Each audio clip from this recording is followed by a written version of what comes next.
Oh man, so we are back live, folks. We are back live. I know it is 2 a.m. on the East Coast. I'm sorry, but I got caught up. I got a little busy, but we are back and we got some more information. So Halle has responded to DDG's response. I don't know how many people are gonna be watching this, but this may end up just being clipped and posted in the morning. But I got a lot of topics that I need to go over, so this is gonna be a live stream with me going over all these topics, going over all these things, and then we're gonna go ahead and just clip them up so everybody could check them out in the morning. But in the meantime, let me know for the folks that are up at 2 a.m. on the East Coast. Let them know that we are live right now by sending out a blast through my community tab. Give me a second. But yeah, Halle, man, she's trying to put an emergency response asking the judge, please do not listen to what he's saying. He's exaggerating. He's lying for the court and everything, and he's trying to get more clicks and views. Baby girl, that man ain't said nothing. He ain't say nothing, but just respond through the court like he's supposed to. But she said he's been avoiding being actually served a restraining order, and also she said she wants his family to stop talking about her because the family and the friends, they've been on social media talking shit. She mentions that she asking the judge to make them stop. And also, of course, she brought up the situation from DreamCon when Dub and everybody got into that fight after DDG got called doo-doo garbage. She brought it up. Everyone said it was going to be brought up. The lawyers, they tried to use it. That's that right there. Now, it wasn't too much stuff as far as like any tea that people may want to have. I know if folks want to sip some tea. It ain't too much of that going on. But she is responding and basically saying that nigga lying, don't listen to him. Don't listen to him. He just doing this shit for clout. But the text messages are there. She ain't say those things wasn't true. She admitted that, yeah, I am crazy. But I went to a therapist though. So I'm good now. And I am not going to harm my child. I'm good now. That's what Halle's saying. But let me make sure. Let me send his blast out. He is responding and basically, hold on, let me send his blast out. Oh, y'all up. Listen, how she going to make people stop talking to her? Am I live on Twitch too? Nah, I'm not live on Twitch. I should go live on Twitch, but no, I'm not live on Twitch right now. I'm going to start going live on Twitch for sure, but we going to get there. My Twitch don't got as much, as much motion. This ain't got that much motion, so Twitch, that's a whole nother grind. Probably next month or something. What I gotta do is some transparent shit. Y'all know I'll be more transparent later at night. But what I'm gonna have to start doing is paying some clippers to run TikTok for me, dog, because live streams really get popping on Twitch when you have TikTok popping and all that stuff. So yeah, Halle is trying to silence DDG's family, and she said they've been trying to arrange for DDG to be with his child for the 6 hours once out a week, but DDG and his lawyers ain't trying to hear that shit. They not trying to arrange that. He want full custody, not full custody, but he wants realistic custody, not that play little stuff. And they also saying that DDG didn't even actually have real lawyers on retainer in the meantime until recently, I believe at the end of May, and that's when they was able to finally serve him on June 3rd. Excuse me. So the entire time, when you guys seen it, they're saying that DDG wasn't actually served until a couple days ago. All right. How do you say she delivered? Y'all funny as hell, man. All right. So DDG is on stream. He was on stream earlier. I don't know if he's still on there, but this is what he said right here. Let me tell y'all. Hold on. I got to listen to my headphones. I got this thing on the over there, but here you go. Let me tell y'all what we doing today on stream real quick, okay? Today on stream, we're just gonna be kicking it. We'll have a good time. I'm telling anybody right now that's looking for anything outside of that, you wasting your time. We finna play the fucking game. I wish I knew how to roll weed because I smoke right now and play the game my heart out, but me and my homies finna get online right now. We finna play some Fortnite, crack some jokes, have a good, wholesome, positive time. And yeah, it's gonna be a great stream, just like every day is. Let me tell you. All right, that boy say he don't know how to roll weed. I ain't roll weed some years.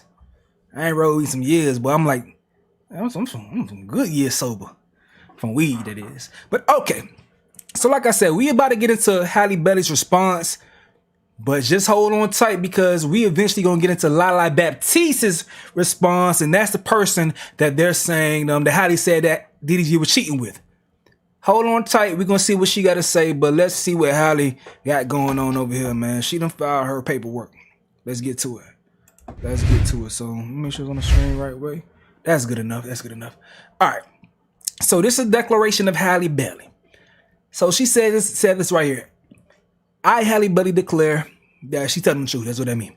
So we're gonna skip down to here. This is her response in opposition of the request for domestic violence restraining order filed by Daryl Granberry, DDG.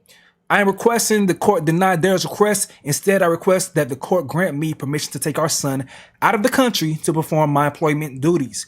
I also request orders to stop Daryl personally and that he instruct his family and friends to stop posting about our son, this litigation, and me on all platforms discussed below. That includes Dub, Baby Rich. Those are the main ones speaking. You also have the Shay. Who else? Your Rage, several other folks. Basically, if anyone has spoken to DDG before, she gonna basically say that's actually a friend and they need to stop talking about the situation. But these people are just content creators reacting to the latest news, the latest thing, the trending topic. And these are two stars in that world, two huge YouTube stars. Two people that you can't go around not talking about. So that'll be interesting to see how the judge decides on that, or the response from DDG's team. But to continue, it says, I want to point out that Daryl has requested an order blocking me from traveling with our son for my scheduled work next month. And he waited until June 4th, 2025 to ask for custody orders, although he and his attorneys have ignored all of my attorney's efforts for him to have monitored visits with our son since the issuance of the TRO on May 13, 2025. So Daryl has exaggerated, lied, and misconstrued for the court not only the history of our relationship, but our parenting and my mental health. There's no doubt that I was emotionally devastated in 2022 and 2023 by his behavior and ongoing abuse. I have been very vocal about my anxiety, depression, and previous thoughts of suicide without waiving the psychotherapist, patient privilege, and physician-patient privilege. I have reached out to my doctor and received treatment to address these issues. Like the homie said earlier, D Squared, saying, I'm delivered, all right? That's what you saying, I'm delivered, I'm good now. So I have been and remain 100% available and capable as a parent to our son, Halo. Had Daryl really been concerned about my parenting, he would have taken action prior to this time. He has never sought custody orders or any orders protecting Halo until today, the day that my DVRO was set. Halle, this sound like the internet talking points, saying if you felt this way about how I am, then you should have been said something. But DDG has been saying for the longest, he's been protecting your image. He's been protecting you. Why would he just air all this stuff out when he's trying to protect you? That's why he wasn't doing it. Because for him to be able to get custody being a man, especially knowing how you may be based on how he's trying to portray you to be, it wasn't going to be easy. So for him to get that custody, he was going to have to do these things. You draw first blood. You drew first blood. He had to respond in his opinion. He told the truth. And you're not denying it. You're just saying that you are 100% good now after getting help from your therapist. But he told the truth about what you was going through. But let's continue. So she says most of Daryl's alleged incidents took place in 2022 and 2023. It is now June 4, 2025, but Daryl makes no specific allegations about any incident since his own claims about an incident that took place back in January 2025, which I addressed in my DVRO. Yet Daryl did not seek any orders for protection or custody until now, nearly 5 months later. Excuse me. So they said the same thing about you too, Halle, saying that you were sitting on information. So, all right. So yet Daryl did not seek any orders for protection or custody until now, nearly 5 months later. In his declaration, Daryl has also failed to explain why he waited until now to ask for orders, DV, or custody. If he genuinely had any concerns about me as a parent or me as a parent, this cold retribution to embarrass, humiliate, and cause me additional emotional distress. Daryl has repeatedly threatened to file something to cause me additional harm. His papers are nothing more than ongoing abuse. I will address the truth about his allegations further if the court sets his request for hearing. I'm sorry, because I'm laughing about this because I'm thinking about this girl earlier. I seen girls arguing, and the girl was like, yo, she's saying some wild stuff. Like, she said he threatened me with 50-50. When I read that before, that the threatening with 50-50 shit, that threw me off. How you threaten someone with 50-50? That's not a threat. That's a negotiation, in my opinion, but whatever.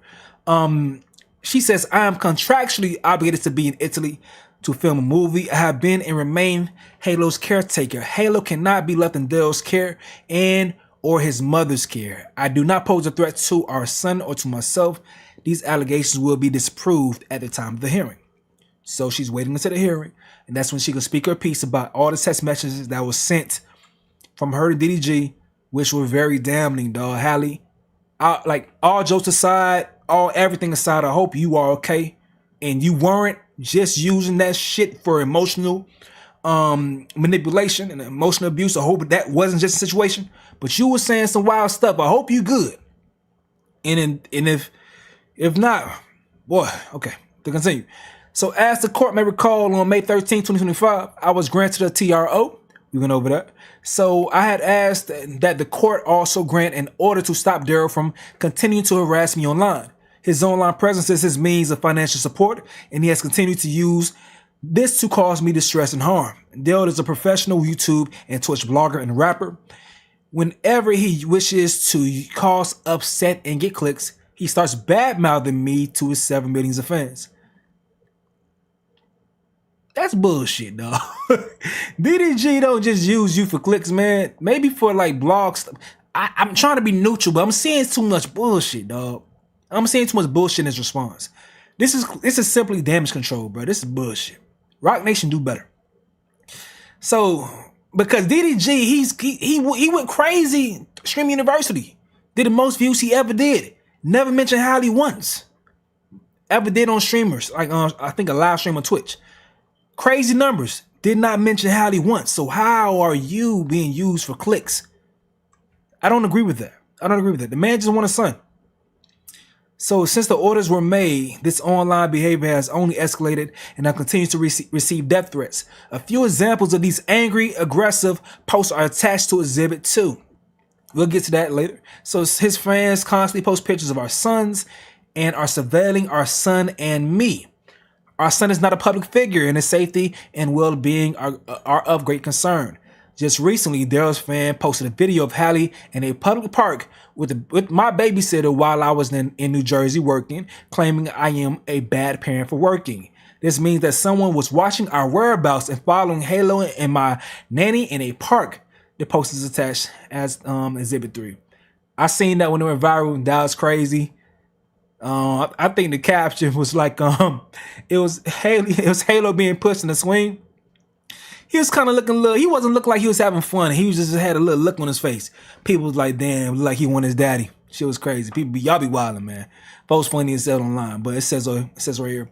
Daryl even posted about learning about the court orders issued live on social media the day after the orders were made, but he refused to accept service of the papers until June 3rd, 2025.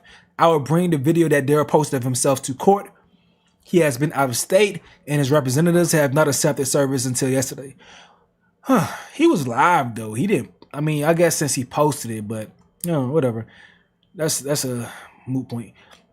So Daryl has used the last 3 weeks since the orders were made to only increase his online campaign against me. He live streamed 24/7. In addition, I have received threats from his friends and family. This caused me tremendous emotional distress and fear. During this time, I have tried through my attorney to arrange monitored visits with our son. I had asked the court for this in order in hopes he would accept some visits, and he has ignored my attempts. I've also tried to set up a settlement conference, but he has ignored my attempt. So I would like to see that explained. No. Yeah, you don't want to be monitored with your damn son. I feel like that's a slap in the face. It's bullshit. But in the court of law, I want to know, would the court look at it some type of way if you didn't accept the attempts, and they were legit attempts to go ahead and see your son. I will want to know how the court will see that for sure. Because this is what it's all about, him seeing his son. That all the drama, all the X, Y, and Z bullshit, fuck it. Can he see his son? Is he given the opportunity to see his son? And is he taking advantage of every opportunity to see his son? Those things can haunt him, but in other situations I've seen myself, I've been a witness to a dad not being around up until child support was filed against him. He responded, and then the dad was around every single time past that point, and the court didn't care about no other sign previous to that point, you know? So that's that right there. So instead, Daryl waited until the day before June 4th, 2025, hearing to make claims against me and feign concerns about events from years ago in retaliation to my filing of my DVRO, asking the court for orders that would enjoin me from working next month. There's further evidence of his abuse and coercive control. He is following through with his prior threats. At any point in the last 3 weeks, he could have addressed any issues with my counsel regarding visits or my scheduled employment out of the country. This behavior is to get more clicks and fame for him online. I disagree with that. I do think that he should have figured out a way to contact her if he could to try to fix this shit, but I don't think it's just for him to get more clicks and fame online. I do think he had to go ahead and expose what you've been up to behind the scenes to not make himself like a monster. I do agree with that, but I don't think it's just for clicks and fame. The court should also be aware that Daryl has been violating the orders made and having his agents and third parties text me and threaten me. I'll provide proof at the hearing of this ongoing abuse. She says, I must be on set in Italy to film a movie. I am contractually bound to be there from June 7th, 2025 to August 4th, 2025. Daryl has known about this work obligation for months. This is my source of income on which Halo and I rely to pay all bills. Daryl has not contributed to any regular support since Halo was born. I will be held liable for damages to this film if I am not there, which I believe will be a breach of my contract. I cannot leave Halo with Daryl, as Daryl will be out of town a majority of those months. Halo is also protected. He is also a protected person by the court's temporary restraining order. That's kind of messed up, man. So on Saturday, May 31st, that's my birthday, 2025, Daryl and his brother were recording on TikTok being involved in a fist fight with another man. I'll bring this video to court. Daryl and the people around him are aggressive and angry, which leads me to believe this is not a safe environment for Halo. This is a quick part. They just threw this in quickly. This is about the fight that happened at DreamCon. They just threw that shit in there to see what we could do. Let's go ahead and pile on whatever, because it wasn't a lot there. On Saturday, Dale and his brother were recorded on TikTok being involved in a fist fight with another man. I'll bring this video to court. So, yeah, I don't know. Like, that could be some bullshit. That could be some issues. It can be. Right now, I'm more interested in seeing how the court responds to this information. That's how I'm always feeling everything that happens in these type of situations. So, all right. So, moreover, Daryl plans to be in Houston, Hawaii, Atlanta, and Paris streaming 24/7 during the month of June 2025, according to his own online post. When he has had custody in the past, he has left Halo with his mother. As of June 2nd, 2025, Daryl is online railing against me, alleging he cannot see his son. He is not in Los Angeles. This behavior is not child-centered, and Halo is only being used to further his fan base and online presence. That's not true. That's not fair, bro. One thing I hate about court, bro, is that people lie for the convenience of knowing that they're trying to paint a picture, and they know they just exaggerating some bullshit. I don't think that's true. Like, DDG is gonna show you. DDG is the type of nigga, he gonna showcase everything he's proud of. Everything he's proud of, he gonna brag on it. That's the type of nigga he is. If he has a son he's proud of and he can't show it, he's gonna show it off. You his girlfriend, he wanted to show you off, you didn't want to be in the camera. But he's gonna show you off. He's a show off. And it has nothing to do just for clicks and that's just his personality. It's not just a gross fan base. His personality is just a show off. So if he loves something, he's gonna show it off. I just don't agree with that, dog. But I get it.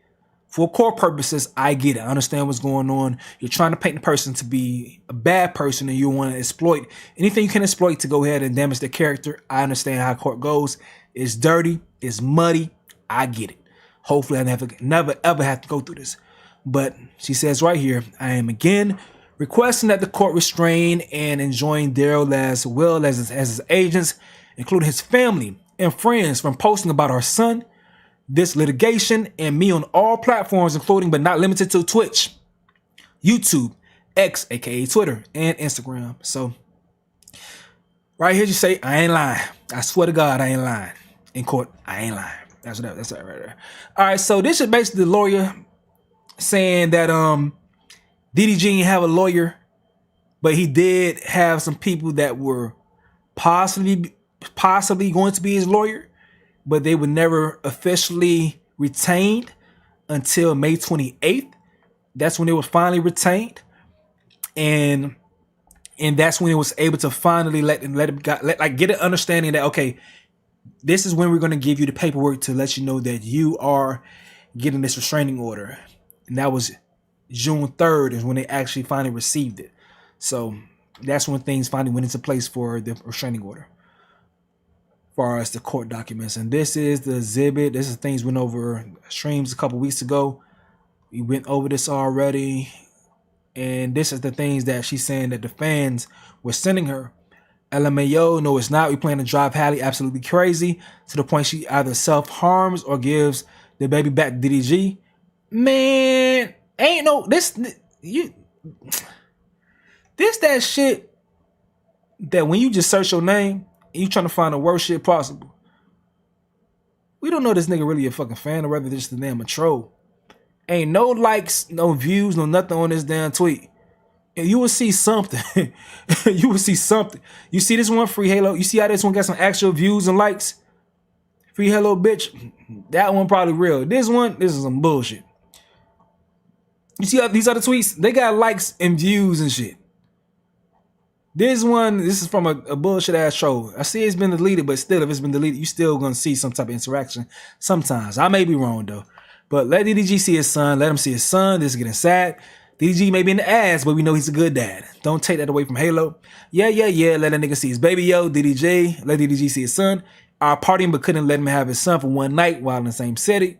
One day Halo will understand the damage she has done to his childhood. Free Halo. And more people talking shit about her. You're a horrible person for not letting Daryl see Halo while you're partying in New York and then taking him with you to a different country right after. It's been a month since he saw his son. Put your hatred for him aside and become a better person. And this is the photo of when Halo was on a swing. That's when they was doing their thing. And this is, the lawyer, his correspondence with DDG's lawyer after he finally got somebody retained to facilitate the delivery of the DVRO, domestic violence restraining order. Okay, now that's that right there. It's some more things we're gonna go through.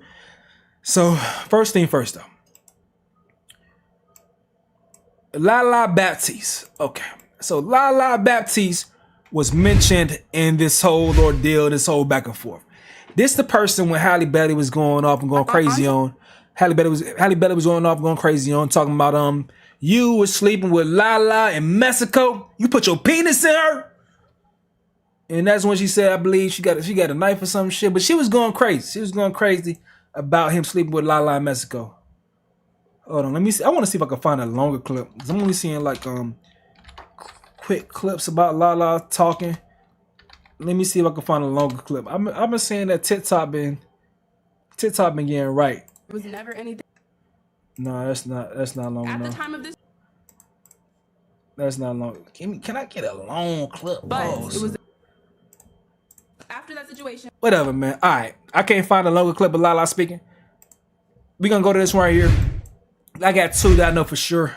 Let's start this one. So this is the girl that Halle accused DDG of cheating with. To have her spazzing out about him being in Mexico, putting his penis in her, okay? Context behind these accusations in general is stemming from a group trip that our whole friend group went on, right? Our whole friend group went on this trip, and everyone on this trip can confirm there was nothing weird going on. I wasn't even staying near them. It was for someone's birthday. Let's start there. There was never anything sneaky going on. Oh, boom. Here we go. Appreciate it. Appreciate Turn it. off my Got Instagram him. I mean, Boom. We here, baby. We here. Hit the like button, man. Hit the like button, man. turn off my Instagram comments. I mean, there's only so much.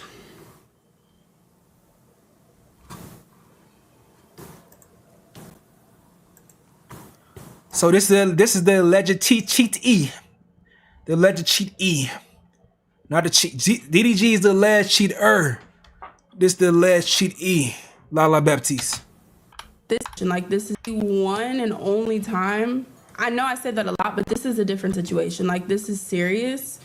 This is the one and only time that I'm gonna address this and talk about this, and you will not hear about this again. So I just want to firstly say that. It's unfortunate that I'm now even brought into something that has nothing to do with me. And before I continue, like, I just want y'all to know, I know things are entertaining, and at the end of the day, these are real people's lives. Like, these are real people's lives, real people's feelings, situations, and it's more than content and gossip and entertainment at the end of the day. So, Facts. first and foremost. Agreed. Hold on. My thing is not. And you want to hear me say? Because, I mean, clearly I know why y'all are here, what you want to hear me say. Again, I'm not really even in the mood to do this, but I do owe it to myself and just the people involved to clear some stuff up. So, one, let me just start here. Nothing sexual has ever gone on between me and Daryl. Point blank, period. Like, let's just start there. Okay.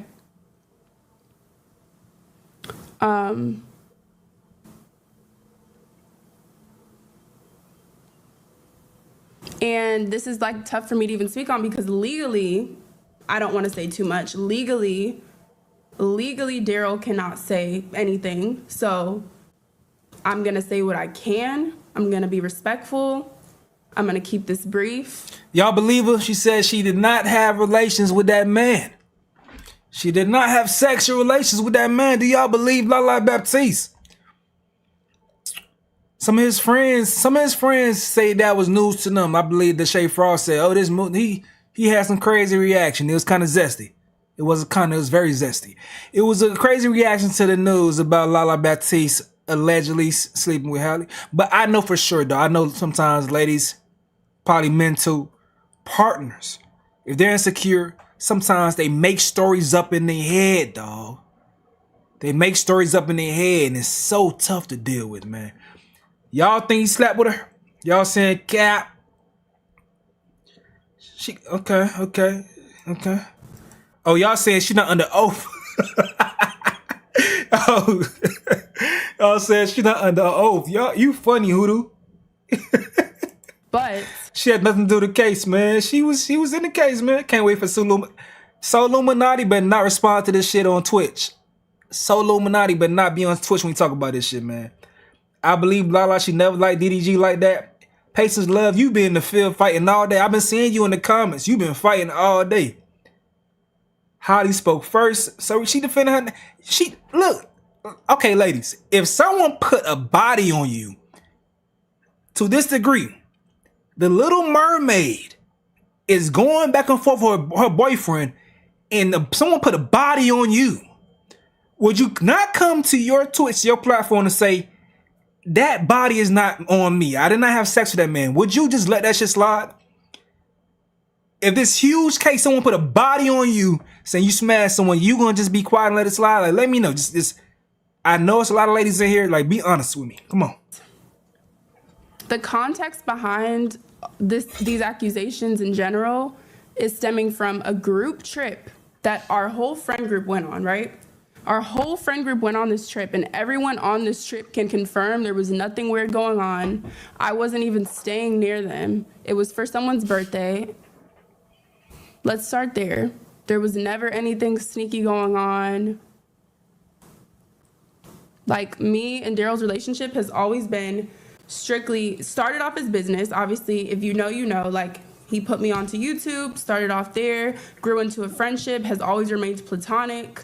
So it's very unfortunate. Like, I know people already have this narrative because it's just hard to believe that a guy and a girl can be friends. Like, it's hard to believe that me and him or any other guy and girl can just strictly be platonic friends, okay? But nothing has ever gone on past that, ever.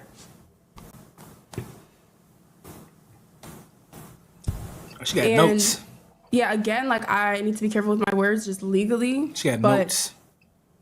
This is just a weird situation. Like, I feel like people already have thoughts in their head, so it's easy to run with the narrative. But like I said before, like, at the end of the day, these are people's real lives. Like, y'all have to remember that. This is not funny. This is not like, I've seen certain stuff that I don't agree with because I just don't think this is anything to, like, laugh about. And outside of myself, like, other feelings are involved. I'm not even really referring to just me.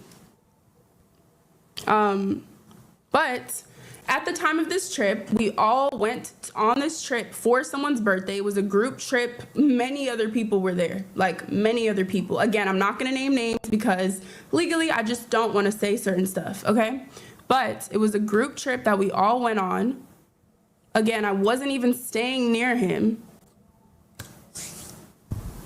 And at the time, Halle saw that I was there, saw that I was on this trip with him. And of course, she had every right to, like, jump to conclusions at that point because I would have done the same thing. Like, I'm a girl. I know how it is. I've been in relationships. I'ma feel away if someone I'm dealing with, even if we're on and off, like, if that's the person I'm dealing with and they go somewhere and whatever. And girls, you know, when you're in love and you're going through emotions, you feel things. And that's really all that was. Like, yeah, that sound like Duke Dennis situation that he going through. Y'all know that's how Duke Dennis got into this whole back and forth, like, with him actually having to admit to having kids. We can go over that. I'm just hanging. We hanging tonight. If you're gonna be up, we're hanging. I got a lot of stuff to go over. But Duke Dennis actually had to admit to having kids because his ex or his baby mama seen him dealing with her friend and then went crazy. That's how it happened. wait, sorry. I can't even see. I mean, hold on. My chat is not showing right now, guys. Uh-oh. 1 second. Uh-oh. Hold on, guys. Of this trip. But anyways, at the time of this trip that we were all on as a friend group, Halle did reach out to me and we had a private conversation. Again, I'm not going to disclose details because that's between me and her, and out of respect for what's going on and for their privacy, it's not my place to disclose that information. But me and her had our own conversation. And at the time, like, when she reached out to me, I completely understood why, because I've been in those shoes. Like, I've dated someone and had assumptions of who they're around and whatever the case. And it doesn't help that this is something people already just thought, you know? Like, I've known him for a very long time. And like I said, we've always had a platonic friendship. So it might be easy to just assume, okay, like, he's been around this girl. There's no way nothing has happened. Like, there's no way we can be on a group trip and it really just be that.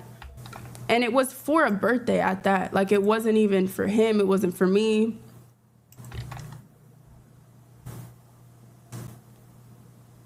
But yeah, after that situation, after we went on the trip, she did hit me up. She reached out to me. We had a long conversation about it. Things were cleared up, and rightfully so. Like, I didn't even feel any type of way when I found out when she hit me, because I understood. I 100% understood. Like I said, I've been in that position. And we had a conversation. Things were cleared up. Ever since then, we've been on good terms.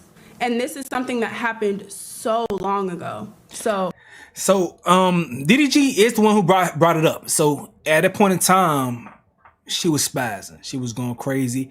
At that particular point in time, those are messages that Halle sent. That doesn't mean that after this point, her and Halle didn't clear it up. She realized he wasn't cheating. They got cool. And then life moved on from that point.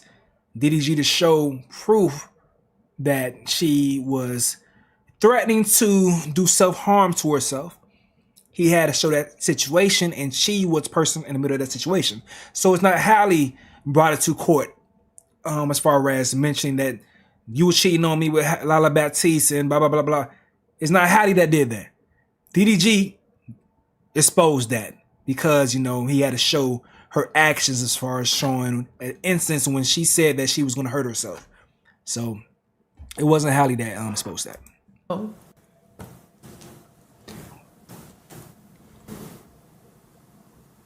And I'm not here to put anyone down. I'm not here to, you know, give you some extra tea out of respect for like many people involved. That's not my place. All I can say is my end. All I can do is clear up my side of it. It is unfortunate that this is even a situation. It's unfortunate that I'm even involved.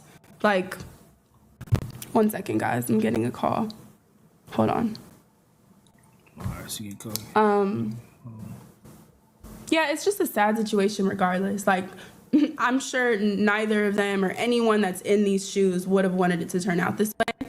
But there's way more important things involved and at stake. So, like, I already know no matter what I say is going to either be taken out of context, is either going to be, like, I'm not expecting people to believe me. I'm not expecting any of that. But like I said, all I can really do is just say my side and leave it at that. So. All right, so I told y'all before we went over the information that Halle wanted DDG's friends to stop speaking on the situation, stop reacting, stop covering it.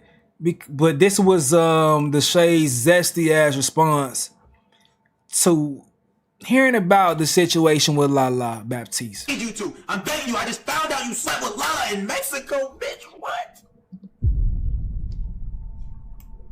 Hold on, bitch. I didn't know this. Oh my guys. Hold on. This is T for moi. This is T for moi. Real shit. Hold on. This can't be. I don't know if this is true. I don't know. These messages allegedly. All right, so yeah, he was one of the first people that was like letting it be known, yo, Halle was abusive herself. That's what he was saying. Halle was abusive herself. He would call me and tell me stories about her being abusive. What's this? Putting all the blame on the man to where he's your happiness, he's your life, he's your this, he's your that. You are your own person. You create your own happiness. You create your own love, your own happiness, your own personality. Why is it always because of somebody they're done? Why is it because you're all and so if you're not together, then you don't have that anymore. How is that? You were born into this world by yourself. You will leave this world by yourself. You don't need a man. And this is just something like, this is just, I'm not gonna lie, this is just a little like, you don't need a man. You don't need a man to make you happy. You don't need a man to be you. You know what I'm saying? That music loud as hell, bro. I'm just showing y'all examples of the things that Halle's saying that she's trying to get stopped. As far as his friends responding, his friends and family members talking about the situation online. So this is an actual family member, DDG's brother Dub. All right. So this is what Dub was saying right here. Hold on, let me move myself out the way. This is what Dub was saying about the situation. So let me show y'all this. This is what I wanted to bring up. I wanted to bring this up right here. Bring this up right here. Look how, and like I said, bro, Halle always been nice to me. But look how nice this is. He don't know that Halo has the most amazing daddy in the world. Momo is just the perfect dad to him. He loves him so much. He's so present. And I couldn't have asked for a better person to have a baby with because of how present he is and how much he wants to get in his life. And how supportive he is. And my ventures. I cried today to Daryl and he's like, it's okay that I'm so present, and I couldn't have asked for a better person to have a baby with because of how present he is and how much he wants to be in his life and how supportive he is of me and my ventures. But I cried today to Daryl and he's like, it's okay. Like, all right, so that's him trying to show that, you know, she at some point felt like he was a good dad, but now she doesn't feel like he's a good dad. All right, so here's him speaking some more. Hold on. Now, listen. Do y'all see how passionate that was, right? Did y'all see how passionate that was? Did y'all see how much love and passionate and you felt loved when you watched that, right? Right or wrong? I want to just yes or no. Y'all felt loved when y'all seen that, right? Now let me say this. When you love somebody that much, right, and it ends, you hate them even more. So think about in that love state that them niggas is in, she love him to death. Now mind you when she hate the nigga. What would you, I felt so love reading that. Now imagine when you hate the nigga, how much hate you can talk. It's you can, as much as you love somebody, it's as much as you hate somebody. You feel what I'm saying? Do y'all feel what I'm saying? So the thing is that I'm not saying that my brother they probably don't. It's mutual. I know they hate the shit out of each other. It's this nigga here. Hey, man. DDG might need to put his paperwork that you need to stop talking to. Hey, Daryl said, Dub said some shit last week or when this shit first came out that my brother would never hit the Little Mermaid. He would never hit a movie star. Y'all think my brother would hit a movie star? Like, I'm like, no. Say he would never hit a woman. He would never hit anybody. Say that. Don't put any caveats on it, any exceptions to the rule. Like, he won't hit a movie star. He's not that crazy. Don't say that. God damn, Doug. You might need to chill out a little bit, my boy. You was going somewhere for a second. And they said, oh, they hate each other. They hate each other for so. They hate the fuck out of each other. I thought he was going to be on some, they going through a rough time, but, you know, maybe they may find some way. Nah, that boy said, oh, they hate each other. Hell nah, but you're Ray speaking of the situation. Halle, my message is way worse, sister. Don't worry about it. These hoes bragging about being mentally ill. Yeah, DDG, it's tough when you got these friends. You got these friends who are content creators, so they are going to react to the biggest topic, and this is the biggest topic. Haley Bailey could show video proof of him punching her dead on her face, and I still won't give a fuck. It's getting this many likes. Why is that though? Okay, let's dissect that. Why is that? Even though this is satire, probably. Why? Okay, so it says, I think he's saying if I said this in response. So this says, Doodle Garbage can pull up a video of Halle planting a bomb in his pillowcase, and I still won't get it. So he said this in response. Haley Bailey could show video proof of him punching her dead on her face, and I still won't give a fuck. It's getting this many likes. Why is that though? Okay, let's dissect that. Why is that? Even though this is satire, probably. Why? Well, you know I could go even further. I feel like there could be video proof of her stabbing the nigga, and they won't care. I genuinely think that, gang. Why? The sad truth is we infantilize women because we pedestalize women. We grew up pedestalizing women, you know, and a lot of us still want to, even fellas, a lot of us still want to pedestalize women. And so this is the result of that. And women knowing that, they feel like they can get away with it, whatever, you know. They feel like they get away with whatever. Especially when you put the power dynamics into the situation as far as a man's strength versus hers. You're never going to look at a woman abusing a man the same way. I don't know why, but that's the situation. Unless a woman is using some weapons and really whooping ass. It's never going to be feel the same way. We know why, but that's just the truth of the matter. What else we got going on? So Dub saying what up? He gonna protect his brother no matter what. Let's tap in real quick. I keep moving that. Here we go. There we go, boom. If my brother get canceled, if niggas successfully cancel my brother, do you know how many bills I'm gonna have, y'all?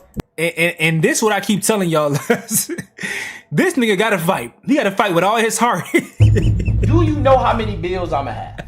I'm doing this as an executive business decision, doing what I'm doing. He got If my brother get canceled, do y'all know, like, all bullshit aside, if my brother get canceled, do you know how many bills I'ma have? My mama rent is $10,000. My brother rent is $23,000. Wait, your mama rent 10 bands? God damn. And what's the other rent? $1,000. $23,000? My brother rent is $23,000. How the hell y'all ain't, I know y'all in LA, but damn, buy something. Buy something. Y'all just blowing, y'all pissing money away. Maybe y'all pissing money away. God damn. That's why I love being from the South, man. When you from the South, eventually you start buying property. Eventually you start buying property. My rent is, I don't have rent, but my rent is 65, right? I got a child. I got motherfucking blah, blah, blah. Y'all cancel my brother. I gotta pay for all this shit, bro. No. So you telling me, hey, listen, it is, I'm gonna defend my brother like a motherfucker, boy. I don't not want to pay all my mama goddamn motherfucking bills. Now my brother gonna have to keep one car. I'm gonna tell that nigga, listen, bro, I'll pay for that Cadillac, nigga. That's it, nigga. That's it, nigga. You got to get that Rafe up. You got to get that motherfucking, you got to get that Rafe up. You got to get that. Hey, he told you right there. How he trying to stop?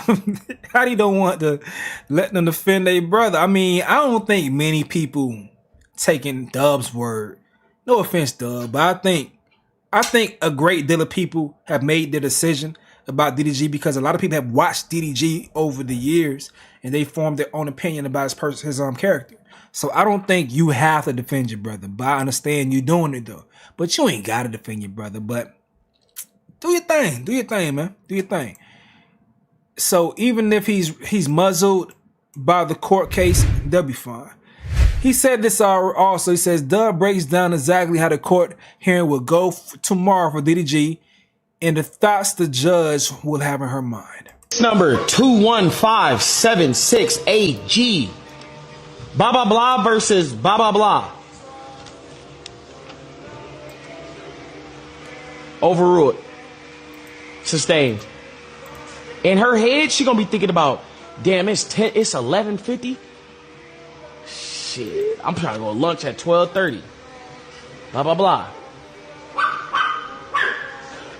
Yeah. Okay. Yeah. I read over everything. We're gonna grant 7 days on, 7 days off. How much you make? We're gonna do $8,000 a month. So you're saying that they're gonna be that simple to make the decision? Then you also continue to say this right here. And then one disagreement, you put your shit into the hands of a lady or a man that's working a 9 to 5. If that judge has a bad, let's say if the judge, right, is beefing with his wife and he can't see his kid, he gonna go into that courtroom and take every father's side. Let's say a mama is mad at her husband, the judge. These niggas have bad days just like us. He's saying the truth. He's telling the truth. They are human. They are human, so they are going to bring their personal judgment into the situation. They may feel like, you know, they may have some hubris about their judgment as well. So that is a 9 to 5 worker. She has a bad day just like us. So depending on if that lady come in there, she had a good night last night, she come in there open-headed, listening, then that's the only time you have a chance. But these people have days, these people have bad days, good days, fucked up days, just like us, bro. So imagine you doing all this to have a child and then you putting your hands into somebody that don't know you from a can of paint. And that's his opinion on whether or not this should all be going down in court in regards to making these decisions. But I ain't gonna lie, my boy. This is the corporate version of Blueface in Krishan based on what the fuck we seeing. And I was saying the entire time Blueface and Krishan was going back and forth, someone needs to come in the middle to break their ass up, or someone was going to end up in jail or dead. Blueface is in jail. That situation was headed to nowhere other place but that. It was too toxic. Halle Belly and DDG, based on what we're seeing, and you said yourself, they hate each other. Someone needed to come in between and mediate it. and unfortunately, it happened this way. I didn't want it to happen this way. You know, you would prefer them to have some mediation on their own, but nevertheless, that's the situation. But this is Dub after people said that he's going to ruin the case for his brother. This is including the fight he just got into, and we went over earlier. Halle Belly did put that in her paperwork. She put that in the paperwork for them getting to the fight at DreamCon. Bit my damn tongue. What the fuck you gonna fuck up his court case? Shut your bitch ass up, nigga. Shut your bitch ass up. These niggas this is not no assault case. This ain't no motherfucking murder, robbery, stupid bitch. This is a child support shit, bitch. The fuck can I fuck some shit up on a goddamn child support case? I'm not a motherfucking daddy. I'm not the motherfucking mama, you stupid bitch. I can say whatever the fuck I want, you dumbass hoe. I'm not the motherfucking mama, ain't the motherfucking daddy, prosecutor, attorney at law, you stupid fuck. What the fuck you gonna fuck? Damn, my boy. Hey, G. Hey, fool need to chill. You ain't gotta do all this, my boy. You ain't gotta do all this, dog. You say your piece. I think you said enough. I ain't gonna lie. Like I said, I think DDG might try to muzzle your ass himself, my boy. Because you wildin'. And I understand your emotions tied into it. Aiden Ross said he got his lawyers in the situation. I don't like Aiden Ross. But Aiden Ross said he got the Jews on this situation. He got the Jews tapped in. So I think DDG may be okay. The lawyers seem like they came out swinging.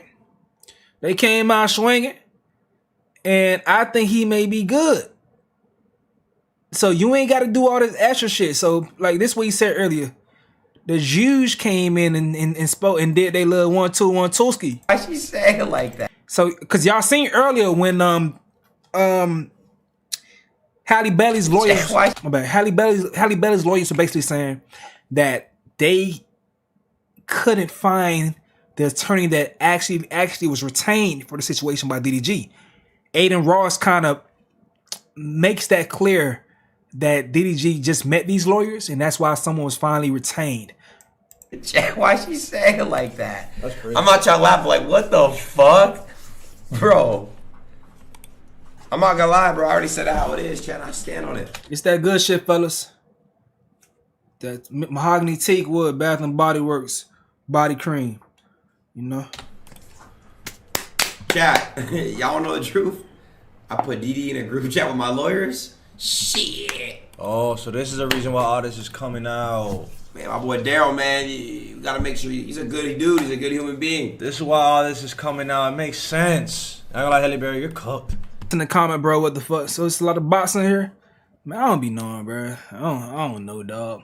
Eventually, with Aiden Ross behind DDG, Halle is done.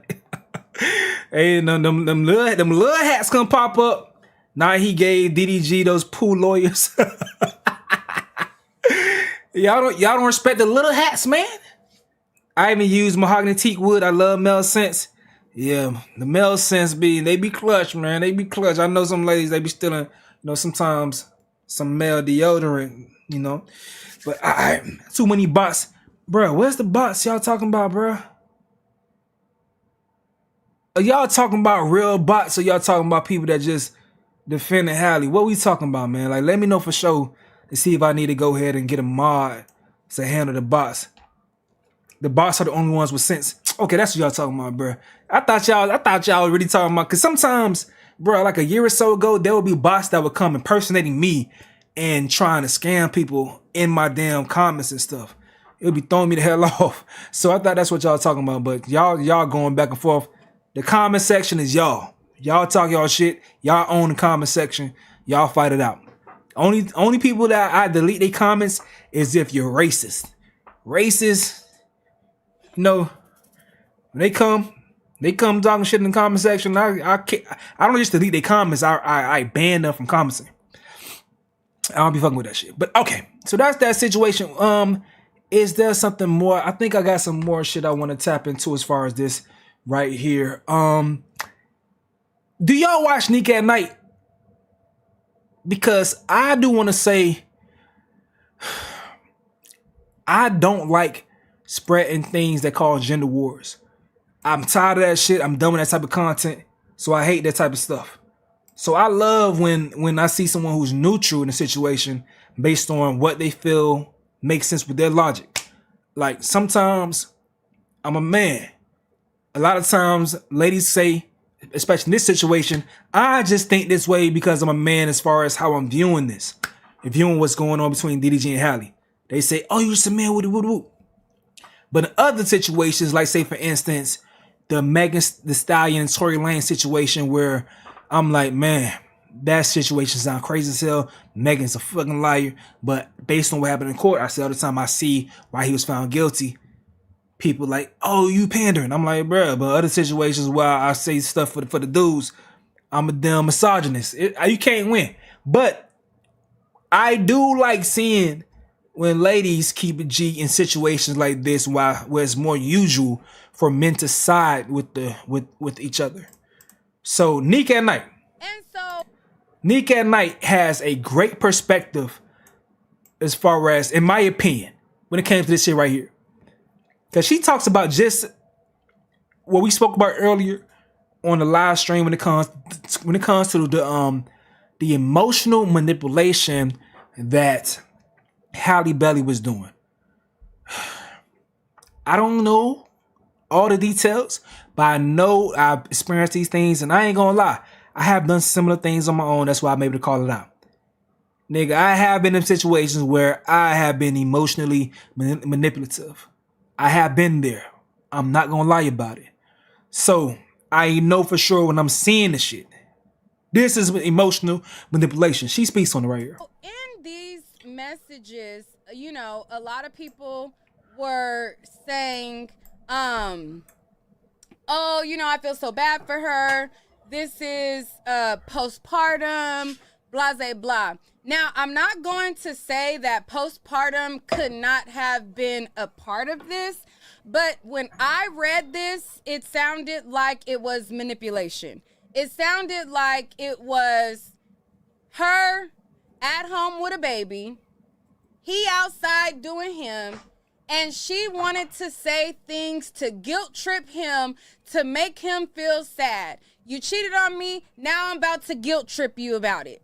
It sounded like manipulation. It sounded like the same thing that men do when they feel like you have had enough of their BS. They feel like you about to leave them. And what do?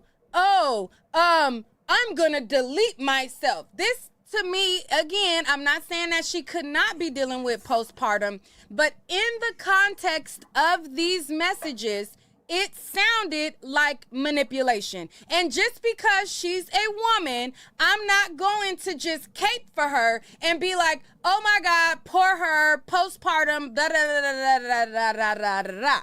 Now, if you write stuff like this and you make these claims and you text these claims, anything you can and anything you say can and will be used against you in the court of law.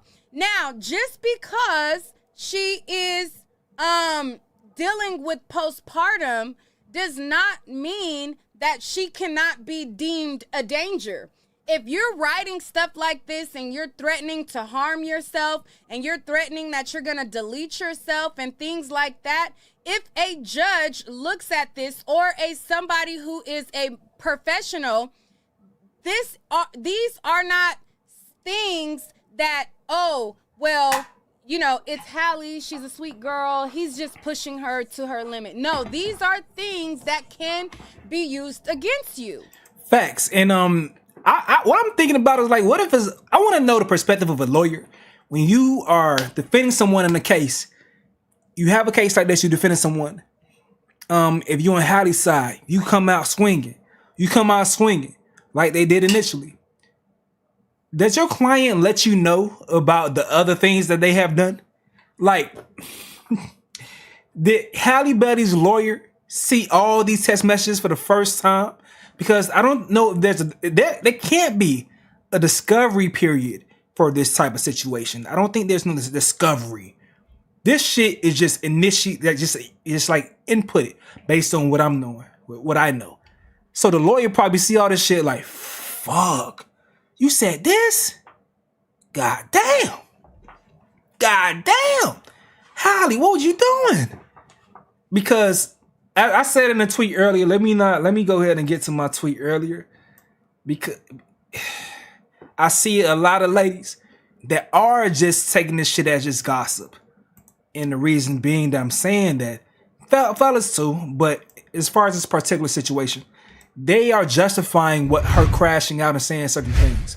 But in my tweet, I was like, if DDG cheated, that has no bearings on whether or not he's fit to be a father. Now, if someone is texting their baby daddy and talking about how they're so much of a threat to themselves that he needs to come and get their baby, well, she said it, I didn't. In that initial response that DDG put, Halle Belly was telling him, I'm going to do something to myself. Come get Halo. Come get Halo. Begging him to come get Halo because of what she may do to herself. Him cheating does not matter about how he's going to treat her. And you're going to hear that from lawyers. If you ever go through some type of custody battle, you may even hear from lawyers that if a man is abusive, it doesn't matter about what he does to you. Did he abuse the child? Some lawyers are going to say that in regards to custody battles when they're building things for discovery. It matters what he does to the child or if he abused you in front of the child. Those things matter more whether or not whatever he did to you as far as your personal relationship, based on what I've heard from actual lawyers. So whether he cheating don't matter, but if you telling a man, come get this baby because I don't want this baby to see me do what I may do to myself, that's damning. That's damning. No matter how you want to cut it, no matter how biased you may want to be, that is damning to say. And it depends on how that judge may look at it. But if I'm her lawyer and I'm seeing that for the first time, I'm like, fuck. Damn, Halle. So, if you are a person, you have to realize I have to love my baby more than I hate this N-word, more than I can't stand him, or more than what my hurt feels like. I have to love my baby more because if I go off on him and if I say these things and I type them and I press send, this can be used against me, okay? And we're not gonna act like there are not women who are going through postpartum and they delete themselves, delete the baby, delete this, that. Oh, the daddy out here and he doing what he want to do and he's not helping me with the baby. And to make the dad suffer, we're going to act like women don't say, you know what? Delete, delete, delete, delete, delete, delete, delete. Are we gonna be real today? I mean, I love neat content because she be cooking. She gonna tell you what she feels. She not claiming no sides. And she be squabbling too. Nick be arguing like a motherfucker. She be squabbling too. What are we doing?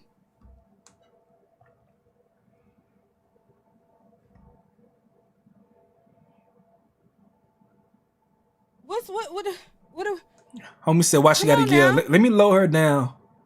Let me lower her. But she cooking though, right? This type of language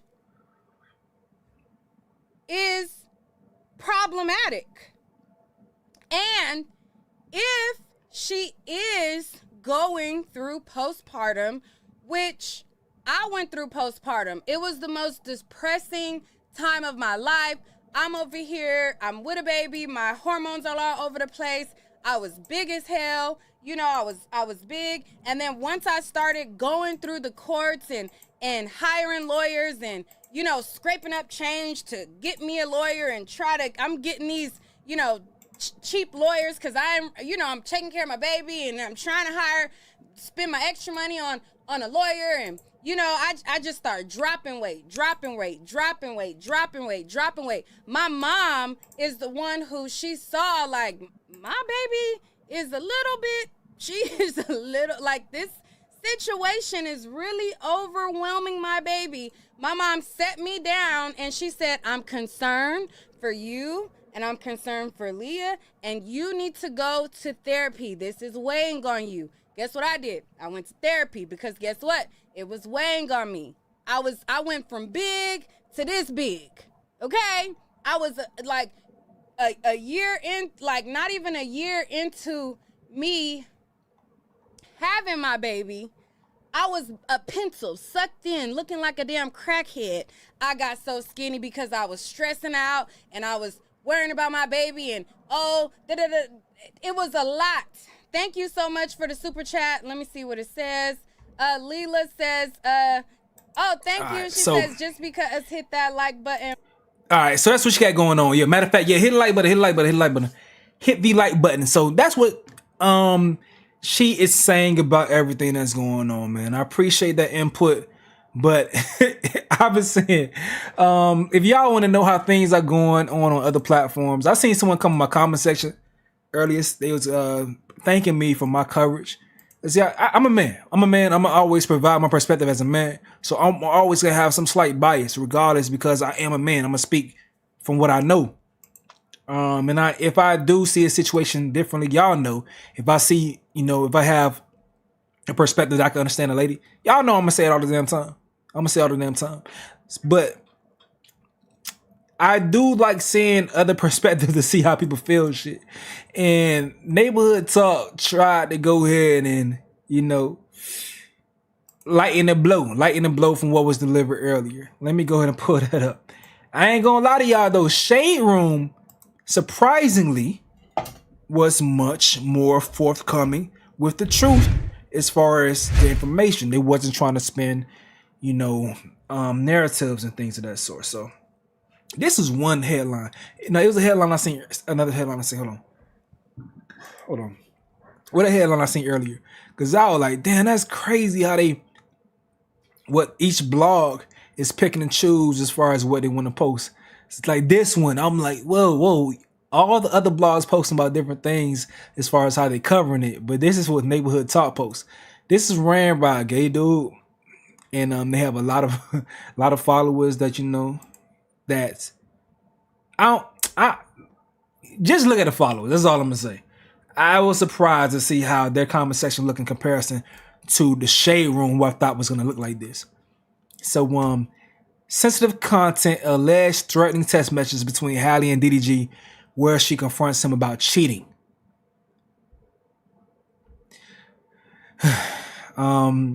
Nika at night talking right there. Y'all know her perspective. So she was heartbroken, probably crying, trying to communicate her emotions while dealing with postpartum depression and y'all being the grammar police.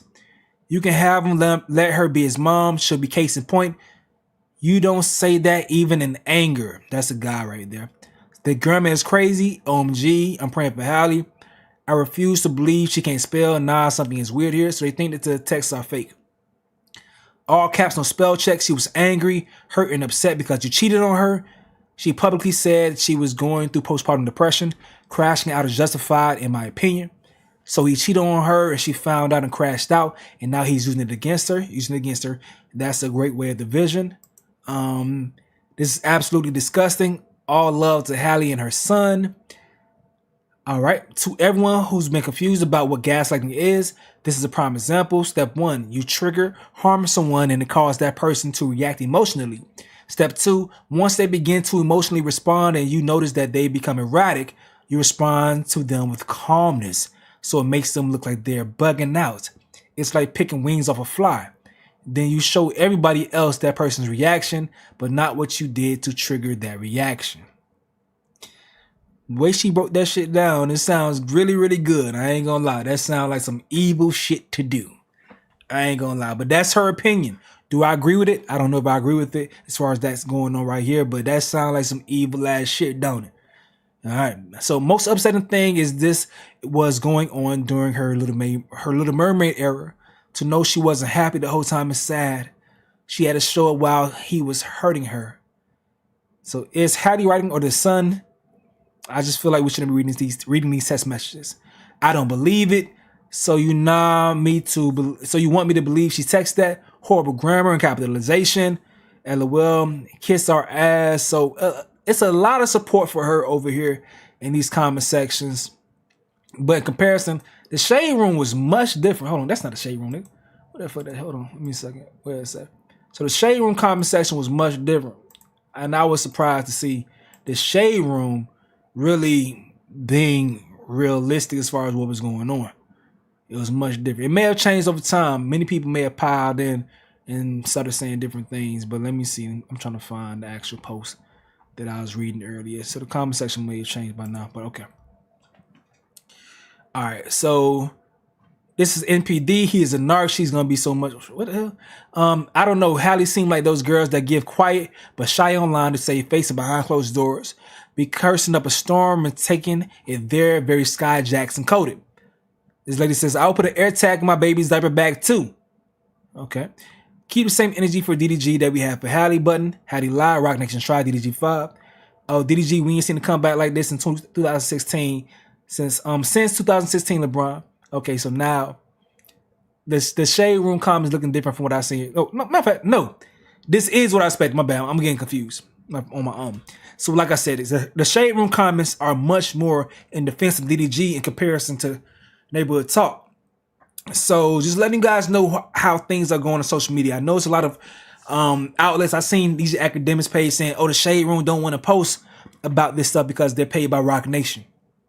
The shade room post about it. And this is the followers that's really believe in DDG's side. Lady says, nah, y'all always making excuses for women. She was wrong and he deserves custody until she gets mental help, period. These comments show 100 women versus accountability is a real thing, bro. I don't see that. All I see is a mom who needed help and a baby daddy who didn't care enough to do that. I don't agree with that because the reason why I say I don't agree with that is because Halle Belly kept saying, my family can't help me. I want my best friend to help me, referring to DDG. When she was struggling with things, she wanted to come to DDG. He would call the family. She didn't care. I want your help. So, was she really going through things? If she was really going through things, then that means DDG helped her get through things. But at a particular time, if she was truly going through things, he wasn't helping her in the way she wanted to be helped. So I don't agree with that. He was helping her in some degree for her to fall that deeply and say, I want my best friend to help me. My family can't help me. She said it. It's in the messages. All right.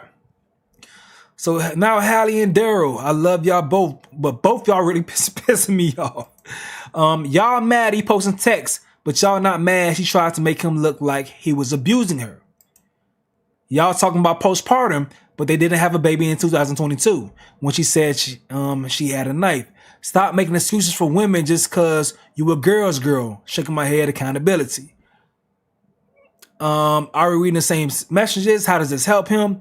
It probably doesn't help him in the court of public opinion because you guys are going to care about, oh, he was cheating on her. Oh, but in court, if the judge is really concerned about what's being said, then it may help. I don't know. I don't want him to get full custody of the baby either. He's asking for full custody. I don't want him to get full custody. I see a lot of ladies, more than men. I'm seeing a lot of ladies in my comment section saying she doesn't deserve any custody because she seems like she's a detrimental, a threat to herself and to the child. So a lot of ladies are saying, fuck that, Halle don't need no custody.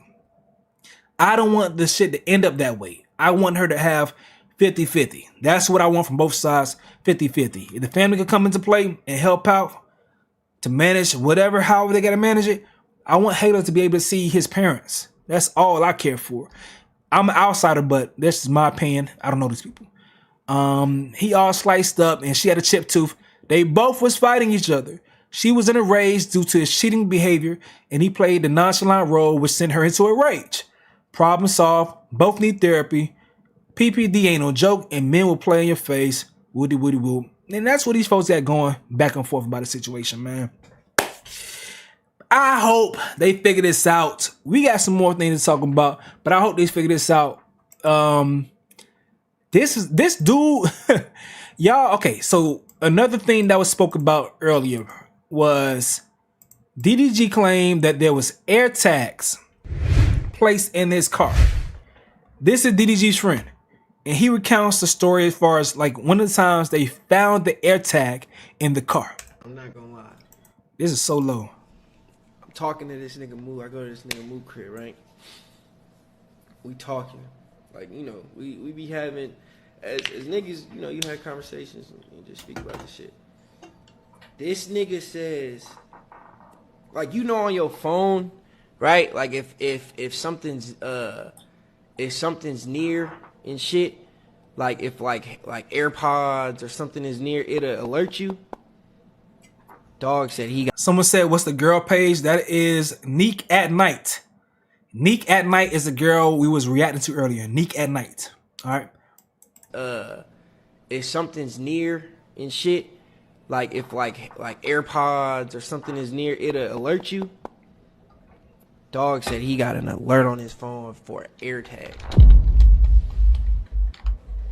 He's like, nigga, wait, what the fuck? Found that motherfucker in the whip. Found that bitch. He's like, bro, I fucking found an AirTag in my car. I'm not gonna lie. That's crazy. That's crazy. But all right, so I'm trying to find this. DDG's mom spoke on the situation. Let me see. Hold on. DDG mom spoke about the AirTags as well. And she showed proof. Hold on. Yeah, Halle was talking crazy to DDG mama. Halle was bold with it too. Halle was bold with it too. I'll tell you all the time, I'm African American on my dad's side, Haitian Bahamian on my mom's side. So the way I seen Halle talking to DDG's mom, I'm like, people talking to people mamas like that? People talk to people mothers this way? It's like I mean, my mama and my grandma are Haitian, Bahamian. And seeing the way that Halle was speaking to DDG mama was crazy. I'm trying to pull that up. Give me a second. Give me a second. Where the fuck is that shit at? Where's that shit at, man? Because the mama said, that girl was saying, whoop, whoop, about the bam. Hold up.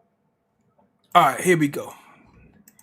Boom, boom, boom. This is both sons. That's all we need. That's all we need. Let's go ahead and get right to it. Make sure y'all can see it. Boom, boom, boom. All right. So it says, I'm the mother of Daryl Dwayne Granberry. To respond, whoop, I'm telling the truth. That's all this means. I'm telling the truth. All right. I reside here with the boo. So both George and I, hold on. Excuse me.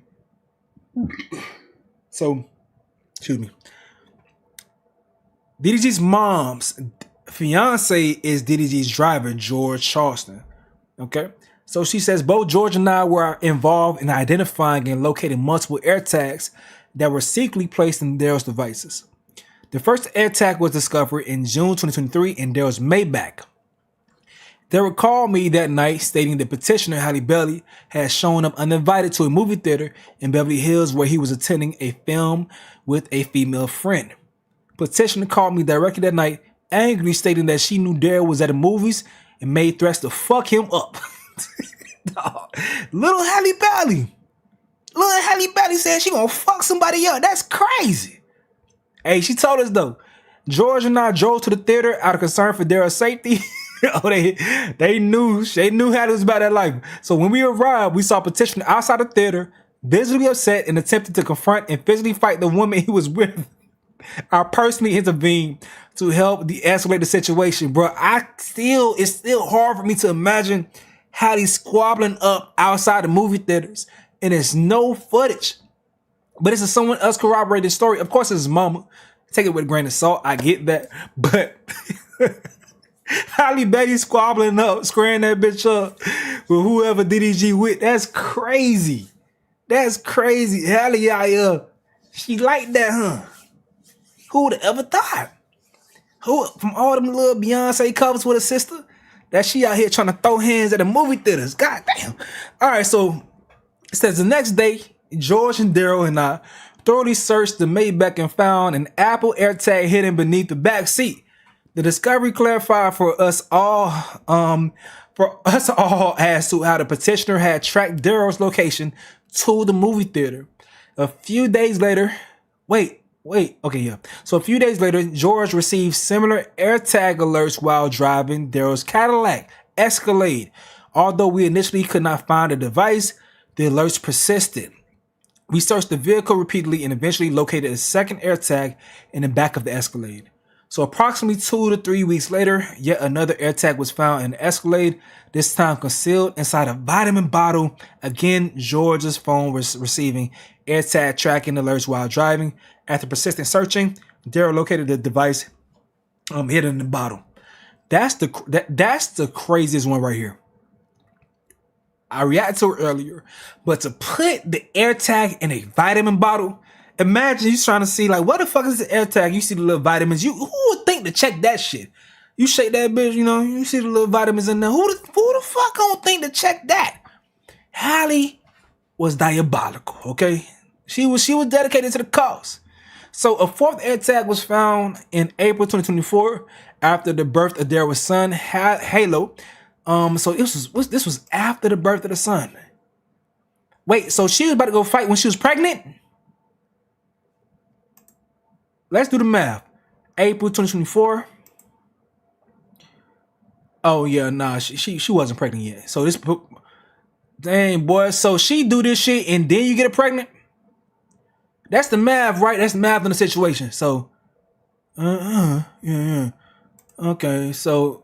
Wait, hold on. This was after the it doesn't. We don't know when was Halle born because she possibly was Tell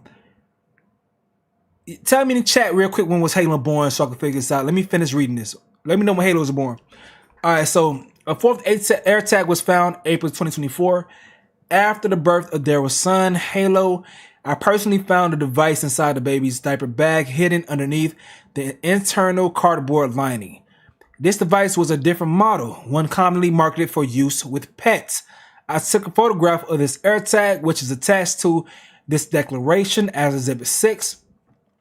Each of these discoveries involved Daryl, George, and me working together to locate the devices. George would receive alerts and we would search the vehicles until the AirTags were physically recovered. In January 2025, George and I moved into Daryl's house. While helping clean and organize the house, I discovered a box of unused Apple AirTags in a drawer in Daryl's bedroom. These had been left behind. So these had been left behind by the petitioner who had lived in a home on and off both before and during her pregnancy. She moved out shortly after the baby was born in December 2023. The box of AirTags remained in their possession. They found her secret stash of AirTags. They found her secret stash of AirTags. That's fucking crazy. Oh man, leave it to your mama though. Leave it to your mama to pull up and do some real research. Do some real cleaning. Your mama gonna get down to it, man. That's crazy. That's crazy. All right. The mama say the repeated placement of these tracking devices establishes a clear and deliberate pattern of unauthorized surveillance and stalking of Daryl by petitioner. These actions caused Daryl significant emotional distress and concern for his safety, particularly given the threatening behavior I personally witnessed at the movie theater incident. I ain't gonna lie, like, bro, this is some simple ass shit, but flip the roles. Flip the roles. A man and a woman, they're on and off. The woman is moving on in a relationship, but the man is tracking her car. She goes out to do something with a friend. The man pulls up to fight the friend, causing a big stir. And you keep finding from that point that the man has put AirTags, tracking devices on all your shit. How would the internet react to a man putting tracking devices on all the women's cars, planting the shit into the woman's, they have a child together, planting the shit into the child's diaper bag? How would the internet react to a man doing that shit to track a woman down and actually putting up? That's Diddy shit. That sound like Diddy. That sound like Diddy. They'll be like, oh, he's controlling her. And it's sad that you got to just simply just break it down like that. But that's how you got to put things in perspective for people to understand. Like, that's not cool. That's not cool. That's super invasive. That's super invasive. What you like? You can't control nobody in that manner. You can't control them. That has nothing to do with your son. That's relationship shit. That's nothing to do with your son. And I agree how this may be like, why is this in this situation? Because does this have any, importance in regards to how she's able to care for their son? I don't know. Maybe they're trying to show her mental state. I don't know, because that does become a thing. But what is happening is we are discussing the dynamics of the relationship, because that becomes a thing as well as far as public perception. But I don't know. That's some nut behavior. Ralph the Game, what's good, homie? That's not right, man. It's some wild shit. Some wild shit, dog. They're saying that's Offset. I ain't gonna lie. That may be something Offset may be doing. Offset is crashing out. Offset is crashing out. But I did before I move on to another topic. Did y'all see the actual how the AirTag look? I seen a picture of the when she tried to get slick with the AirTag. She tried to get slick with the AirTag. That shit. This is the Halle was dedicated to the cause, man. Look at the AirTag. She used like some little pet shit to slip that bitch in there. And I think this is what she stuffed in a diaper bag. Dog, Halle was dedicated to the cause, bro. She was dedicated. She was dedicated, man. Somebody saw my son. Look at this shit. Look at this. Y'all don't gotta do this, bro. Like this is the parasocial stuff. You don't have to defend everyone, everything. You don't know these people. You don't have. This person says she's tracking her son, not doo-doo garbage. So Illuminati boy, you are lethal. This doo-doo garbage shit. Not all the ladies know it makes them mad. The ladies are really using this doo-doo garbage shit to a whole nother degree. So you are crazy, my boy. But she says she is tracking her son, not doo-doo garbage. Baby girl. Albeit, maybe something may happen to her son or whatever. In that case, if you are truly trying to make sure no one takes your son, you're trying to track your son, why not let your baby father know, hey, I put this tracker on him just in case something happens, so I know where it's at. If you don't do that, then it will be perceived that you are trying to stalk him and using your son to stalk him. Not cool. Not cool. At all. At all. But what else do we have to go through over this? Because listen, I'm telling y'all, it's no let off for the topics tonight. We got some crazy shit to get into. There's some crazy shit to get into. So I'm trying to make sure we thoroughly go through this before we go to the other topic. Because when we get into those, we getting into them because it's a lot. It's a lot. All right, fuck it. Fuck it. Let's go ahead and talk about this. All right, so Casanat, man. Casanat. We gonna move into the Casanat situation. Casanat is going back and forth lightly. He's doing on a slick way. He's doing some slick shit. But Natalie Nunn is doing her best to smut out the Streamer University brand. And Casanat, as he's peeping it as he's trying to do this shit, and he ain't having it. So he's done his thing as far as getting things together with his legal team to block anybody that he doesn't want to use the brand from using the brand. As well, it's like he's gonna explain it. We can get to that. But like I told you, Natalie Nunn got things going on, and but I did have this argument weeks ago, and I'm like, bruh, these niggas don't know what the fuck they're talking about. So Casanat has let it be known that he owns the Streamer University brand. He owns it. Now, But Gilbert Arenas, I don't know if y'all know about Gilbert Arenas, but he was trying to downplay Cost in that situation while talking about these streaming or content houses. And now it's arguing with folks because they trying to say, oh, Cost and that probably don't even own this content. I'm like, bro, y'all don't know what the fuck you're talking about. But this is just me for a little quick. I just want to shit on niggas real quick because they don't know what they're talking about, whatever. But this is what Gilbert was saying before. But yeah, what they do is they sign these kids to these 360 type of deals. Basically saying we'll put you in the house, we'll give you the hype houses and all that shit. We'll give you like 20 grand a month, and you ain't got to pay no rent and all that stuff. So when you ain't making that kind of money, like fuck yeah, and we'll make you famous, and then that's where they get all their backing from. Because there's no way that somebody like Kai is doing everything he doing, living with niggas still. Get the fuck out of.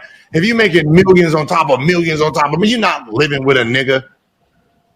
Hey, bro, like this is some old head ass shit. Why are you gonna just mention Kai in the most hatingest way possible, bro? Guild is a hating ass nigga though.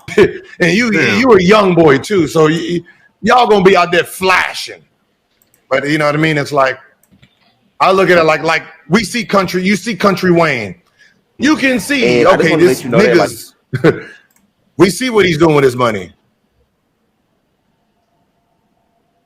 Like, so I'll be trying to figure like the content, like if they live in a content house, they don't get their own. It's not their money. Here we go. Like they don't own the content like that. So I don't know anybody who does. Wow. Like I don't know if Kai does or not. Like I don't know what they're doing. Oh, Kai is signed to UTA. Oh, then I can find out that information then. Go ask you. Y'all heard it? Okay, I'm gonna stop right there. See, I heard what he's saying. He's trying to shit on the young man's grind, and he don't understand the industry that Kai is in. He don't understand the nicks and crannies of what Kai got going on. But yeah, I just wanted to play that clip. The shit on the niggas that was trying to argue with me on Twitter. As I told them, this nigga don't know the fuck he talking about. All that shit, he shooting from the hip. He don't know the fuck he talking about. He just trying to talk some shit. But Kai owns his content for the most part. The stuff he probably has to share is AMP stuff. But the streaming things, that's different. It's not the AMP shit. It's different. That's different. So Kai owns his stuff to the point that he had to let it be known that everybody can't use his shit. Miscellaneous University, the idea was so big that I had to take legal action into owning the idea, owning the name, and making it mine. Because it was influencing a lot of people to just redo it. But we have to secure it, and we got to make this shit special. Shimmy University have full ownership. The name itself have full ownership. What got even crazier is that they're dimming down now. My people is dimming down now on owning the idea of Shimmy University. For example, the idea of it is being owned. So like the idea of gathering a bunch of students, the idea of having people on the campus and having them learn, like we're actually cracking down to the legitimacy of getting it. For example, the Shade called me yesterday talking about I'm about to start a streamer community college type shit. I personally know the Shade, but the Shade.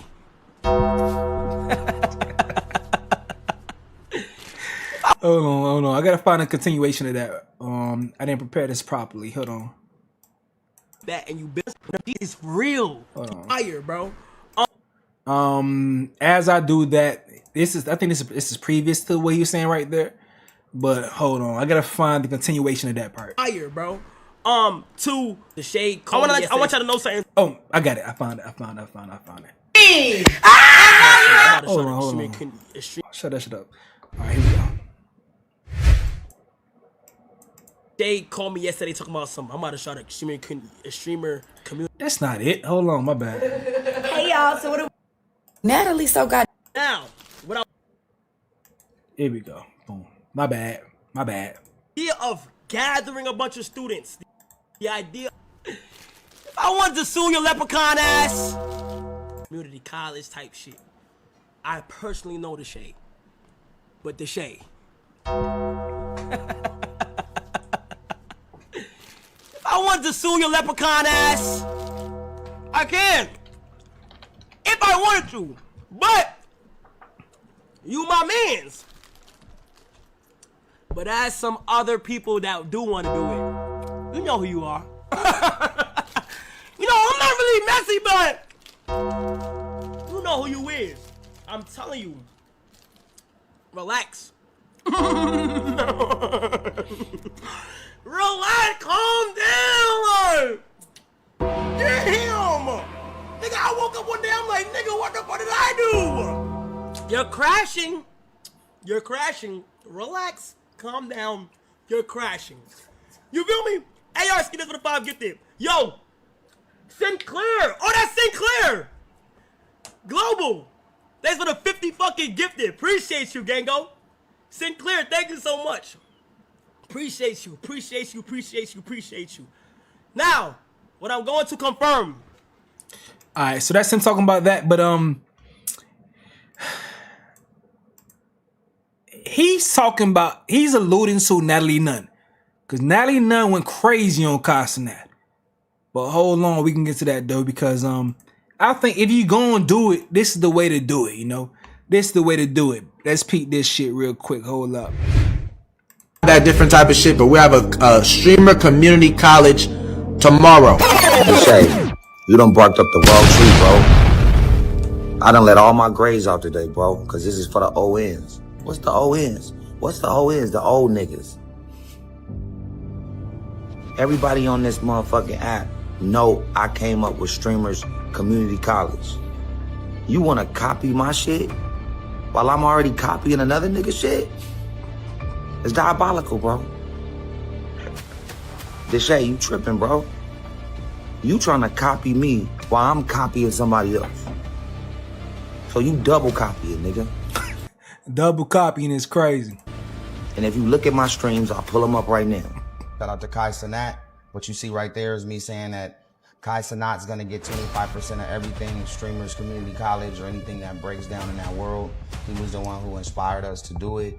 We're fair people, and we always want to make sure that the people who have paved the way get their just due anything you do in business, whether they want it or not.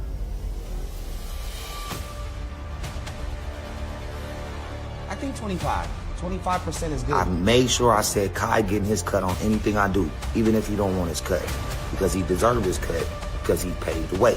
This is his idea. What they didn't do is add in the old niggas. We don't want to bother the YNs. We want the YNs to show the ONs how to stream down the street at community college. I ain't gonna lie. When I did dual enrollment in high school, it was a lot of ONs. There was a lot of ONs in there. It was a lot of old niggas. And I ain't gonna call the ladies niggas. There was a lot of older ladies, some seasoned ladies in community college when I did dual enrollment. So yeah, it's that makes sense, you know. A lot of salt and pepper in the area. Simple. All these celebrities and shit trying to jump on this Twitch shit and jump on Kick. They don't know what they doing. They reaching a free fall immediately and they feeling away. Why? Because they don't know what they doing.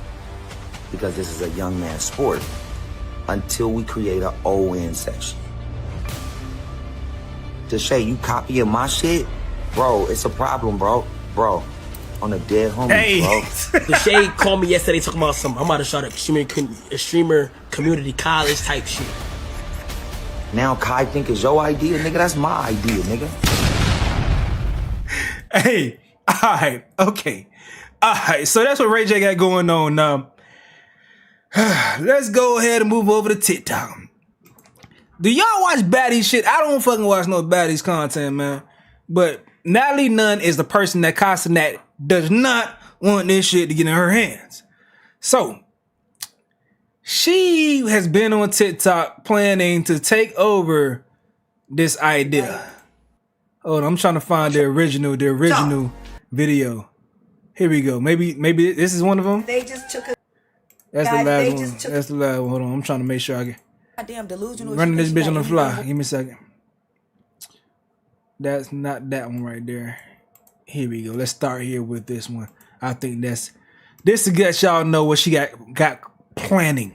So, there's a lot of baddies out there that always want to join the Baddies anything. So now we have this Baddies University, and I feel like, you know, you guys could learn a lot here at this school. So I think that we should open up. We should open up enrollment. Right? We should open up enrollment. But it's a tuition. You know the Baddie D needs her money. So, I don't know yet. $5, $10. Not only does she want to do her copy of Stream University, she want to charge for it. Where Casanat paid everything based on what I know. He paid for all expenses for everyone that came to his shit. Like that's kind of lame. But what's this right here? I will expel you bitches immediately. You get to acting up on my goddamn campus. The Baddies University. We're in the dorm room. And then previewing merch for the shit. I know this one Kyle was like, oh hell no, fuck no. And you could have a university for different things, but you are purposely, we know she's trying to piggyback off his shit. And then y'all see the Twitch link. We know she's trying to piggyback off his shit. Come on now. And selling merch for it too. What's your professor? Are you professor? Teaching bitches how to stay cute from Sadie to Baddies. I need you to pay the dean in cash to be a part of Baddies University. And you baddies have your binders. Baddies University starts today. Guys, they just took us down for one day. We'll be back tomorrow for the bus ride to the next city. See you guys in the morning. Baddies University. We're learning the rules. Just bear with us. We're learning. Thank you. Thank you. So Twitch seen immediately, they said, we want no parts. We want no parts of this hoery, fuckery, none going on in this dancery. We want no parts of that shit. Twitch took their damn channel down. And I appreciate you. Twitch said, we are not going to be furthering this degenerate behavior. We already got these young boys wilding the fuck out. We is not going to have y'all wilding the fuck out on my damn platform. And, bro, we already know baddies were going to be immediately banned. Like, come on now. Baddies, all they do is fight and twerk. And fight and twerk. Like, what could y'all have offered Twitch? Stay y'all ass on Zeus. But all right, so now Natalie Nunn was pissed off, and she wants to blame Casanat after getting banned. And then this is what actually Casanat, he woke up and seen he's responding to. You've DM'd me. I don't DM niggas. Like, I don't have to DM people. DM'd me asking how we can collab back in February. I've told you multiple things that we can do. You then did a whole streaming university, but because I'm caught up in the Baddie University world, teaching these bitches to be bad bitches, get money, I feel like you just kind of like are playing, like you playing with the baddies. I have one stream where one of your boys, I don't know their names, I love them all, no shade, but he was like, pose for me, ask that, and you were like, what the fuck was that? You know what it is. If you're a streamer, you know. My song was #1 on TikTok. Like, you just keep... She's talking about Rakai. When Rakai was acting gay, they be like, bruh, chill. They just telling their little homie, stop singing the lady's song, bruh. It was no shade to you. Song was #1 on TikTok. Like, you just keep kind of playing with me and the baddies. But again, let's get back to the DMs in February when we were filming Baddies Gone Wild, and you kept DMing me saying you wanted to do something with the baddies and da-da-da-da, and then you go around me. You go around me. And I will post the DMs, and you're reading my DMs to you right now. I'm not a little girl. I'm a boss. I'm really the boss. So I feel some type of way that you keep on doing like weird little kitty shit. I'm not a kid. I'm grown. I'm a boss. Again, the creator of Baddies. A streaming show. It's a streaming network. And you just, I don't know. So it's like, stop DMing me asking what we can do with the baddies and da-da-da-da-da. Me and my baddies, again, I just feel like you're playing. It's funny because I could play too. Baddies University. I went to USC, fight on Trojans. I'm smart. A businesswoman. So smart. You don't own Baddies and you don't own University. I will literally have a fucking ball. Matter of fact, I want to book all of the biggest athletes that play college, any sport. Okay? The Baddies, look, it's Baddies University. I'm gonna show you some shit. You missed out on a lot of things that we could have did on your little university. I didn't see it. I just heard recently about it. And I went to my DMs and I'm like, why do you keep DMing me saying let's collab and then you don't want to collab? I'm too expensive. She's trying to bully bro. Into, what did she say? Saying let's collab and then you don't want to collab. I'm too expensive? You think this nigga will pay you? You think Cosnet will pay you?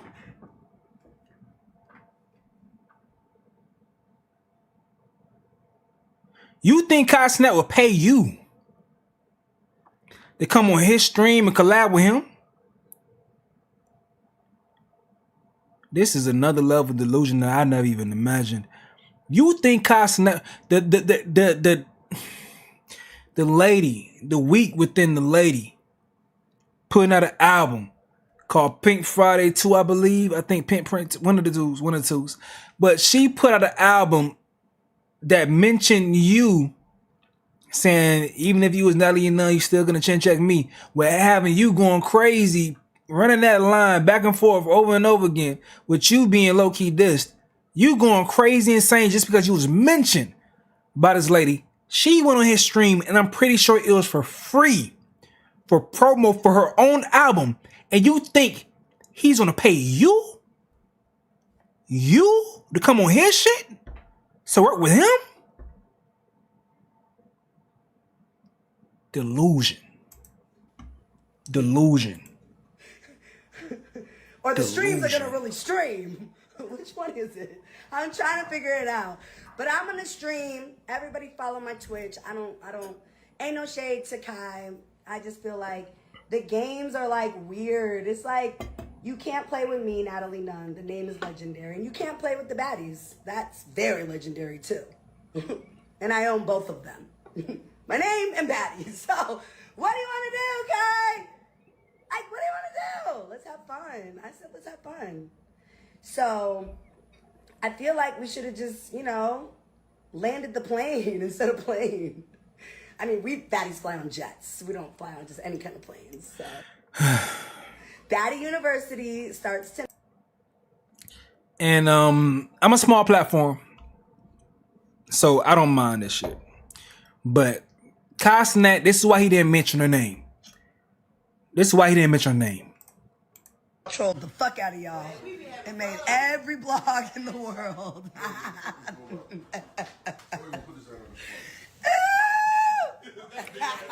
Trolled the fuck. Pause right there. So she claims that she was purposely trolling to go ahead and get mentioned by blogs. She purposely tried to beef with Cosnet to get mentioned by blogs. Cosnet didn't say her name for that reason, for that particular reason. And I understand it, Kai. Trust me. Once I become a bigger platform, I'm going to avoid a lot of stories. A lot. But right now, I know I got to be the plug and source to make things make sense for people on the back end, on the smaller end. But I'm going to avoid a lot of stories because some shit I'm just not giving light to some shit. But hey, I know people want to know about certain things, dog, because they want to know who the fuck Kai's talking about in that situation. But that's that. Now I need to follow up on this one thing, man. Say that wig is diabolical. She's not even a streamer. Kai won't gain anything from this lady. Not at all, my boy. Her baddies must not be popping if she has to use Kai to get her name in the blogs. That's all. They every single day they try to find something to get them in the blogs. And I don't think they found a new star like they had with Krishan Rock. I don't think they found a new star. So they just going ahead and just doing whatever they could to get some type of notoriety. While we still over here, did y'all see the shit with cooking with Kaya? Hold on. Excuse me.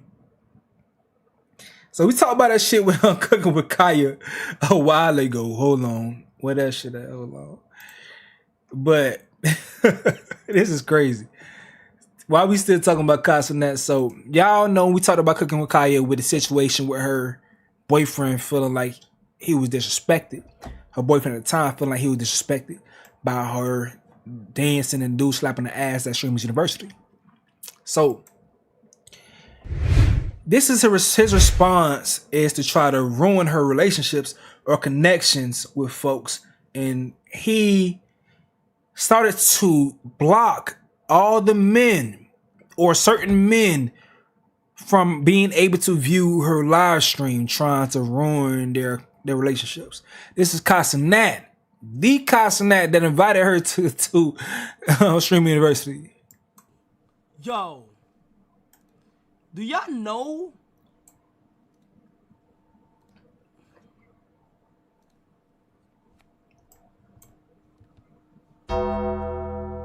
Blocked. Banned.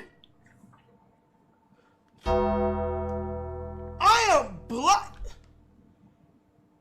Nigga, I'm banned.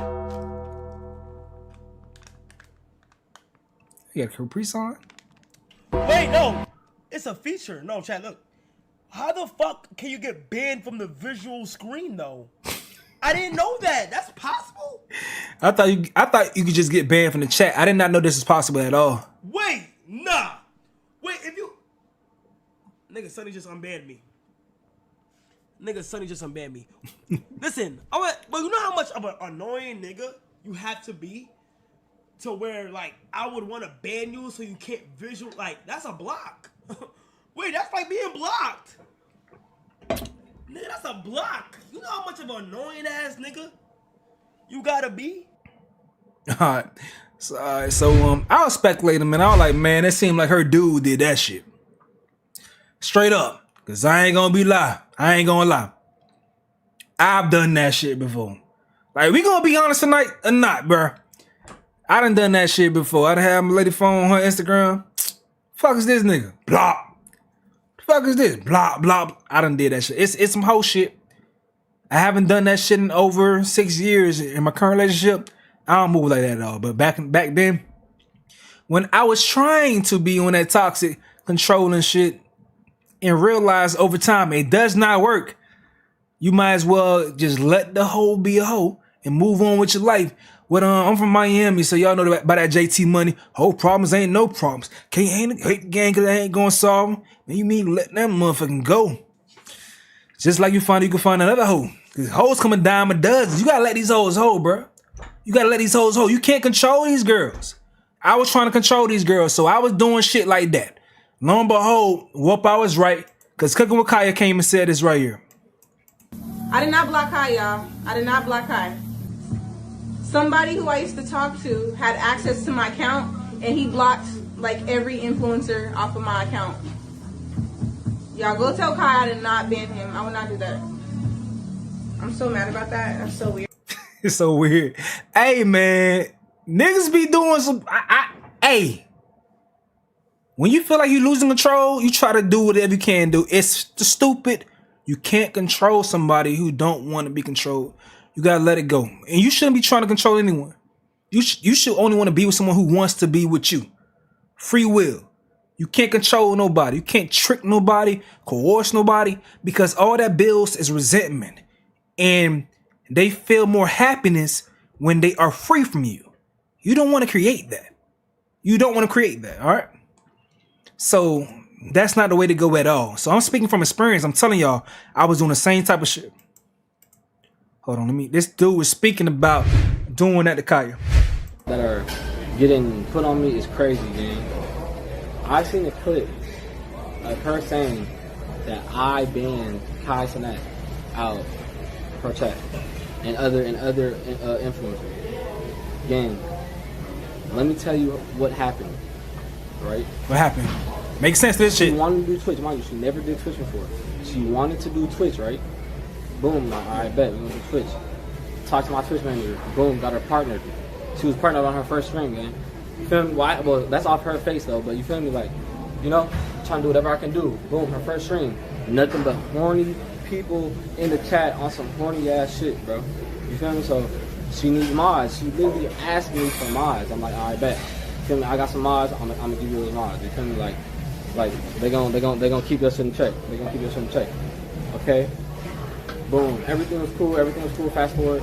All that shit happened at the Sherman University. Crazy. The allegations that. Oh, we got some more. We got some more. Where's that? My mods, like, I don't know, like, she was, like, it was just blatant disrespect, like, I don't know, bro. So the mods started doing weird shit that I did not tell them to do. You feel me? They was banning niggas in the chat and shit like that. I did not tell them to ban nobody.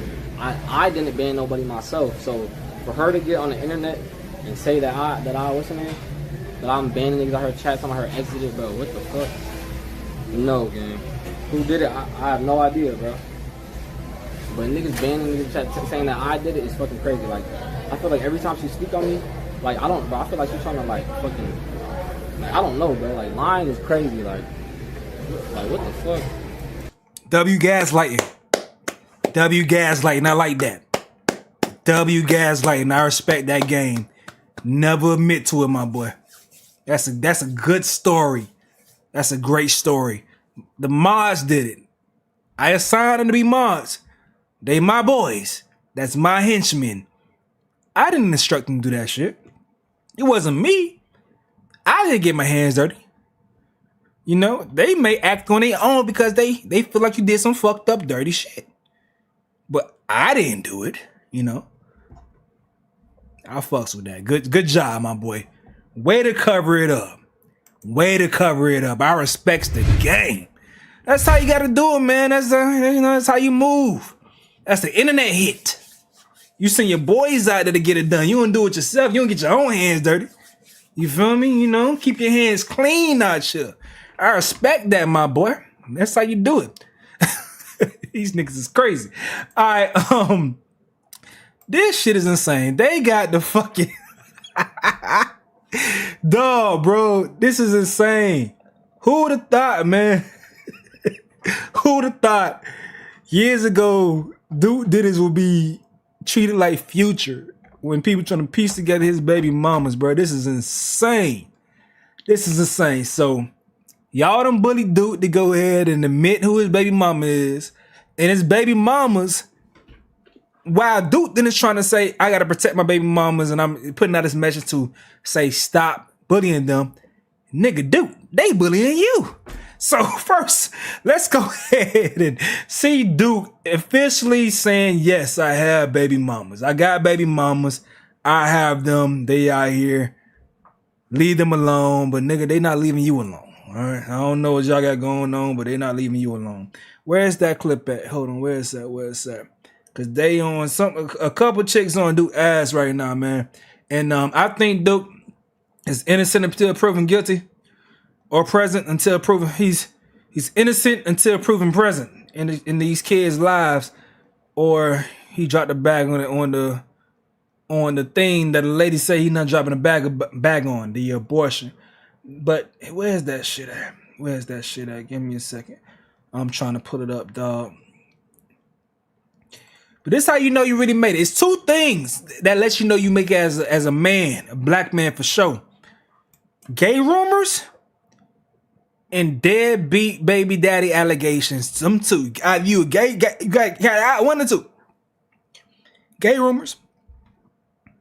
Thank God he didn't get those. Deadbeat allegations. Or you are a narcissist behind the scenes. Those are the things that let you know you made it. You get those type of accusations, you know you made it, man. All right, so look. When I first started streaming and shit,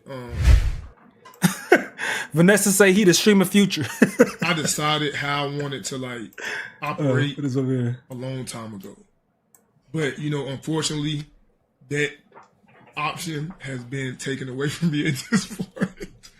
It's been taken away from me at this point because y'all keep harassing. Devon was good. I ain't see you in the chat. Devon said I'm toxic too.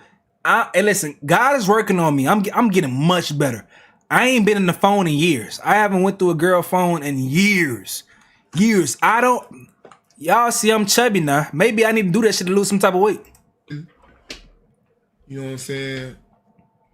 The mother of my kids and, you know, being very, very weird. And this is exactly what I wanted to protect them from all along. And this whole time y'all been, you know what I'm saying, trying to dig into like part of my life that y'all was never invited in, like from jump. And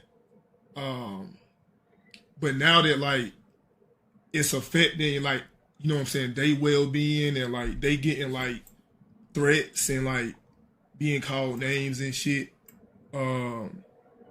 That was my like main priority from jump. Just I never wanted them in this whole light because I live on the internet every single day.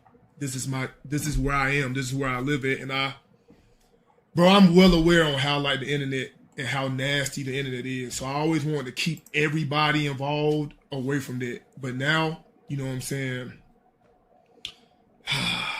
Y'all proved me right once again. You feel me? So, please stop that, okay? That shit is mentally draining for a lot of people, bro. I don't think y'all understand, like, the toll it take, you know what I'm saying, on them every single day, especially when y'all calling them names and, like, doing a whole bunch of weird shit.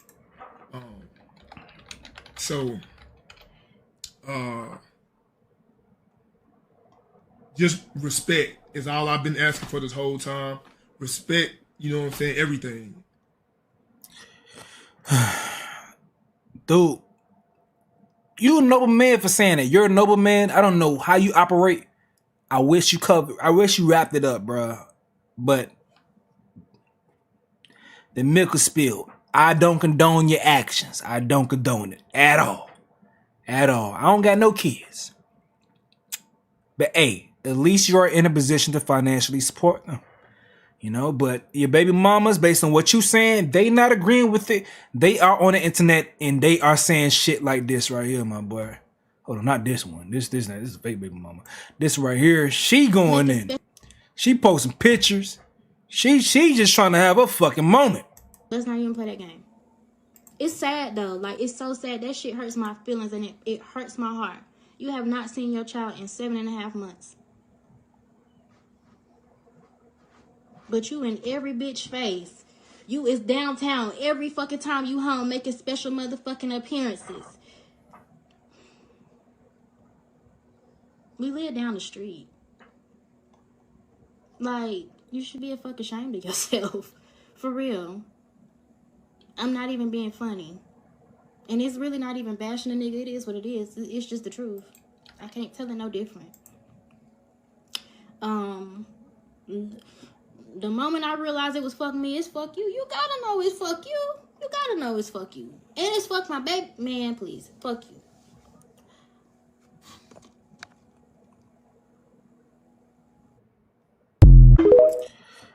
I don't know if it's the same girl, but one girl had a different story. Dude got a type, dog. Whether they light skin or dark skin, they look the same. I don't know if it's the same girl or not. Y'all let me know. I'm gonna have to address this because not only are y'all posting my kid, but y'all have been posting us for a week straight. Because my child's father does not want to admit that he has kids. He has kids with an S. Mine is one, along with others. Is that the same girl as the other girl? Is this the same girl as the other girl that we just looked at? They both pretty. Does he financially take care of his kids? Yes. Okay, she said, does he financially take care of the kids? Yes, okay.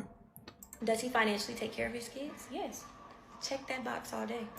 Does he physically take care of his kids? No. Dude will go months without seeing his kids. Months. Will y'all change that for us? No. Us coming to the media will not change that. However, y'all have found us. Y'all are harassing. She said, y'all haven't found us. Is she talking about her child, or all the baby mamas? Like, that's crazy. Us. So now we have to address it. People say we're doing it for clout. We're just not doing it when he's been big. Y'all know we have had kids with him for years. 3, 4. Oh, she's talking about all the baby mamas. She said we have had kids. Is it the baby mama union? Like, what's going on here? Like, you know, a whole gang of baby mamas. Y'all talked about this in a group chat that said today's the day. Like, y'all going public? Like, what's going on? For however many years, and we've been quiet. Strong people get tired, y'all. That man got kids. Hey, what do y'all want us to do though? What do y'all want us? We supposed to shame Duke and to take care of the, I don't know, Duke, go see a child. What you want us to do? Duke, see a child. What do you want us to do? All right, now this one right here, this the pettiest one I seen. She just want to be part of the story. So this girl said she paid for the abortion on her own, and she pissed off because she not even a baby mama. She just want to be a part of the fucking story.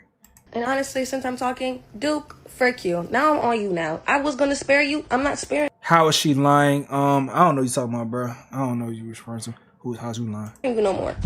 So that little video that was posted at YouTube, bowling video, yeah, you're a weirdo. It was hella clipped, and now I'm gonna dog you. All right, great. So the only reason I was there, that man personally invited me, right? Mind you, you're in the video talking about you're gonna regret the TikTok. Like, you didn't ask to make. Okay. What's she talking about? Hold on. What's she referring to? This right here. Cuddling in bed with DD with the dog is crazy. Is this what she talking about? I just want to know reference of what she talking about. Sir, I have a picture. Yeah.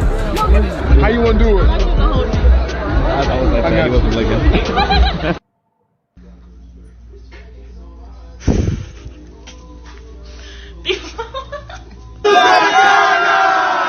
So that's what you're referencing?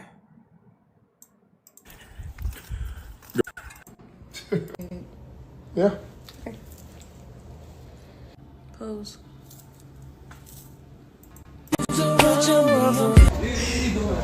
Like, you ain't saying like good. It's completely empty.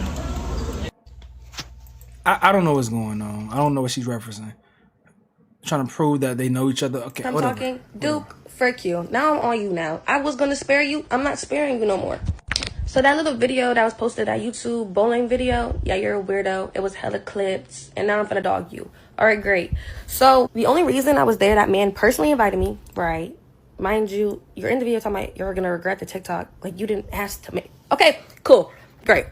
So, the little ending part that went viral all over TikTok and Instagram, Facebook, everywhere, that was edited. He asked me, where you finna go? I said, I'm finna go home. I said, where else would I go? Because where else would I go? Because I'm not going with you. I'm going home. He knows that. Because I'm trolling, like, we're playing, like, because we know each other very well. So, like, we're cordial right now because, mind you, I was pregnant in December, y'all, and the only thing that went home was that baby. He didn't give me a single dollar. Cool, great, I got it. I ain't tripping about it, but it was yours. And told me to keep my baby. And I promise you, after this, I wish you would get on here and tell me that you didn't tell me to keep my baby. But told me to keep my baby, would not pay for it. And every time I text him for something else, instant response. But when I'd ask you for that money, or when I bring up the abortion, no response. You're a weirdo. You have like a breeding kink. You have so many babies and baby mothers that you don't take care of. You're a deadbeat. But okay. But I'm not gonna lie. I was straight off it. I'm like, okay, cool. Maybe he don't believe in abortion. Clearly, you got so many damn kids. But I don't care about money. I have my own money, and you could never be the father of my children. Absolutely not. Because all the mother BMs standing alone at gender reveals and baby showers could never be me. I'm so sorry. No. Cap. I only seen one baby shower, and Duke was there. Now, maybe in some other ones, but the one that I did see, Duke was there. And I also seen some deliveries. Duke was there. But, hey, she said none of them. I don't know. Absolutely not. But the video, it pissed me off. It really did. Because you tried me. And when I texted you and I said that clip, before it even went viral, I said, that's hella weird. You clipped it up. That's hella weird. And then it went viral when I told you to clear it up and you didn't. Now I'm coming for you. Because you tried me. Right. And Lord and behold, is it perfect timing? And I don't understand why the other ones, well, I mean, I tell you don't count. I'm free. I got saved. I was smart enough because good for you. I ain't gonna lie. Like, yeah, being I don't know how many baby mamas he got, but I don't know how you decide who's a priority if you got +4 baby mamas, bro. I don't need the money. But anywho, not like I was gonna get it anyways, y'all. Wouldn't even pay for the damn abortion or my fight there. I had to fight all the way to Ohio Not who y'all think he is, y'all. He's a freaking liar. He's not celibate. He be freaking on little girls. He's a freaking weirdo. Whoa. You can't just say that shit. You can't just say that shit. Freaking on little girls. You can't just say that shit. Fuck no. All the other stuff may be true. But we ain't doing that Drake shit over here, man. Dude, don't let her say you freaking little girls, my boy. He's just weird. And I really did try to spare you. If you wouldn't have clipped it up after you apologized and begged for an apology and me to unblock you in that bowling alley, 4 months later, when I blocked you and didn't speak to you and was not going to speak to you ever again. But then you told me, it's like, oh, I'll give it to you. I'm so sorry. I'm so sorry. Can you give me a hug, please? Da-da-da. I said, we could be cool, but not like that. Like, we could be cool, though. All right, bet. Run me my money, though. Run me my freaking money. You must not got it. I don't know. I don't think he got it, y'all. I truly don't. I think it's fake. I think he living off Kai. Ah, shut the fuck up. All right, okay. He may be a horrible person, but don't lie. I don't know this nigga. Watch his content, I don't know. He may be a horrible person. But a nigga ain't... Don't say the nigga broke now. Come on now. But anywho, that's it. I really wasn't going to say nothing because y'all are messy. And he most likely going to lie. I have no reason to lie. Frick you, you're a freaking weirdo. Y'all got it, though. He got it. And I feel like the 9 other kids, y'all should know. 9 other kids. And if y'all want a rich baby daddy who's probably not gonna pay for nothing and not take care of kids or even see your kids, and he kicked out his other BM for another girl and made her drive all the way home with her baby at 6 o'clock in the morning. Anywho, if that's true, that's crazy, dude. If that's true, that's crazy as hell, dude. But I don't know if it's true, bro. I don't know if it's true. That's the one to pick, y'all. That's the one to pick because he just be nutting in anything. Clearly. Let me just answer the couple. Yeah, you can't just move nothing anything. That's I think we all should know that, but no better than that. But yeah, Duke got that bread and went crazy. Y'all don't understand. Like, out of all these AMP niggas, I'm a 2K player. I watch Duke and I watch Agent. Those are 2 guys I really watch their content from the ground up. Not Agent, but I watch I didn't watch Agent from the ground up. But I seen Duke from the ground up. I seen Duke from when he was sleeping on the couch and then going into his brother's room to play the game. That's from the point of time I watched Duke Dennis under 100,000 subscribers. So to see him get the bread and then find himself in this situation is disappointing. It is disappointing, dog, because I don't want to see the man go through no damn crazy baby mama drama like this. That's insane, dog. That's insane. And that ain't cool if you not seeing the kids, but we don't know. We don't know. Couple screenshots, y'all. So this is when I first told him. Okay, great. So I send the abortion thing, and he gonna say, at this point, we just need to stop freaking with each other. Because I don't want to have your kid. Okay. I said, I was gonna stop messing with you anyways. Like, it's no point. Y'all, I promise you, it's no point. It's no point. It's no point. Y'all, don't piss me off. Please don't piss me off. Please don't piss me off. Whatever, you got it. Send my flight. Send me the money. Anyways, then he just started trolling y'all. Like, he did not want to give me the money for this. Like, I don't get it. Like, you literally just freaking had me crisscross a freaking pretzel and nutted at me, but now you don't want to send me the money. I'm just so confused. Like, was never sent. Kept on, oh, I'll just bring it to you in person. I'll bring it to you in person. Crisscross and the presser and nutting. She's very graphic. Goddamn. What the frick? You don't got Apple Pay, Cash App, Zelle, PayPal? I got it all. Said I'm not being the nice baby mama. It's crazy. Nothing. I gave him 40. Let's see. I didn't even respond. Hey, when I seen this, that's how I know he got a lot of baby mamas. If all you just said, bro, dude, boy, you're slanging dick all across America. I'm waiting. I'm saying you're joking. I don't know what you got going on. Like, talking about I've been working. You don't do that much. You don't. I know you, but you don't. When I went to my procedure, y'all, I sent it. Nothing. I said, yeah, you're a weirdo. Time I didn't see it, I'll send it to you. Still to this day, not $1. All right. And then after he begged, like, and apologized to me when we seen each other out randomly, and then he just being weird and messy. And then this is when he invited me to the bowling alley, y'all. So, yeah, I don't know. Frick you. Oh, yeah. And then I said this. It was clipped up. Yeah, told me he hasn't watched it. And I said, clear it up. But he didn't. So, this is me clearing it up, y'all. That clip pissed me off. And, yeah, he be lying. He got like 80,000 kids, and he just He don't take care of them. He don't even see them. How do you know? Like, how do you know though? Like, I don't know. You're not even one of the baby mamas. You just want to be a part of the conversation. And you threw yourself in it. This shit has gotten 7 million views. As I told y'all before, a lot of the things that I cover on my platform, I look at my shit as a small platform. So if something has way more views than my shit, then I'm gonna cover it because it's out of my control. But when I get bigger, I'm definitely not shining a light on some stupid shit like this. I'm gonna keep it G with you. But since on the smaller platforms, like, hey, everybody see it. I assume people seen it already. And I just want to get my commentary on it. That's my assumption. But fuck out of here, man. We talked about what she got to say, dog, man. Dude seeing this chick speaking, and he said this right here. Yes, people keep asking me, am I one of Duke Dennis' baby mamas? Yes, I am. Oh my God, no, she's not!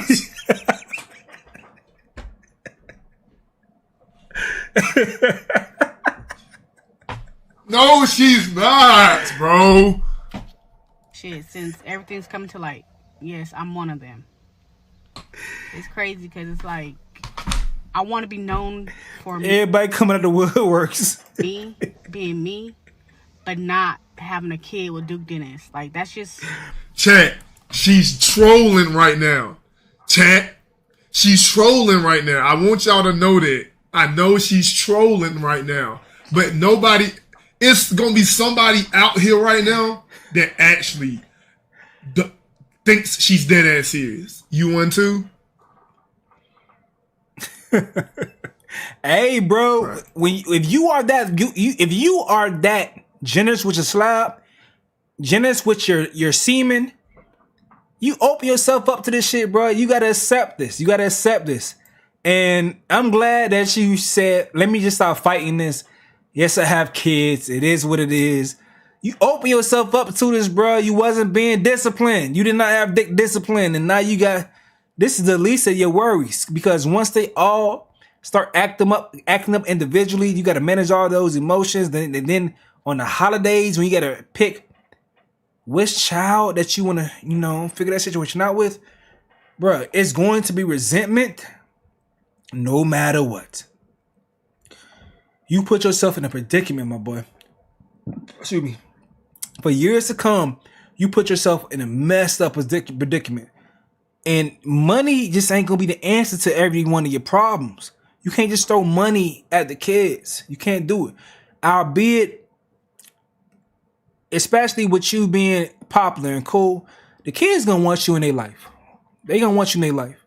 But the mothers, if they feel some type of way, they are going to actively be working against you. To it's like eventually they're gonna want to put things in perspective for the child if they feel like you haven't been doing your part. Hopefully the mothers don't do that, but based on what I've seen, you put yourself in a crazy predicament, my boy. Good luck though. Good luck. No, it's some more things. You got a lot of shit to go over. What else we got? I want to use the bathroom real quick, but I want y'all to see this situation. This is a quick topic while I use the bathroom. Let me look at this real quick and let me know what y'all think about this shit, because I think it's some bullshit. Peep this real quick. Hold on, not that right there. Boom. This is a quick topic. We about to keep it going. I worked so hard for that title. The greatest moment of 16-year-old Clara Adams' young career taken away from her because of a celebration. After winning the 400-meter event at the CIF State Championships with a time of 53.24 seconds, her dream of winning a state title went up in flames after celebrating using a fire extinguisher. When she blew the fire extinguisher, the opponents were gone. That was our moment of celebration, and the CIF officials made that about them. The crowd went crazy. They loved it. The booth, CF booth went crazy. They loved it. But those few guys in those jackets, they took offense to it, didn't like it, and they made a decision based on emotions. The North Salinas High sophomore grabbed a fire extinguisher from her father and coach and extinguished off her spikes. The CIF deemed her celebration unsportsmanlike, stripping her of her title.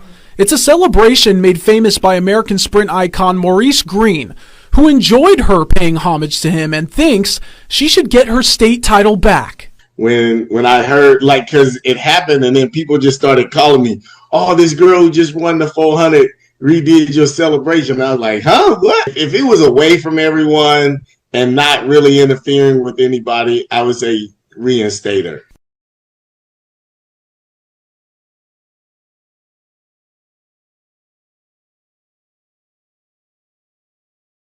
That gotta be a record, man.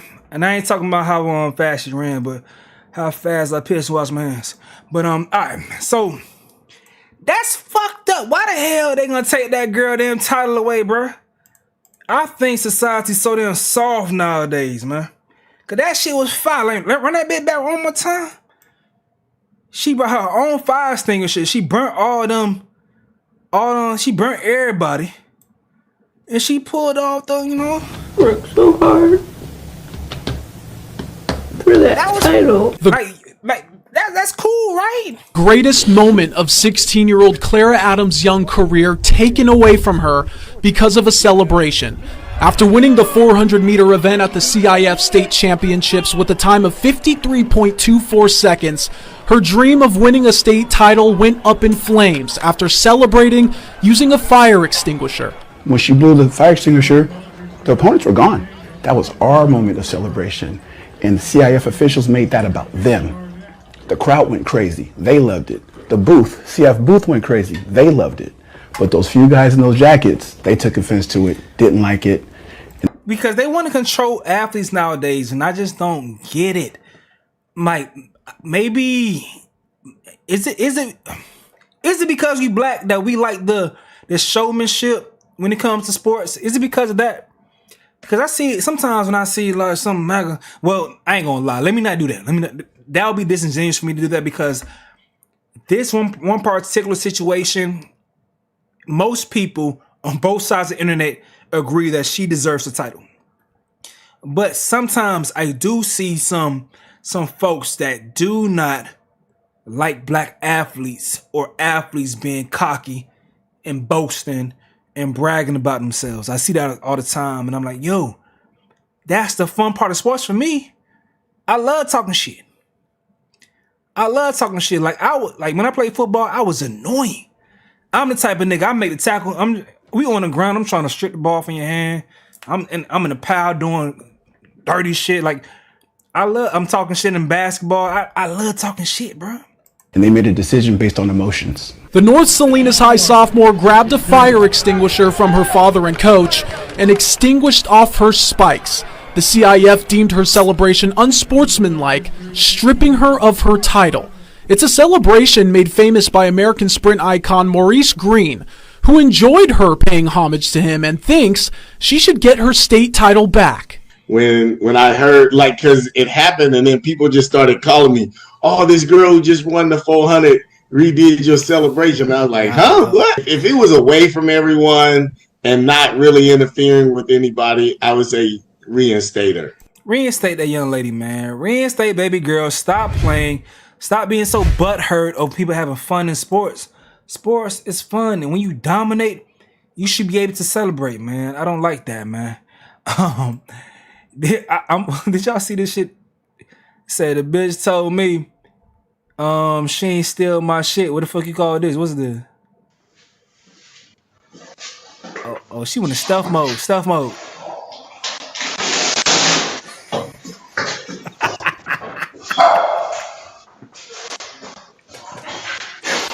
Hey, she went in stealth mode real quick. Had to get low. You never heard of a fish island? She looked dead in you. She looking right at us. We see you. Wait, let me make sure I can see this, because sometimes I be tripping as far as the angle. She looking dead at us, dog.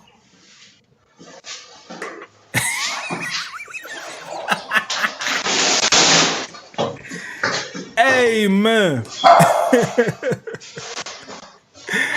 Oh, man. She thought she got away with it. All right. But I seen someone said something about therapists earlier. That made me think of this story that I was preparing on, that I was like putting to the side on TikTok. Crazy. All right, so it's this dude right now who's in fear for his life on TikTok because he had a story time, but he did not expect his story time to get so big. But he told a story about dating a therapist, but the therapist turns out to have a huge platform. So he's shaking this boost right now because he thinks that he gonna get the fuck canceled in some type of way because he's like a thriving artist right now. So dude's scared as hell, and this is what he had to say as he's waiting.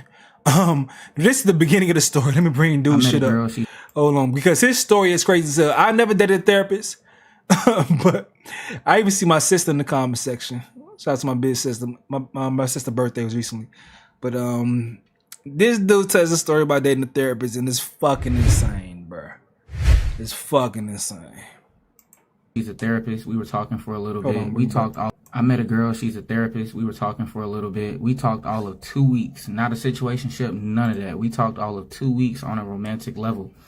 I would say 4 days into us just texting, she called me at 6 in the morning. It woke me up and I hung up because clearly that was an accident. So I just, declined it. Then she called me at 7. She called me at 7 in the morning. I woke up because you can call me twice. Must need something. Okay, so I'm woke. This is the conversation. I'm very groggy because I just woke up. So I'm like, hello? And she said, were you asleep? She asked it like a confused question, like, why would you be asleep? Mind you, it's 7 in the morning. So I'm like, yeah. And she said, she said, I need you to realize I woke up early to talk to you. Do you understand? And I'm like, okay. No, I'm serious. So I just woke up. Nothing's funny at this moment. So I'm like, okay, what's up? So we talk all of 4 minutes. And whatever I finished off with, whatever I said at this point was funny enough for me to laugh. If I laughed for 4 seconds, that means she laughed for 2. So I'm sizzling down my laugh, and then it goes quiet for a solid 5 seconds. And she said, I don't think I'm interested in pursuing a relationship with you anymore because I don't feel like you are as serious about your career as I thought you were. I swear to you. I said, yo, it's 7:06 in the morning. What are you talking about? She was like, if you're an artist, it's like you're not working on any new music. You're not doing this. You're not doing this. You're not doing this. And I'm like, bro, mind you, this is like February. It's like, yo, I just put out an album. I don't know when BPD came out, but BPD had came out the week before. So I was like, I just released an album and a single. And I got another single, which was Flowers for Algernon, on the way. What are you talking about? Mind you, I just got out of a relationship. What are you talking about? So she was like, it's exactly what she said. I swear to you. I swear to you. It's exactly what she said. Oh God. Oh God. Oh God. Now I'm like, yo, what's going on? You good? She was like, that's on me. I overstepped and this, that, and this. I'm confused because mind you, it's 7:10 in the morning. So I'm like, you good? You good? And she was like, well, I am a therapist. You should talk to me about what you're going through and I can help you. I can be there for you. I said, if we're going to be dating, I don't want to, blur those lines because I don't want you to know too much about me. This is the thing in my relationships, bro. It's a certain level of me that you're just not going to know, buddy. So I'm like, nah. And she was like, is his nails painted? Yes, his nails are painted. And that did catch me too, Kia. What's good, Kia, man? Shout out to the usuals in the chat. Seeing Felicia in the chat, Divine in the chat, Andrea, Mr. T, poems by Kia. I seen Ralph been in here for the longest. Shout out to the users in the chat right now. Try therapy. I do therapy. I'm cool. Chat got my back. But I'm like, nigga, I just met you. And we're supposed to be dating. We're trying to, see where this go. Why would I tell you stuff like this, bro? Facts. What are you talking about? Facts. So she's like, you know what, fine, yada, yada. We wrap it up. We get off the phone. I go to sleep. She calls me again at 3 p.m. Same day. 3 p.m. Okay. What do you think she called me about? What do you think she wanted? She called me, and this is where she started. Okay, this is where we started. Then she backed up, placed the phone down. She is booty butt naked. She is booty butt naked. You know what she said to me? I need you to accept my body. I'm driving. I'm driving, and I'm like, okay. And she said, do you accept my body? I'm like, yeah. And then she proceeds to take me on a body tour. And she's like, these are my tattoos. These are my scars. I need you to accept my body. Okay. Okay. She hangs up. Immediately, as soon as I say okay, she hangs up. She calls me every bit of about 4 minutes later. I swear to God. I swear to God. I swear to God. I swear to God.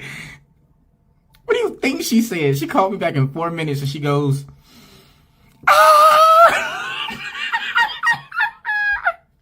She goes, we're serious, we're serious. Ah!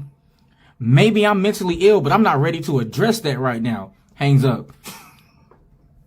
I ain't gonna lie, I'm low-key intrigued, but like, what the fuck, nigga? I just met you. This is 4 days in. This is 4 days in. This woman is a therapist. You know what that means? Somebody goes to her. That's crazier than her. Looking for help. Hey, this nigga's evil. Okay, so this nigga's evil. So we talk like, that was on me. I should have got out sooner. But at this point, I'm entertained, bro. She's strictly entertainment purposes only at this point. Like, I gotta see where you going with this. We talked for a little while longer, and one day, I'm not texting back as fast as I need to be. I get distracted. Uh-oh. So she's like, hey, I'm not satisfied with your text rate. What's up? And then she like starts going off on me about some stuff, and I was like, yo, I feel like you're projecting some shit on me. Are you okay? What you got going on? Because you really throwing some shit at me right now. And she lit me up, bro. The little bit of information that I gave her on my life, she started attacking me with it. Imagine if I was letting her be my therapist. That my nigga. soon? No. That soon? That's crazy. The little bit of information that I gave her on my life, she started attacking me with it. Imagine if I was letting her be my therapist, my nigga. No, she was like lighting me up. And then she was like, don't you ever fucking try to be a therapist to me. That's my job. I'm the fucking therapist here. She's like going off, letting me have it. So I hung up. You don't talk to me like that on the phone I paid for? On my Lord's Thursday? No, thank you. I hung up. So then she started blowing on my phone with text messages. Honestly, I was with it for a second. I ain't gonna lie to you. What's up with this nigga? But we're not doing the toxic stuff no more. We're growing, bro. My dating for me was like wild as fuck for a little minute. Whew. I want to add that my experience from this taught me I mainly date women that are smarter than me. So like women like this who are therapists and have psychology degrees, bro, I will have to have a lawyer or a real adult present because I probably was getting manipulated that whole time and didn't even realize it. I'm sure you were, bro. I'm sure you were. Ladies, I'm sorry to say this, but I gotta be real. But ladies who are therapists and ladies who go to therapy, that shit becomes a weapon. They use it as a weapon, and it's a trump card. It's my therapist said blah, blah, blah, blah, blah, blah. It's like, yo, whoa, so the fuck going on here? So you trying to use your therapist to validate every single thing that you saying, I understand, but they don't know my side? Like, but yeah, it's a trump card. Did he take this video down? He may took this video down right here, but he said some more. I'm trying to find it. He may have took it down. Damn, where's that shit at? Oh, I dated a therapist and I made a story time about it, and I didn't realize people were gonna actually like pay attention to the video. My issue with that is, yo, she's a creator on this app and she got a way bigger following than me, and now I'm scared, bro. What if we just woke the beast? What if she popped back up, bro? I'm scared. Bro, her account is way bigger than mine. Like, the amount of followers I got is like the amount of likes she get, bro. She gonna have my shit fucked up. So people thought it was that unusually Bree girl. Unusually Breed was the girl we covered years ago. I don't know how long y'all been watching my channel, but years ago when the girl was talking about black men need therapy and she was cursing them out and things of that sort, and then a black woman seen what she was saying and reported her to a job, and then she went off with black men more about that shit, and then she eventually stopped being a therapist. Then she became an OnlyFans model. That girl, that's what people are saying that's the therapist, but he said that's not her. But I think he went in more. One thing, but listen, at the end of the day, I'm a random ass ugly nigga on the internet that you will never meet. So here's a video that I posted to my actual friends only to kind of summarize what's going on. This is friends only because I have no other place to go, my nigga. Listen, imagine you make a video that you think you're posting to your friends only. You chill out, you lay down, you take a break, and you come back, and this shit got 10,000 likes, nigga. You ain't even got 10,000 friends. So you're like, whoa. So you reading through shit, niggas are coming at you for your nails and shit. People are coming at you about this girl. Nigga, they done found this girl that you're talking about, and you're like, whoa. So, but what's up with the nails though? Like, is there any men in the chat right now that paint their nails? If so, why? This is a safe space. I'm lying. It's probably not a safe space. But if you want to have a conversation, go in and say it, though. I don't think it's going to be a safe space for you, though, my boy. But just let me know. Why would you paint your nails? Why? Tell me. You make another video. Like, hey, yo, I didn't think this was going to pop off. This bitch got a bigger following than me. I don't want no smoke. I'll take a TikTok break. I take a TikTok break because... I ain't going to lie. Dude look like he do his lashes, too. He does his lashes too. So the nails and the lashes. This is a lot. I'm just a regular ass nigga. I don't know what the fuck going on. So I take a TikTok break. I come back and the first video you see has your name right here. And it's somebody talking about you. And you like, what the fuck? So you listen. Haha, okay, cool. You scroll. The next video is, so anybody see that guy that was dating his therapist? Whoa.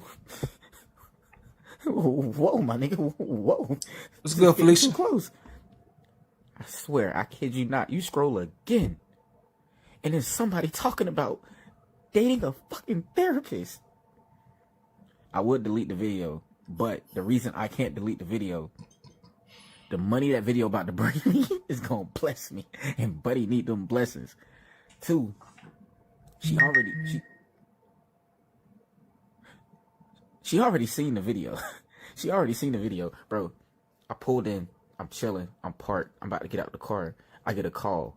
Ooh, I haven't seen this number.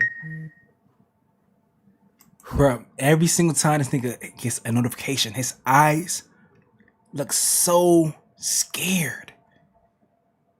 He looks like he's in fear of his life. He's traumatized, bro. Look at this shit. His eyes red. Like he was crying. She seen the video. She already seen the video. Bro, I pulled in. I'm chilling. I'm parked. I'm about to get out the car. I get a call. Ooh, I haven't seen this number. I haven't seen this number in a little minute. Don't answer. Do what you did the first time. We ghosting. You get another call, and another call, and another call, and another call, and another call, and another call. You have 17 missed calls. So you answer. Do you know what this can do to my fucking career? Do you know what this can do to my fucking career? Why would you fucking say that? Why would you do that? I trusted you. I trusted you. Why would you do this to me? Why would you do this to me? Hey, how you doing? That set her off. Nigga. Hey, this boy don't like life. This boy don't like breathing, bro. This girl seems like she's already crazy, off the edge, and she going off on you. You just say, hey, how you doing? This man does not like existing on this here earth, man. This was crazy. Cause I don't lie. I ain't gonna lie. How you deal with crazy people? Show something about you. You may be crazy yourself. You deal with crazy people in a crazy way. You crazy your damn self. That set her off. Nigga said, hey, how you doing? I didn't know what else to say. Why would you fucking do this to me? could you fucking do this to me? She's going off. She's very upset. You're gonna get hit with the hardest cease and desist of your whole fucking... Dog, he's so scared. Dog, this nigga's so scared. Every single message, bro. Cease and desist of your whole fucking life. You're gonna hear from a fucking lawyer. She is going off. She is mad. So calmly, I have to say, hey, I have not... Somebody tagged her. I ain't gonna lie. A few people tagged her. A few people guessed who it is. I deleted the comments when I saw it. But I said, yo, nobody really knows it's you. Your best bet, your best move is to shut up. Because... True. I can't say exactly why, but like, I'm not the proudest to claim what she look like right now. I ain't gonna front. She ain't ugly, but like, I got a lot going on. I can't claim her right now. So it's like, you can't claim me, I can't claim you. You got a man, I'm out here. Leave me alone. We cool. No, that's not fucking good enough. I hung up, we blocked. I have no idea where this is gonna go. And it all started because I thought I was talking to you. My friend only. Speed rounding your questions. Is she a legit therapist? Yes, I have like seen the credentials.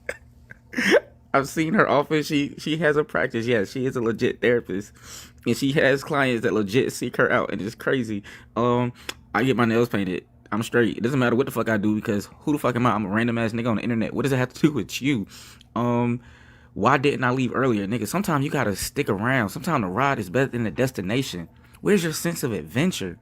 Another one I get is nigga, no, the fuck, no, we not doing that.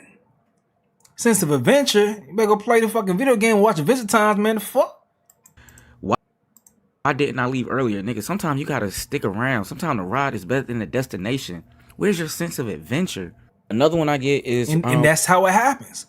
That's how it happens. That's how niggas end up. Hella baby mamas like Duke Dennis. Why weren't you up at 7 in the morning? I make my own schedule for work. I don't schedule my shit until like after 12 or 1 o'clock. Nigga, what the fuck am I gonna be up at 7 for? Who is she? I cannot say, bro. She has blown up my phone so much since this video was out. I know she has made a response. I don't know what it says because she got me blocked. But yo, it's wild, okay? I don't want no smoke. I swear to God, I don't want no smoke. What's this story for music promotion? I swear to you, I didn't even know that this was gonna be outside of my friends only. I thought this was strictly my friends only. So like when I'm talking about the music, I'm talking about the music to people I thought already knew the music.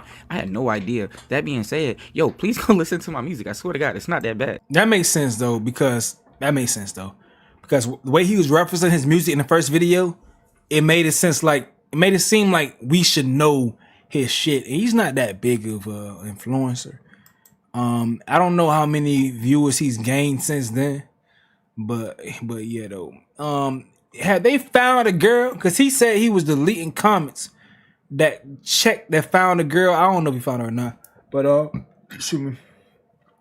Let me see. I want to see what else I had in the decks as far as shit I wanted to cover with y'all about that thing. None.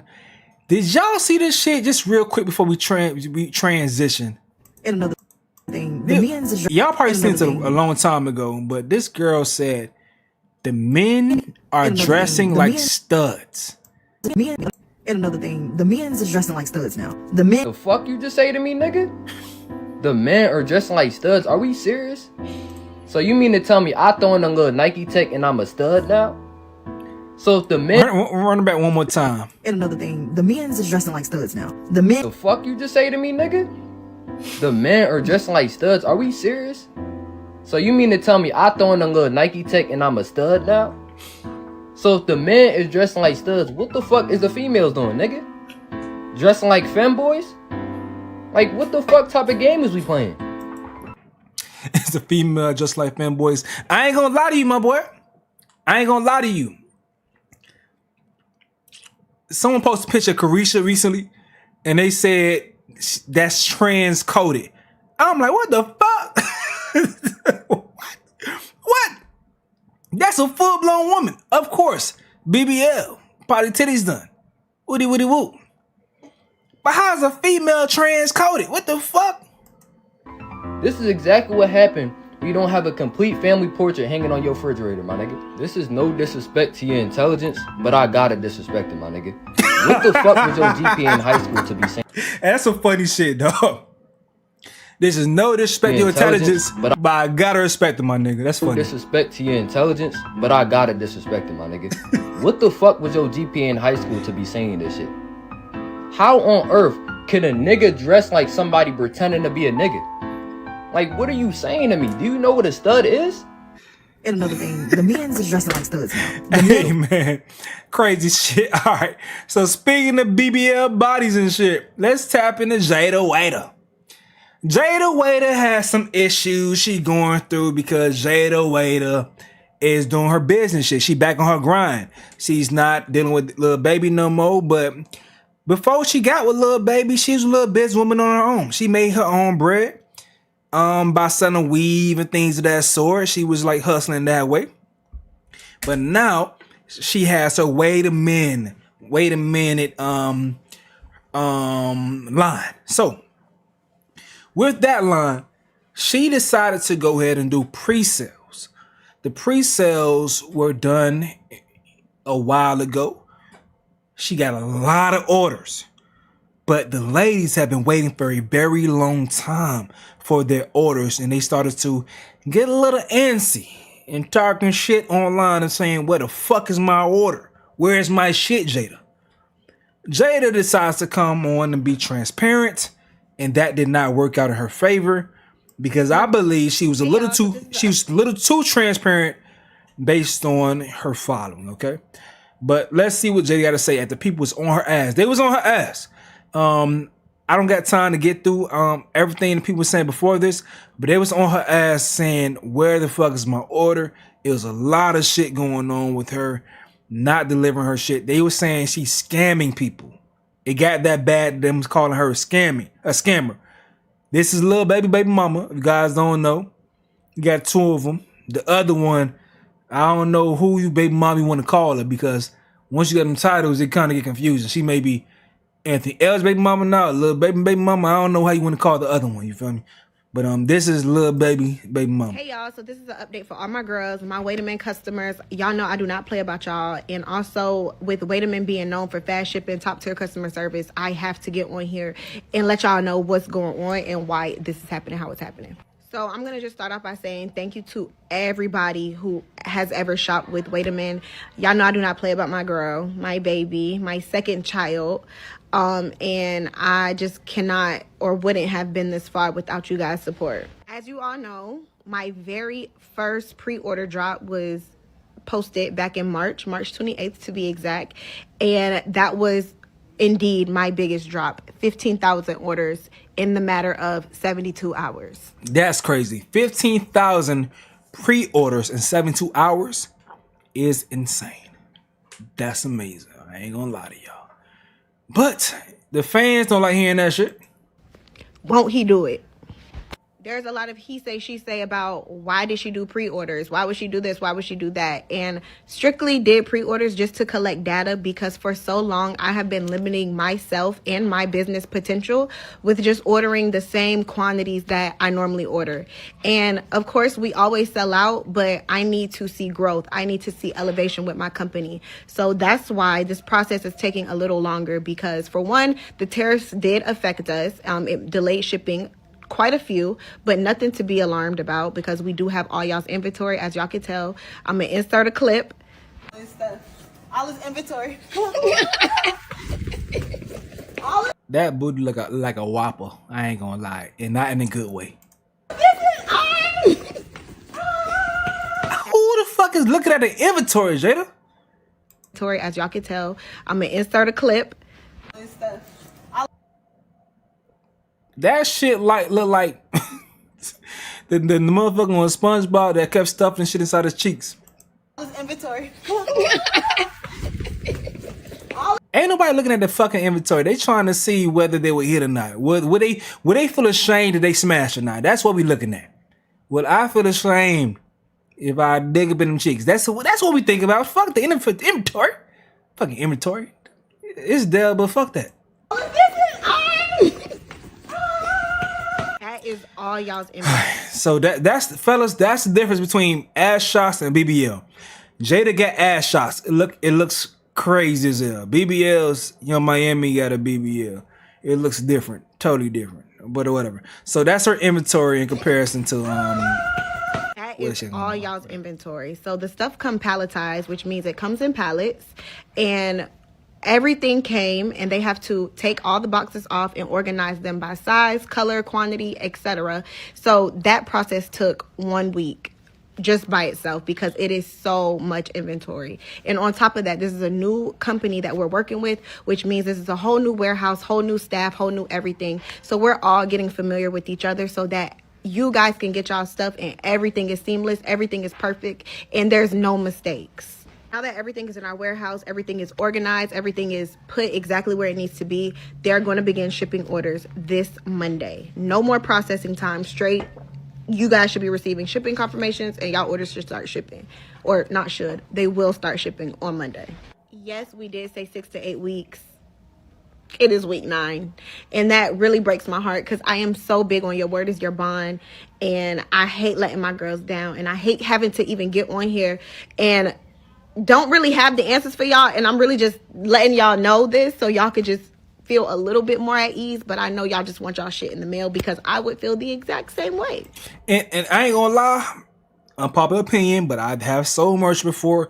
I know what she's going through. This is technically not merch because she's saying this is a business for clothing and distribution, retail, or whatever you want to call it. But business-wise, the only issue that I'm hearing so far is her timing as far as what she reported to her fans was wrong. She wasn't transparent enough as far as the time that was going to take for the pre-sales. But pre-selling without having the product yet is not new. It's not new. It's not new. A lot of people do that shit to be able to test the demand. So you be able to, order enough in one bulk, because when you order in bulk, you get discounts and you don't have to keep paying the fees to bring the shit over. So it's better to order in bulk, especially if your shit come over from China. So I understand business wise what she's doing. It's not new. Her problem is transparency when it comes to the wait time. She should have told that. But all this other shit, the experiment word, telling your fans the experiment word with their money, they're not gonna like that. They're not gonna like that. You can't tell them you're experimenting with their money. Every fucking purchase that a fan makes or a user, consumer makes is experimental because it gives you data.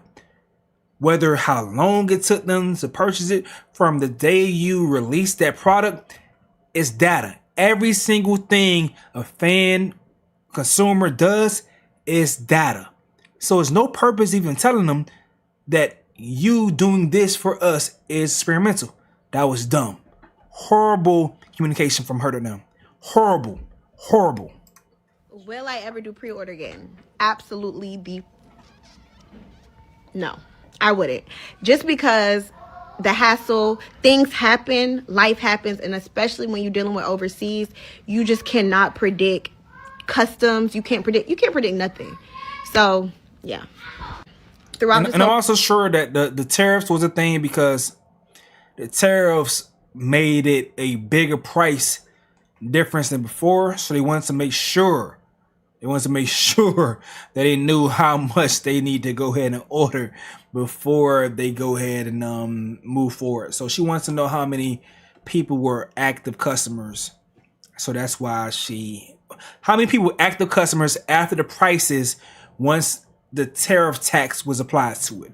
So it's different. It's the difference between the both. So I understand why she did what she did. I get it. Process. This has been such a learning experience for me and my team, but me especially because I have never realized how much my business plays on my mental. I have not even been able to sleep peacefully for real because I have been on everybody's ass about this pre-order drop, because I will feel like my life is at ease when you all start receiving y'all orders and I'm scrolling through TikTok and seeing y'all getting y'all stuff and reviewing y'all's pieces. But like I said, I take everything in as a learning experience. I'm not beating myself up about it. And I thank you guys for giving me and my company and my team the grace that y'all have been giving us. And the people who have or did want refunds, we did issue you guys refunds. And also keep in mind, we will be doing a huge restock of this drop for all the ladies that missed out on it. We will have plenty more in stock because I did order way over the amount that was ordered, just because I already knew this is going to be a highly anticipated drop. So yeah, be on the lookout for shipping confirmations in y'all emails. Thank you so much to all my customers. I love all of you guys, even aside from the 15,000 that pre-ordered and trusted us with this, because this was definitely an experiment just to collect data to see the potential. And I have never had one drop with 15K orders. Like, that is insane. Don't say that. In 72 hours, like I keep saying, like, I would not be able to be in this position without you guys. So thank y'all for trusting me, and just seeing my brand go from what it was to what it's becoming is crazy. I now have 2 facilities, not just 1, 2, which one is handling mass production and the other one is handling just regular drops, like the recent drop that I just did. Make sure y'all go check it out. Pink, real tea, real hot. And shout out to all the girls that ordered both. Y'all, I love y'all so much. But yeah, so stay on the lookout. I'll be posting on the Wait a Minute business page. Make sure y'all follow. And yeah, thank y'all for watching this 5-minute video, because watching how you 2 times speed, baby, because this was a lot of talk. All right, so I like business stuff, especially this type of stuff, because I've done this type of business, and I don't find much wrong with what she was doing, what she's saying, but people are upset with her because, like, say for instance, this person says there's no reason a wealthy person needs to experiment with people's money and take pre-orders. She's not wealthy, and I do admit that the experiment word was the wrong word to use. But every single data that you guys input, your click on someone's website is an experiment. It's used for data. Every single interaction that you make with someone's platform will be used for an experiment. That was horrible communication from her to her viewers or consumers. But yes, you gotta take analytics in to influence your decisions to make sure you don't overspend in certain situations. So all she was trying to do is to make sure she didn't overspend. But people may say that, oh, you use your customers' money to buy product. Like, say for instance, this person right here. Influencers like Jada Way to play in y'all face on a consistent basis because y'all allow them to. So apparently Jada dropped some merch back in March, and she did pre-orders for that, which it was supposed to take 4 to 6 weeks for the merch to be shipped out. Now people are saying they're on week 9, they haven't seen anything, whatever. And Jada comes out with this video explaining how she collected pre-orders to conduct an experiment. Jada, this is not no science fair project. This is a part of the market research that you were supposed to conduct prior to taking people's money. All this is part of the market research. It is market research. Everything's market research. So prior to or in the process of, all of it is necessary. She just did this shit in the middle of her being well known, but there has been a big shift in the economy. We have to now deal with tariffs. So before you just go ahead and drop a bag on whatever you want to have shipped over from overseas, you need to get a good idea as far as, once you up your prices, are people going to fall off as customers? You put the pre-order out there to see if you're going to maintain the certain customers you had before. In her situation, she's saying not only did she maintain those amount of customers, but it was more than what she expected, because the product that she was ordering before for her drops, the pre-orders exceeded that point. So now she knows, oh shit, this is really my demand. Now I know the range in which I need to order from. And now she can move smoothly with her purchase moving forward. It's that simple. It's that simple. It's not this nefarious thing that you guys are trying to make it to be. This is people's livelihood. You are always in Chanel. You call yourself Miss Chanel. Like, there's no reason why you're taking people money, tourists or not. You're supposed to be at this status above all these people. And these are regular 9-to-5 workers. These are regular 9-to-5 people. These people are saving their money because they like you. They want to support you. But it's just like, what is going on? How are you taking over $15,000 or 15,000 people's money for pre-order? And now, because you had backlash, now all orders will be shipped out today? Like, please. No, that's when she was comfortable, when she knew that she got the orders in. She was able to go ahead and give a confirmed time of when she was going to be able to ship them. That's when she gave the announcement. It's like, why y'all act like y'all don't know business, man? Maybe she doesn't, but that, come on now. Any people that sells clothing online, they're gonna tell you, do pre-orders first. To give yourself time to understand the demand, to know how much you need to buy. Pre-orders is the best thing, or whatever you're gonna do. Before you sell it, make sure this one line, this one drop, it's months ahead of time. Because of these things, dog. This is business. And I'm so tired of now, because Donald Trump gave y'all a reason, y'all are using these tariffs as an excuse. Tariffs. Like, if tariffs was the case, why are you dropping something else before you delivered on the last promise? Because now she understands the demand, and with her understanding the demand, she knows the safe amount of product to order. It's like, y'all gotta be for real. And I'm saying y'all because I can't support influencers. I'm sorry. I cannot support influencers because it just gives scammy. It just gives, they just play in y'all face because y'all allowed them. Y'all let them make videos like she made, and then y'all excuse it. Like, but baby girl, you admitting that she's an influencer, and if you know she's an influencer, then you shouldn't hold her to the same standards as you hold a major distributor like a Walmart or Target. Some people who have the major production companies to be able to buy a big bulk or whatever, or H&M, whomever. She's not them. She is just Jada Waiter. It's not the same thing. It's different scales.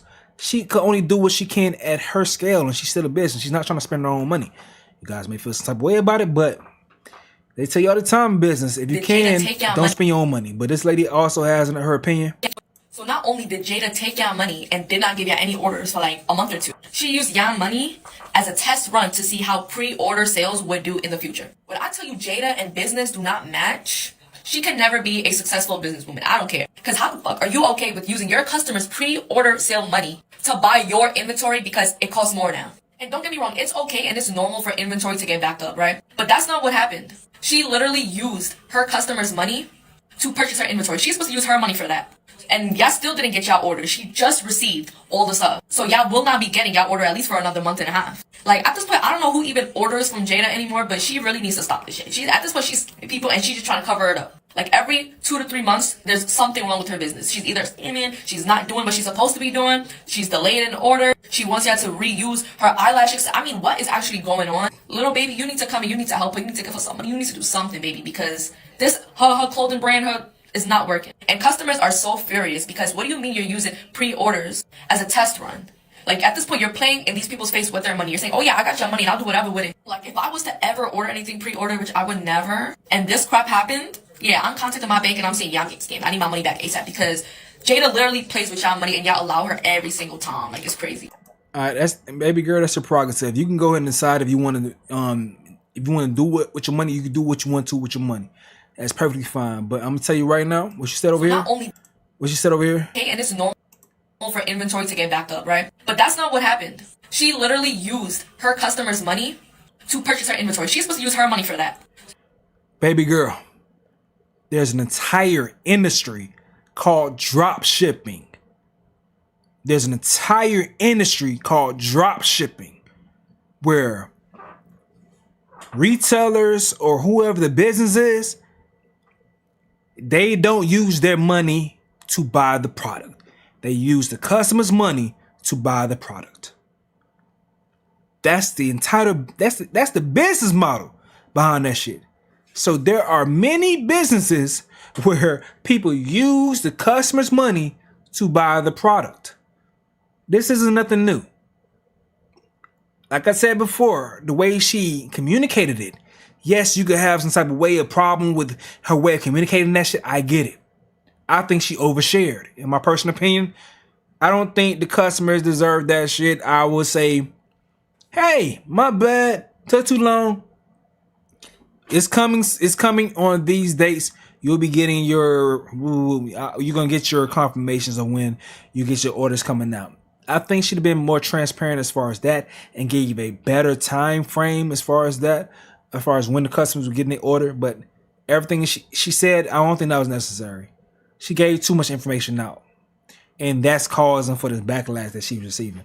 But what you guys are upset about, many businesses do. Especially if you are small, you're small businesses or you're on your own shit. Many people do it. Many people. And they are successful. So, what she said something about the girl being a successful business owner. Bro, when she met Lil Baby, she was already successful in regards to being an entrepreneur. Small scale, but she was doing the thing, man. She was doing the thing. So, I'm not going to shit on Lil Lady. Shit she had going on. She was doing the thing. And I understand the business acumen that she's applying right here. It's not an easy conversation to have with consumers because it may seem predatory. I get that, but nah, that's she's not being nefarious at all in that position. This person right here says all businesses do this though. It's not an uncommon practice. Thank you. It's covered right there. All businesses do this though. It's not an uncommon practice. Nothing that's being expressed right here is uncommon. It's just a familiar face, and you guys perceive her to have a lot of money, so you want her to just go ahead and just blow her money on product.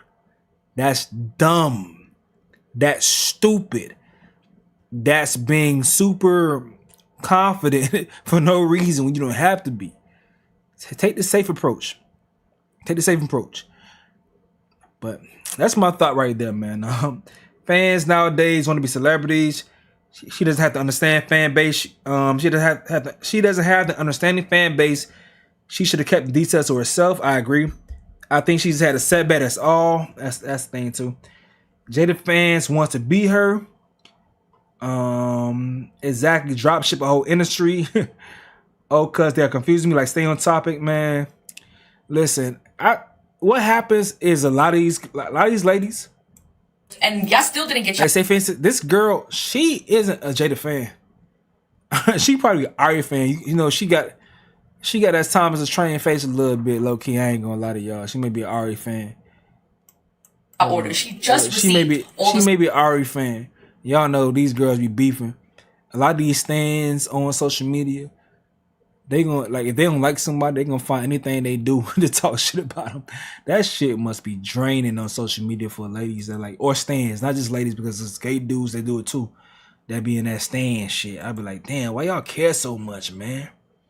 Y'all care too much.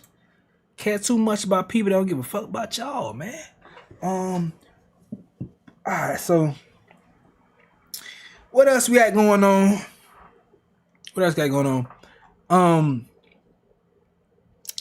This. Hey man, who the fuck started this rumor, bro? This may be one of the last topics we talk about because what is it, about 5:17? Who started this rumor, dog? So someone started a rumor about Vanessa Bryant being pregnant, dog. Hold on. Switch over here.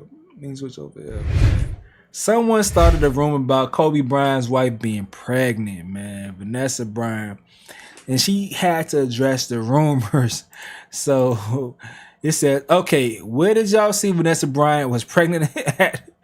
It's been over 5 years and Vanessa Bryant has held up Kobe's legacy with nothing but honor. Who gives a fuck if she's dating or pregnant? Y'all niggas weird. I know Vanessa Bryant isn't pregnant, but if she was, all these men talking ish like you guys are the same ones texting the side chick at your child's birth. Wait, who do that? That's I ain't gonna lie, that's toxic shit too, bro. But Vanessa Bryant says, me protecting my peace and not pregnant and having fun all summer.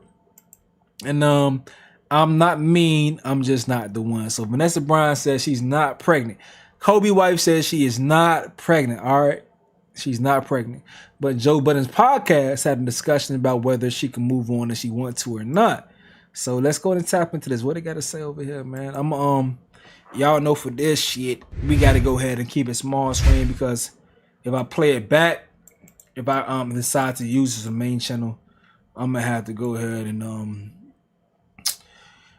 put a still image over here anyway. But let's see what Joe Budden podcast got to say. I listen, if you guys want to join a panel with me, because I want to have panel discussions. I like conversing, dog. I like talking shit with people. So if you guys want to join a panel with me, let me know. Hit my email or follow me on my Instagram or Twitter at YamStacy. Hit me up like, yo, if you want to go over a topic, let me know, because I want panel discussions about certain things. And then the best people, who knows, maybe in the future, I do some type of podcast with a panel, but I prefer like group discussions about certain topics because it's more fun to me. I don't want to see y'all move on. Do that shit privately. So they're supposed to walk around in Sorry, that's too loud. I apologize. Let me drop it right here. Let's go. public with black veils and Mr. T, good night, family. black dresses and just be in a constant state of mourning for the rest of their lives. Well, that's extreme, but I would want your business to be private because we still hold these guys in high regards in my mind. Even though they can do it, it's just like, oh, damn. Mr. T says join the panel. I appreciate it, my boy. Hit me on IG, bro. I need people to join my panel, man. Damn, girl, you did that, and it's been 5 years if that was the case. But it's not. You know that sounds crazy, right? That's insane. Hey, dude, I'm crazy. Hey, what the fuck can I say? I'm crazy. And this ain't some. What's interesting to me is that it's not just some like flip shit, right?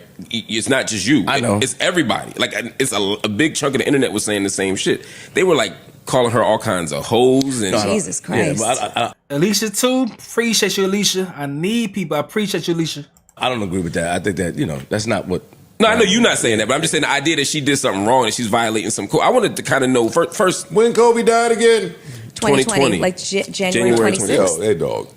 Yo, dog. There's a lot of people that have problems with widows moving. But yeah, 5 years. 5 years. She can move on, man. I ain't gonna lie. She can move on.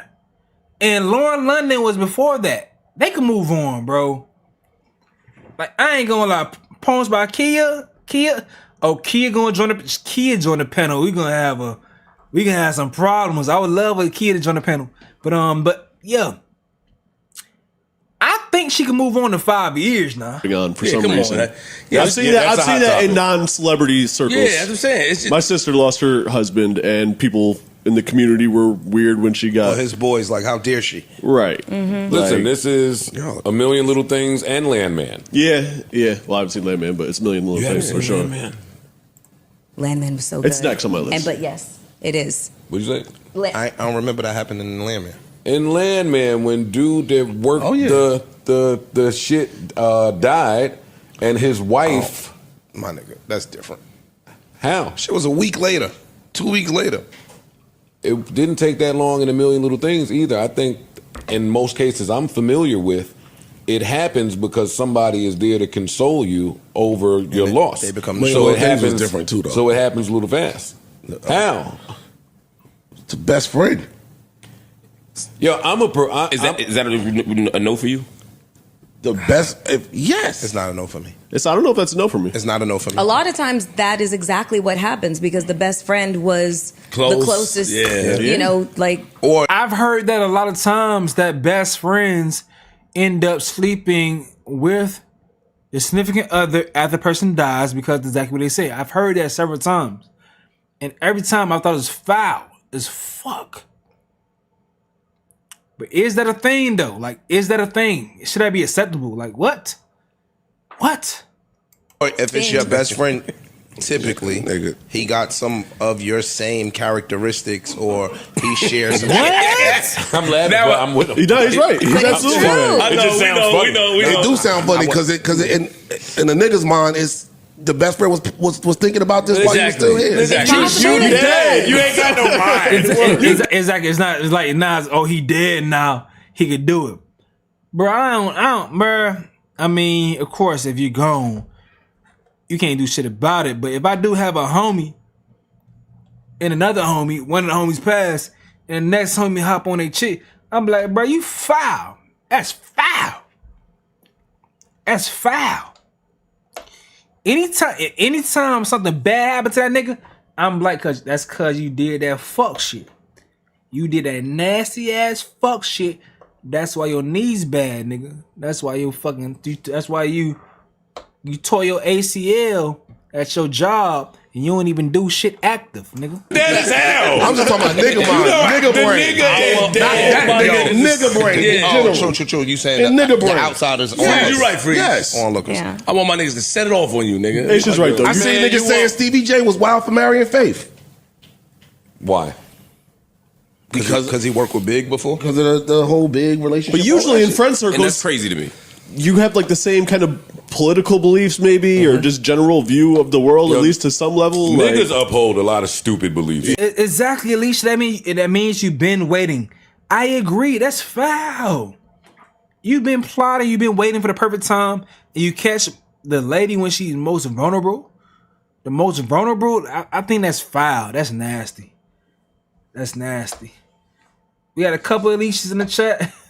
Yeah, some of this shit is just stupid. Man, move on. Don't move on with my best friend. I don't give a fuck what y'all talking about. But Go with somebody else. If your best friend is the person that, and I'm not advocating for this. I'm just saying. But if your best friend is the person that makes your makes the wife feel better and is the best option for your family moving forward, then why would you be so against it? Nigga, what? No. What? No. This nigga, he's not a pinch hitter. The fuck?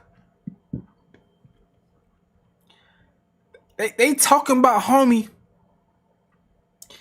They talking about homie like he was waiting on the bench for a chance. Like, okay, you part of the team. If I get hurt, you just hop in, and shit just keep on moving. Nigga, no. No. What are you talking about, Joe? Joe, this some weird shit, my nigga. I get hurt, lose my limb. Nigga supposed to just hop in my position because he my best friend. You just waiting for your chance. Like, okay, as soon as he done, that's my spot. Nigga, no. The fuck you talking about, bro? What? And all you niggas. Let's go, Freeze. I'm there. Every dream. And hold on. Listen, I have a friend. I have a friend who. Wait, and it's happening in your friends and neighbors.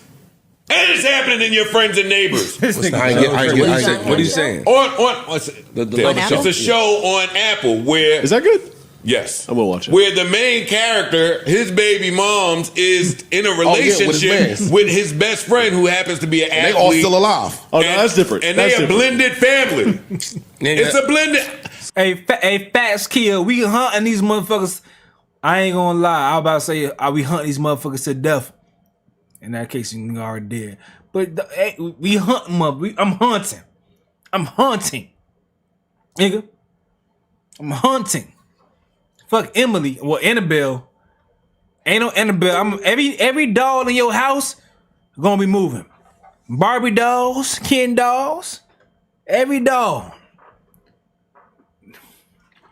Power Rangers, I'm haunting everything. That motherfuckers gonna be in that bitch like a chorus. A recital. I'm moving everything like puppet string, like Pinocchio. I'm haunting the fuck out your ass. I'm with blended families. I'm with blended families. It's gonna be some blended families. If I'm still here, don't fuck with my man. But if I'm gone, I think I actually encourage because that. I think that. Wait a minute. And I think that can happen organically.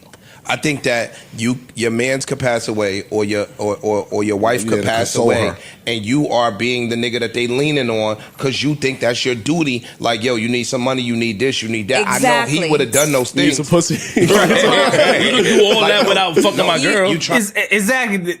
The duty to fuck my girl? The duty to fuck, like, bruh. Like, men, real niggas that's respectable, honorable men, they don't discuss details of sex with women they care about. Because you don't want your dude, your homie, to be fantasizing about your girl in any type of way. You don't want that. Other men, I don't know how to get down, but my homies, you not telling details about sex with your girl. You better tell about anybody, but you not gonna say, "Oh, she did blah blah blah to me." She woo. I'll smash. You're not gonna talk about details of sex with someone you care about because you don't want someone to fantasize about that shit. And then you pass away, they go try to clap the cheeks. But I know I've heard ladies a lot of times go ahead and detail sex about with their partner to their friends, and it's crazy. I remember one time, bro. Or ladies in the comment section. I remember when years ago, a girl came and told me, a girl who was a cousin was asking me about the sex between me and her cousin because the cousin said it was good. And I'm like, what? Your cousin told you that the sex between me and her was good, and you're asking me questions and then ask me for pictures off of what your cousin said? Your cousin? Who's in, like, what?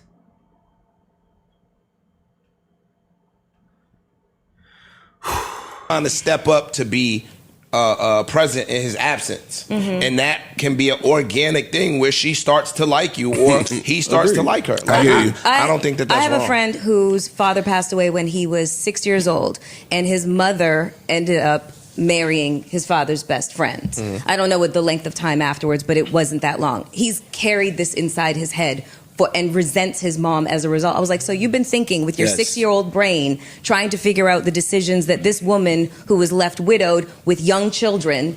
Yeah, it's like there's also like a sense of support that a woman would. I wouldn't want my wife or baby mom to go out and deal with all the fuckheads in the street. Like, if there's a good man, like, don't mess with my like wild friends though. Bro, this is a crazy discussion, man. Pick the good one, pick the good one, the solid one. Y'all into some different shit. I I respect it, but because it was a thing back in the days. I heard. I'm clearing things out. I'm trying to organize shit so you can see things pop up on the screen. Like back in the days, it was a thing where the husband died, they're married, like the brother or something like that. I read, but Yeah, I don't believe that happens shit. a lot too. That makes sense. What year you died, nigga? You died 5 years ago. Who, me? I'm I slapped it. Nigga, I'm just saying. Has it been 5 years? You died 5 Nigga, years ago. let me tell you something. Don't listen. I gotta come hold it down. What you talking about, real quick? 'Cause you talking about me? Nigga, I'll kill you, nigga. I'll punch you in your face right now, nigga. Already. I don't give a fuck, nigga. JR will fix you, nigga. JR will fix you, nigga. JR be happy to see a familiar. Never. JR will fix you. I'm joking, man. It's just because we know some niggas out here are able to help the family without getting in the bed with the girl. Wait, so because I'm fascinated by these rules because even Parks got a rule. You're like you're okay with it as long as you're Mom, dead. you Yeah, if I'm dead, have a blast. But if you're alive, you didn't know she can't. No. Like, we got all these rules about what women can do with their bodies. No, I got rules. This nigga Lamar Hill, this is what I be talking about. He's smart as hell. But as far as his real life conversations, he only talk about what he think the perfect world should be. Bruh, get the fuck up out of here right now. Not now. Not now. You would not. Listen to what I'm saying. We will not let you. That's what it is. That's exactly what it is. You said she can fuck. You said you can fuck him. You can fuck him. You can fuck him if I'm dead. You can fuck him if I'm alive. What the fuck is that? No, Mark. That does sound a lot like control. You guys are talking over each other. And here goes Melissa. That sound like rich control. Man, I don't give a damn controlling. Yes, it's controlling. Yes, it's controlling. And what I hate is that ladies are allowed to be controlling, and I don't want to make this some gender shit, but the masculinity and the power dynamics between the muscles that we have it adds more weight, no pun intended, when it comes to the controlling aspects of relationships. Ladies are allowed to be more controlling than men in a lot of times, in a lot of ways. Like, yo, you know, someone can be spicy, feisty, X, Y, and Z, but if a man has certain type of characteristics about him that may be similar, it's a problem. No. If everyone could say, like, we not gonna allow that shit to happen, it's just disrespect. We're not gonna allow disrespect. I don't want you to disrespect me while I'm here or when I'm going. I don't think that shit is controlling. I don't think that's controlling on either side, man or women. I don't think it's controlling. That's my opinion. I don't think it's controlling. Listen to what I'm saying. Let's attack Mark one at a time. One at a time. I'm fine with that. Hold on, hear me out. Let me make a point before you disagree with it. Don't talk over. I'm not saying I don't have those rules too. I'm saying that they're fucked up rules. I'm saying I don't want my wife to fuck my brother or my best. I hate when he does that too. What you mean I have the rules too? Why are you talking then? Attack Mark one at a time. One at a time. I'm fine with that. Hold on, hear me out. Let me make a point before you disagree with it. Don't talk over. I'm not saying I don't have those rules too.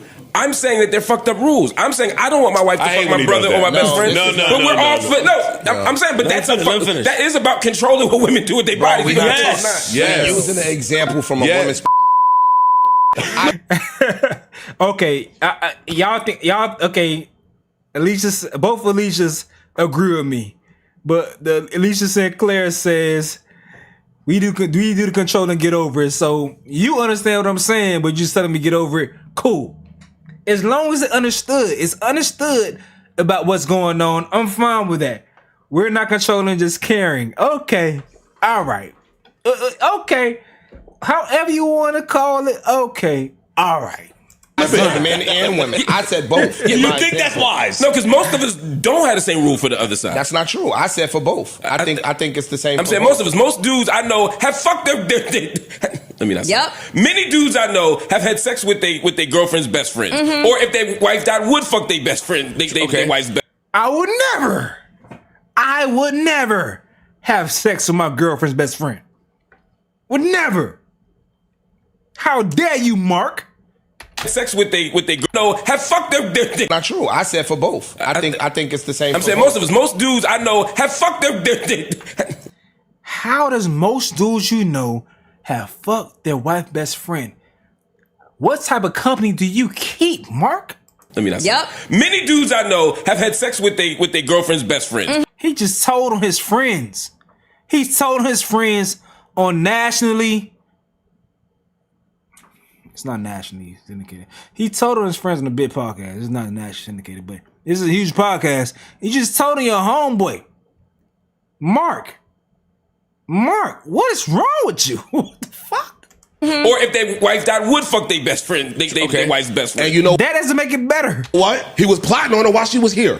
Right. Which is the same shit that I'm saying. It don't make it right either way. Is that against your ethics and morals and principles? And be clear, a lot of no. Is that against your ethics and morals and principles? What is the question? If don't you fall for a flip. I got it. What's the question? See, people don't understand. Nerds are freaky as fuck. Nerds are freaky.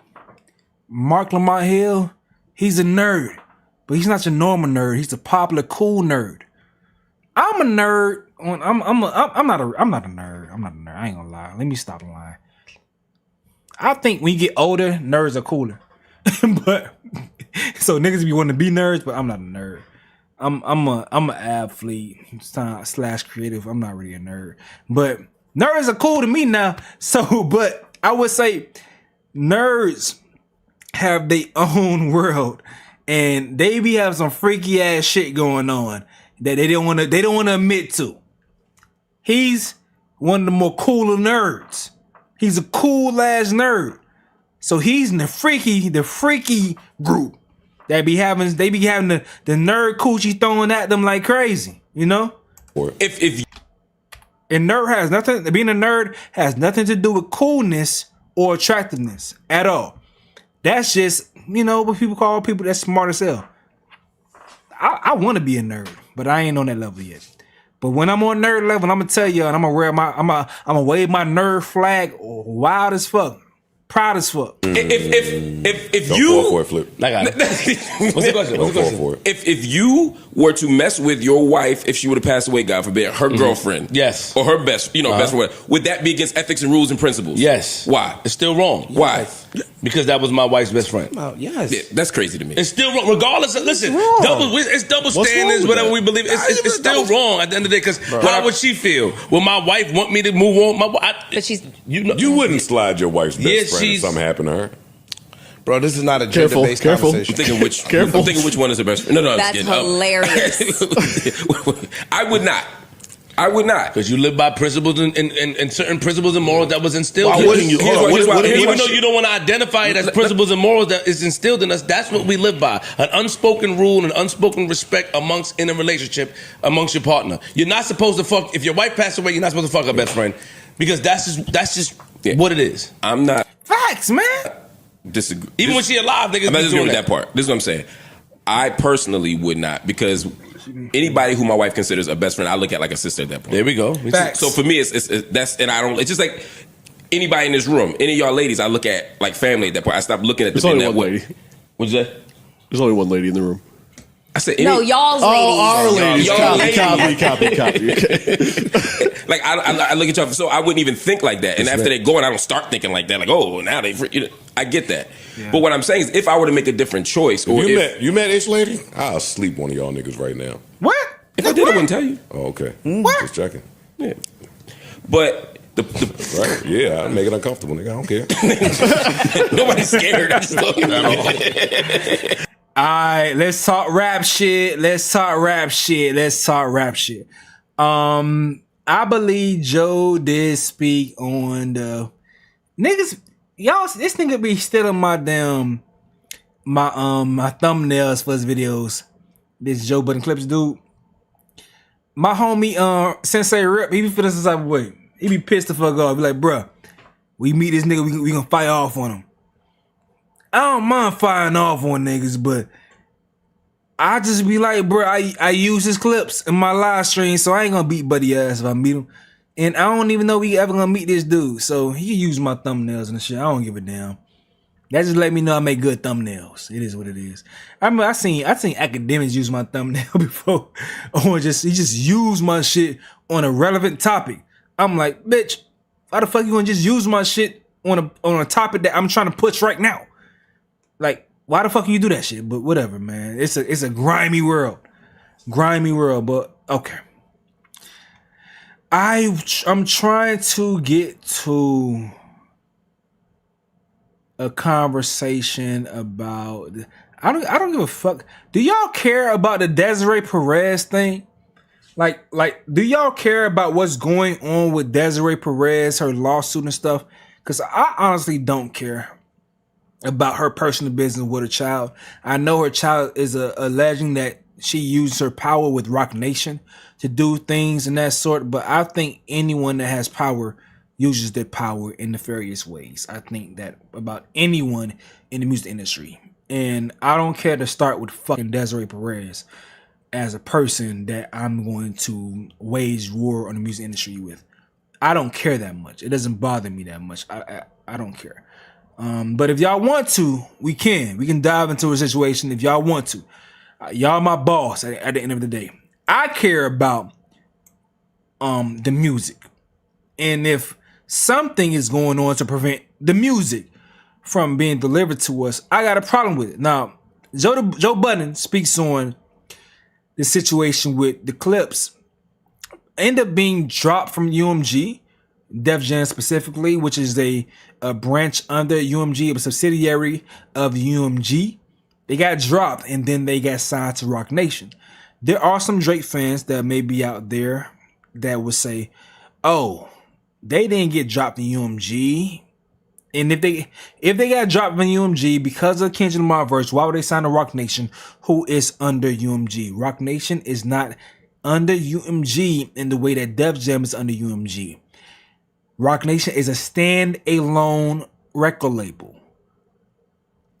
Def Jam is operated by UMG. Two different things. Rock Nation does not have creative control. I'm sorry. UMG does not have creative control over Rock Nation's artists. Rock Nation controls that alone.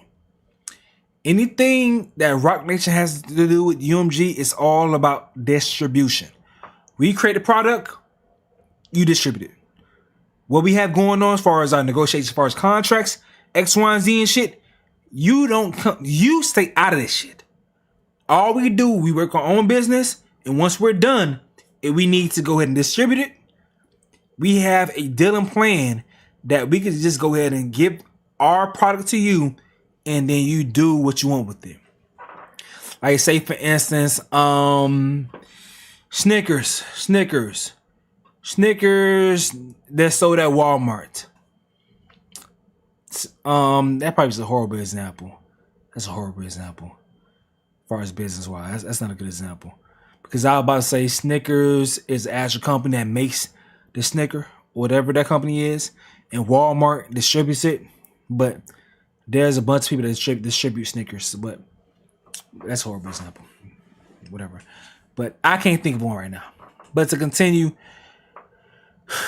they talk about the situation we discussed earlier on the channel with the clips being blocked from releasing a song with Kendrick Lamar. Let's go and dive into this right here.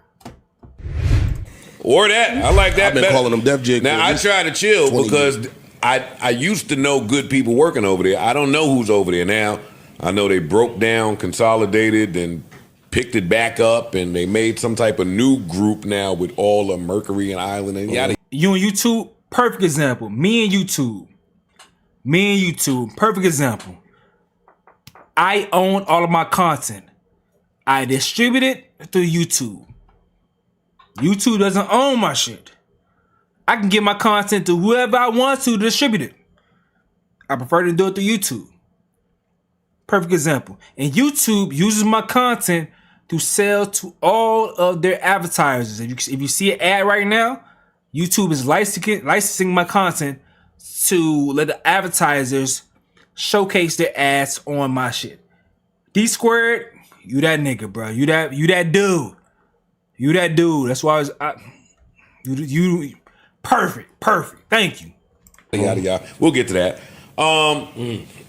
But Def Jam did Big Sean wrong, Tiana wrong, even though she's still over there. Who else they did wrong? Crit, Joe Budden. Def Jam without Ludacris and Ja and DMX and LL and that Def Jam ain't Def Jam. So why everybody get all of that? The record player with the needle on the post that I have fucking tattooed on me, them days are long gone. Why anybody is surprised that Def Jam did some anti-hip-hop shit, I'm shocked by it. But I'm not. They've done a good job with marketing themselves as the hip-hoppitiest hip-hop label, and that just has not been the truth for quite some time. So it don't shock me that they said in the middle of litigation, hey, no Kendrick, even though he is a universal act. Well, I think they wanted to censor him, and they refused. So they wanted to take the song off, and they refused. So they came up with, hey, just let us go. And that was problematic because Pusha is also signed there as a solo artist. So, well, that's where I want to reserve some of my Def Jam vitriol. If that story is true, that means that they released them. They did. They did release them. Yeah. Which is, I mean, so we want to applaud Def Jam for, because I wouldn't have done that. No way. No way. I wouldn't have released you. No way. You'd have just had to find another way with your little verse. But did the Kendrick verse say or? It's not out. No one's heard it. Okay. We haven't heard Only it. Rob Markman has heard it. As a, from the interview, was there a subliminal against Drake? Was there? From what I was told, no. He didn't make any subliminals about Drake or anything like that. I don't think that matters when litigation is going on. Yeah. I be seeing Drake fans in my comment section, dog. Not Drake stands. Like, I keep trying to make it clear that Drake fans, they're more casual fans of his, but Drake stands, they be wilding the fuck out, bruh. And I just said, fuck, I'm gonna troll their ass because they so damn annoying. Because like, but you can love his music, but I don't see how you know what's going on as far as what he's doing. But fool tripping. Hold on, I'm focused. I lost my focus real quick. Hold on. So they're just afraid that any mention or subliminal. Everything is open for interpretation. The during mere litigation. appearance on there, I guess, scared them off. Just Kendrick's appearance alone It's going to do something. No, Kendrick's appearance in next to combination Pusha T. with Pusha T. Gotcha. Who are the two people that Alicia said, "I'll be right back. Don't leave." I got you, Alicia. You good? defeated Drake in a battle? Like, yeah. I understand. And we in the middle of a potential 10-figure lawsuit against this man. Yeah. I'm going to proceed on the side of caution. You're going to cost us money. Yeah. They are already literally, supposedly, some billions is being tossed around as a potential settlement. Nigga, I'm not playing them games. So you can feel how you want to feel on a sentimental side, but this is business. And sometimes we get the two conflated. Like, fam, I'm making the best decision for our business, not for your project and your art. So they left Def Jam and went to Rock Nation? Yes. Yes. That's interesting. They left Def Jam. They were shopping. That's the thing. Okay, so that's what I forgot about. So, I think I did discuss that. Yeah, Rock Nation is not the same thing. It's a standalone thing. It's not the same thing as Rock Nation. But Drake fans saying, "Oh, they lying. Why would UMG have a problem with it?" And then they go to Rock Nation, who still works with UMG. It's a collaboration. UMG does not own Rock Nation. It's collaboration. It's a difference. And also, in the past, it's people that are saying this as well. In the past, Pusha T has named before when the UMG has stepped in to stop his verses that were either loosely aimed at Drake, wasn't aimed at Drake, whatever, but UMG has stepped in to stop his verses from being released. They saying, "Oh, so this is proof that shows that if UMG finds a problem in what's ever going on, they will step in to stop things that's aimed towards Drake. This is proof that Drake is on point and telling the truth." You want that? You really want the truth to be Drake is censoring artists that's saying shit about him in a beef or dissing him, knowing how much Drake sneak disses? You want people to be muzzled? Like, albeit, okay, you may feel like it's proof of whatever's going on. All that's proof of is Drake was able to use his label to muzzle artists before, censor artists before that was going against him. It's proof of that. And now, since Kendrick Lamar was in a position that was close to him, he was a priority as well. Pusha T is not the same priority to that label as him. And not even the same subsidiary. Kendrick Lamar belongs to an entire different subsidiary. Kendrick Lamar is on Interscope. That's West Coast. Recently, they had a whole thing as far as merging a bunch of different labels under UMG, and they merged under Republic Corps. Def Jam was one of them. And of course, Republic, which Drake is signed under, was under that umbrella as well. That's mostly the East Coast record labels. So, in the person that runs Republic Corps, the big dog is Monty Kidman. Monty Kidman was previously just under Republic. So, that's Drake's guy. Before Lucian in Drake's eyes is Monty Kidman. If Monty Kidman is a person that has to be all shit has to run through him, of course he's going to protect Drake.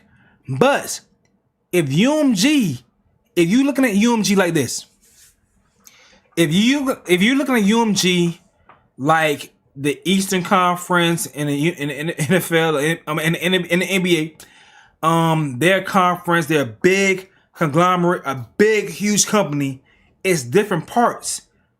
UMG in their eyes, like this part can't affect this part. We so big that we have so many moving parts.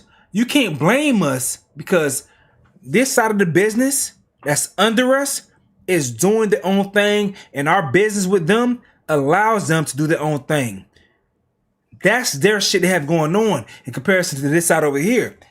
If Interscope is running their business with Kendrick Lamar a certain type of way, but they're under our umbrella, and we're just so big that almost everything is under our umbrella, how you gonna blame us for allowing them to have freedom of how they deal with their artists?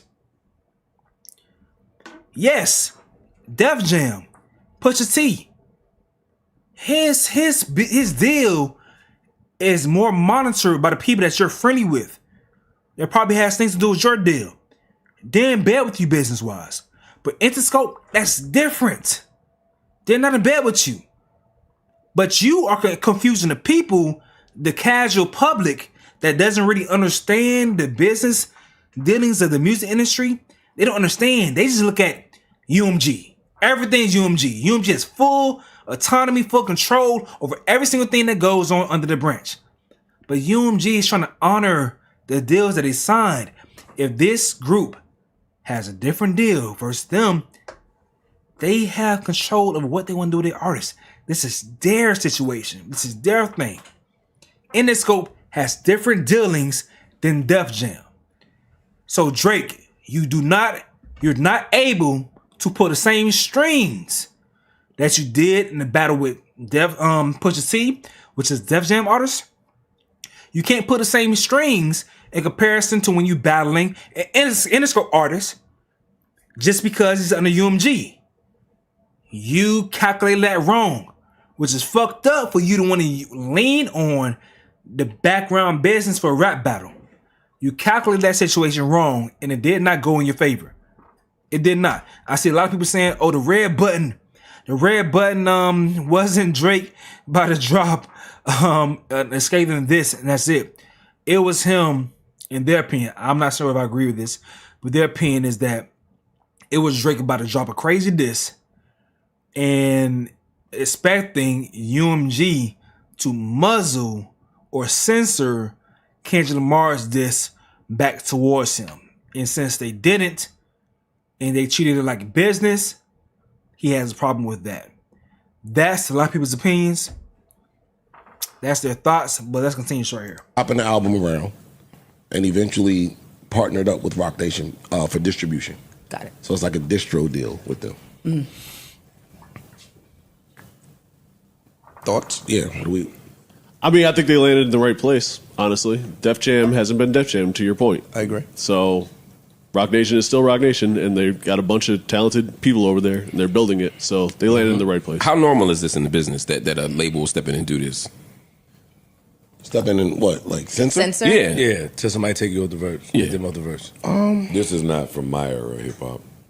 That just didn't happen then. Artists didn't have that much power back then. I got some firsthand. Some did. Very few. Some did, but that didn't. Some do today. That didn't go on.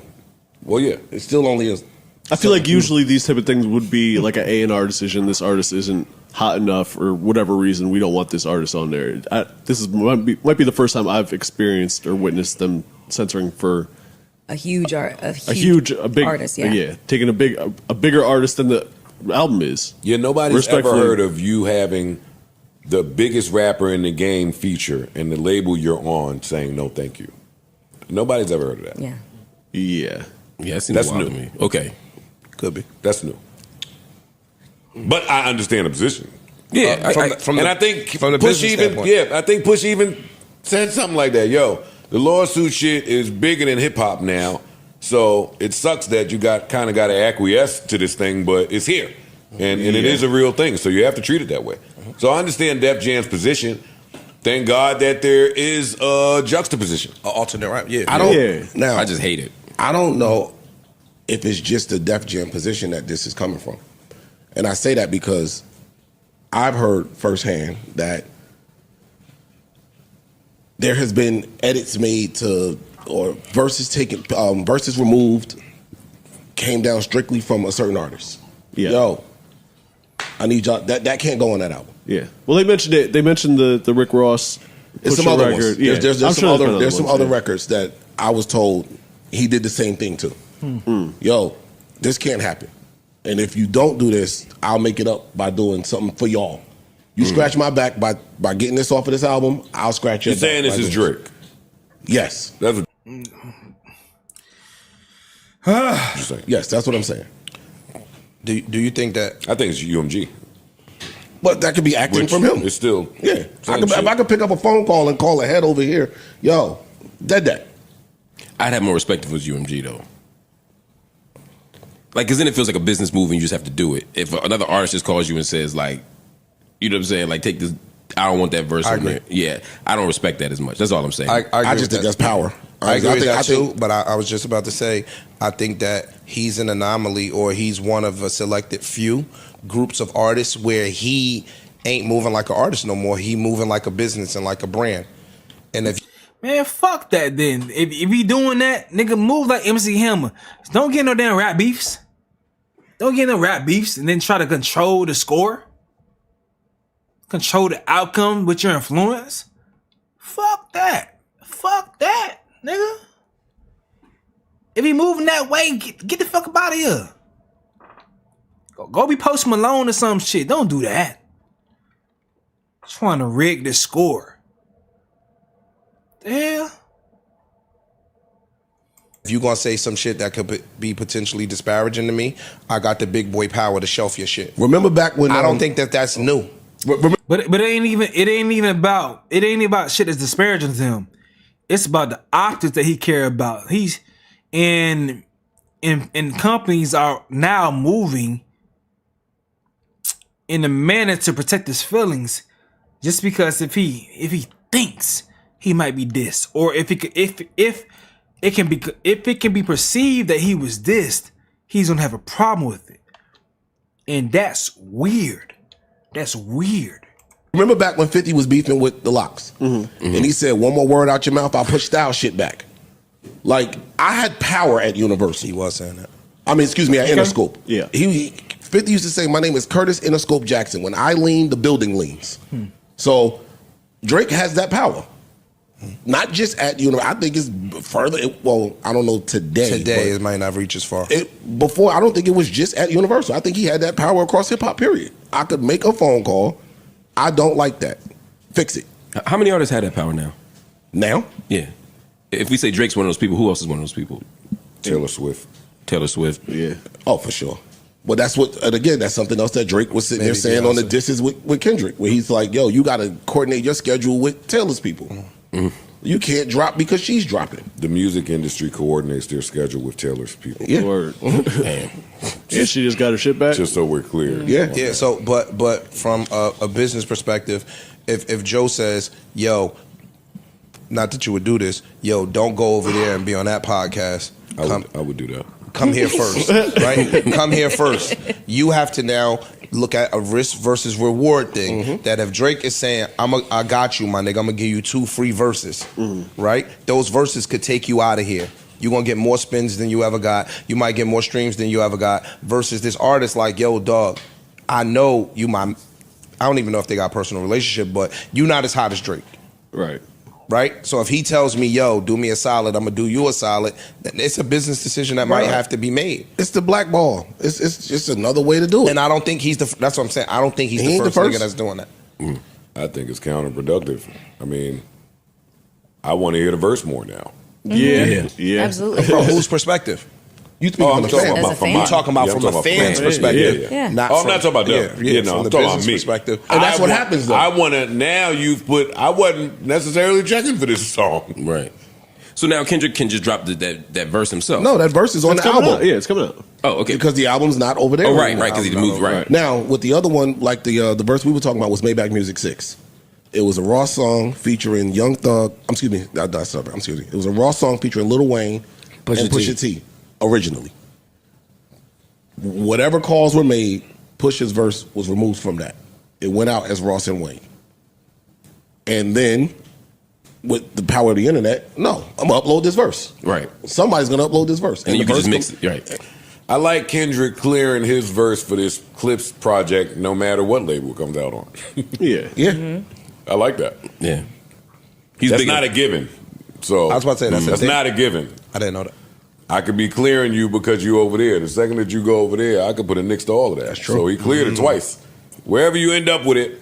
So now imagine that. I get to negotiate my new terms again with a Kendrick verse. Yeah. And you know they're gonna run to it to hit. Now they really that's, down. like That's the best promo for this. It's like when Wayne looked out for me on She Don't Put It Down, boy. I was talking. That's love though. That's love though. That's love from Doc, man. Get over here, man. All this bullshit going in the music industry, man. But Drake gonna be Drake, dog. Drake gonna be Drake. What are you talking about over here? Let me see. It was some shit I want to talk about. I'm gonna be right back though. I gotta use the bathroom, but it was some shit I want to talk about. Let me get y'all a quick story. When this fucking hornball, Pete, we gotta say this horny ass nigga. I'm use the bathroom real quick. I'll be right back. Oh, let me see if this shit even move. Nah, this is that long back energy. I ain't gonna hold you. That's long back energy. I can't even hold you. That's long back energy.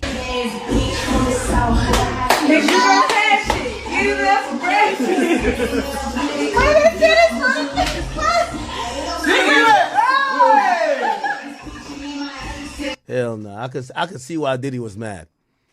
Diddy and the freak off, and Diddy probably tell her, throw it back on that nigga right now. She just throwing her whole back on the nigga. Yo, put the arch in the back, stupid. Hold on, man. Give me some more Astroglide. Put the arch in the back. No, I'm playing. Let me stop. These are inappropriate. I shouldn't even joke like that. I'm not mature enough for this. Yo, she just wiggling her thighs. Yo, Gina, I ain't trying to like shame you or nothing like that, but I see why you got Young Miami. Young Miami gonna throw that shit back. That's a fact. Let's look at Young Miami. This is how you supposed to. Come on. You got to get a chick from Florida to throw it back like Young Miami twerking. Come on. Bumbo clot. See that? Yo, see that? Bumbo Ross clot. Bumbo. See? Yo, go. Oh my God. This how you get a De Leon deal. Oh my sweet Jesus. Oh. This how you get a De Leon deal. This how you get your own show. This how he call you Shorty Wop. That's how you do it. This right here, this long back jiggling, this horny ass nigga, thigh wiggling, iron board shit. I ain't dissing you, Shorty. Don't get mad at me. Yeah, I ain't gonna lie. Maybe because I'm a Miami nigga, but I am someone that I do enjoy in Miami twerking as well. I ain't gonna lie. I'm a man, man. I'm a man. Like, we not gonna lie around here. It's some high quality cheeks. Money well spent. I usually hate BBLs. I usually hate them. I usually hate BBLs. And I don't know what she did to her face, because at first I didn't find her that even pretty, but she did something to her face that make her prettier than she was before. Because when they first came out, I thought JT was prettier. I still think JT pretty as well. I think JT very, very pretty. But yeah, Young Miami, she money well spent, man. Money well spent. Got a cute face though. The top might have been good. Still might have been good. It feels weird though, because I can't talk about JT in a certain type of way, because I know her brother, you know. So shout out to Jeff. Played football with the boy, a good dude. And a little brother, and a sister. JT got a big ass fucking family. It's about 12 kids. JT got a big ass fucking family. And I went to school with like about 3 of them. My homeboy worked with her other sister, who's a scripper. She look kind of nice. But but I could tell back shots was probably a pain. Yo, throw it back on me. Yo, why you wiggling your ankles, man? What are you doing? I ain't gonna lie, dog. Yeah, it's like, you know, this ain't the only reason, but one of many reasons why I prefer my sisters, the ladies, the black ladies. Like, you know, What's that dance that they do? Like go like this, and you keep put your legs. Like what dance is this? What little dance is this? The Tootsie Roll. He looking at it like this ain't even natural talent. This natural talent. Yo, Diddy trying to throw a stack of hundreds. You just heard the stripper nigga. He want to throw a stack of hundreds. Nigga, Young Miami, she move and act like a stripper, nigga. Look. Bumba Brasclad. Oh shit. Oh my God. All right, let me get up out of here, man. But yeah, I do appreciate the cheeks. I do appreciate the cheeks, man. I do appreciate the cheeks, bro. I ain't gonna lie, man. I keep telling her every single time. When I seen in Halle Betty's court order when DDG was responding to her going off and threatening herself, he like, wait, you want to kill yourself because I said Sexy Red is a good rapper? That shit made me roll because I understand. Even my lady right now, me and my lady share an interest in ratchet shit, you know, because like it's spicy.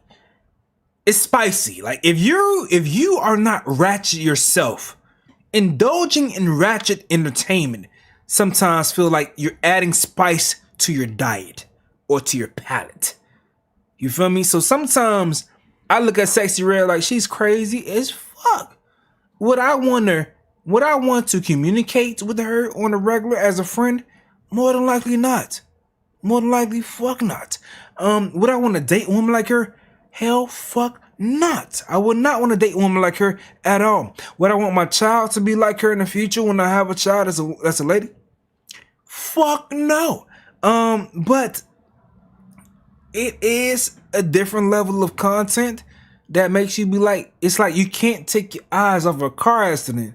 And they be like, what the hell's going on over here? So yes, when I'm in the club and I hear looking for them hoes, that shit does something to me, bro. I look for the hoes. I do. I'm listening to the instruction for the songs. I look for the hoes, man. Looking for the hoes. Shut that ass bitch. Like that shit just... God's still working on me, people. God's still working on me. I'm trying to find some content just to dive into. I know we talking about music now. We talking about music. I want to see. I haven't seen a Drake deep dive, a Drake Gobbler deep dive into what's going on, and this is why I say I want panel discussions, because sometimes I just want to go back and forth, with my opinions versus somebody else's opinions about some shit. So that's why I'm gonna have to do panel discussions. And I appreciate y'all for saying that y'all want to join them in the future, because I want to put my opinions versus other people's opinions to have a discussion. That's why sometimes I know a lot of things I don't agree with act on, so I react to a shit because I'm like, I don't agree with this shit, and it makes me just naturally have an opinion and oppose his opinion. So yeah, that's what's going on right now. So I want to see what you guys say about this shit, the gaslighting that he does. Let's tap in. This is why hip hop kind of sucks right now, right? Like, you know, nobody has any type of emotion. I know you're saying, well, people need to drop new music. Well, okay, one of the guys y'all love, Pusha T. I got no idea what the fuck he's dropping, but all I know is that he's regurgitating the same thing we all keep eating off. Pause. Which is the Drake and Kendrick beef. So now supposedly, you know, we get some new headline that the clips has something go on, but it involves Kendrick and Drake. Once again, everything in hip hop does not make a pin drop. Nobody's dropping hot enough music to make any type of sizable splash beyond a few without bringing it back to Drake and Kendrick. But I ain't gonna lie,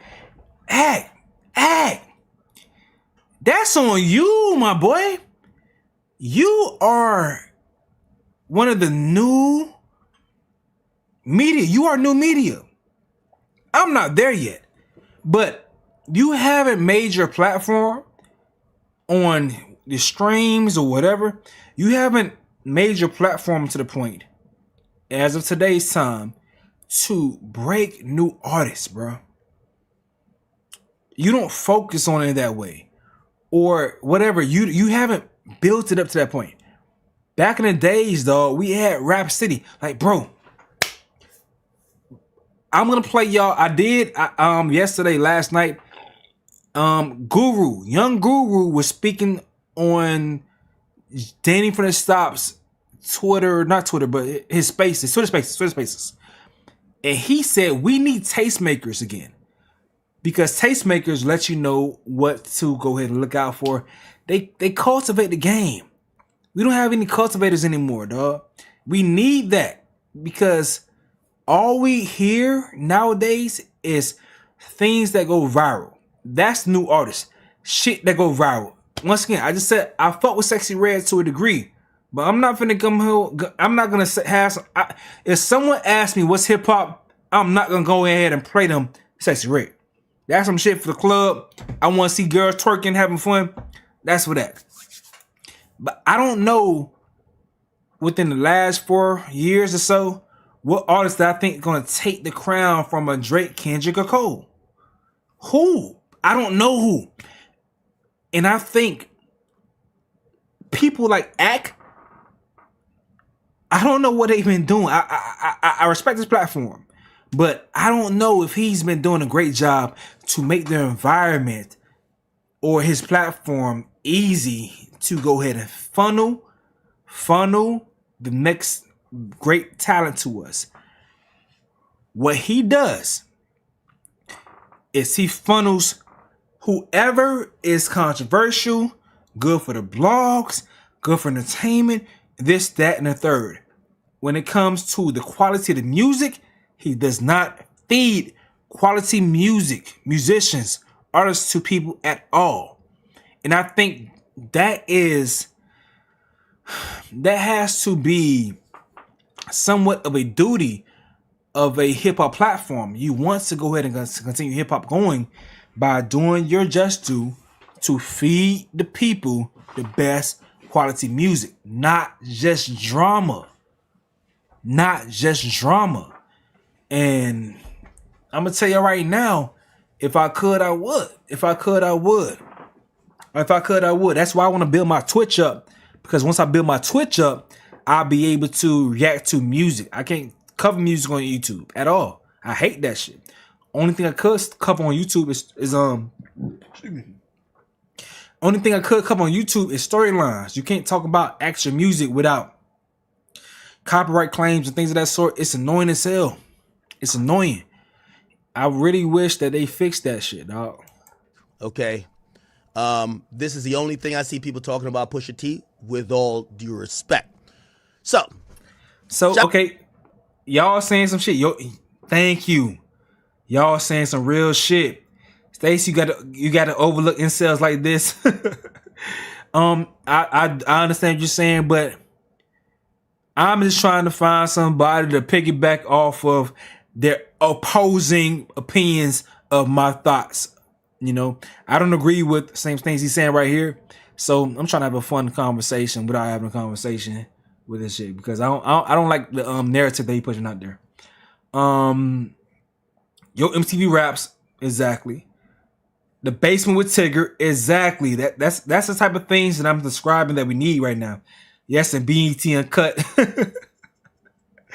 BET Uncut right now, it'll be over right now. I remember back in my days, I watched the BET Uncut. About 5 o'clock is when that church stuff used to come on.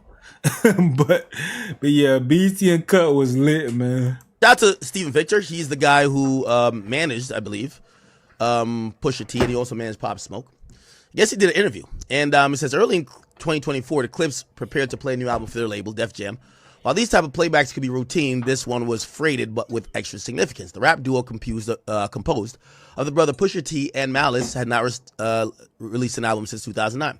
Their comeback soon hit a speed bump. One of the songs featured on the new album was going to have a guest verse from Kendrick Lamar, who spent part of 2024 in a venomous back and forth with Drake. And as Pusha T recently told GQ, Lamar's presence on the Clips track made Def Jam's parent company uncomfortable. They wanted me to ask Kendrick to censor his verse, which of course I was never doing. Then, and I seen someone in my comment section before saying, "Oh, it was Def Jam, bro. It wasn't UMG. UMG is the parent company, and they have creative control over Def Jam shit. It's not the same thing as Rock Nation once again." They want me to take the record off the album. The Clips refused to make the requested change, leading to an unraveling of Pusha T's association with Def Jam, his label home for over a decade. Even though the rapper still owed Def Jam albums, he paid seven-figure sum to get out of that deal. Let me stop right there. I see a lot of people trying to run this as a headline. Yes, if you don't finish your recording contract, you're going to have to buy yourself out of a recording situation. This is not new. It's not special to Pusha T. There's been many artists who have done so. I believe Waka Flocka did that. I believe Kanye even did that. Jay-Z even did that.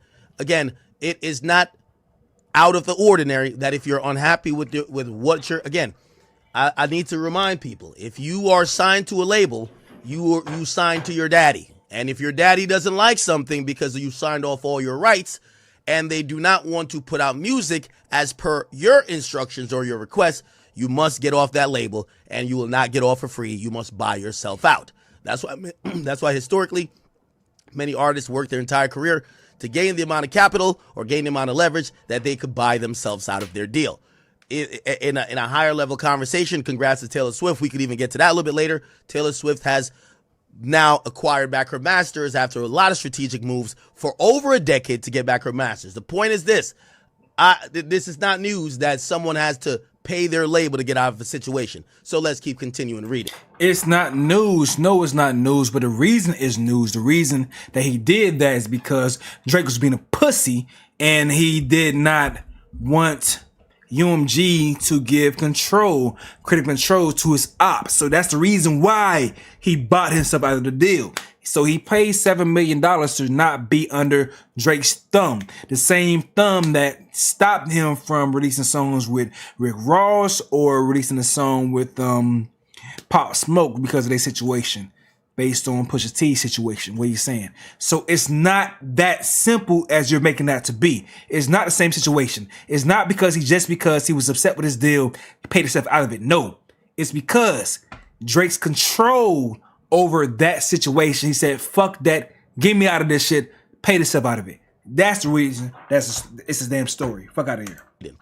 Okay, according to longtime manager Steven Victor, if you're an artist, your whole life is to create art and put it out. If someone's telling you can't do that, or you have to do it within the confines of what box you put in, that's like creative jail. Okay, Pusha T has an antagonist history with Drake. Okay, cool.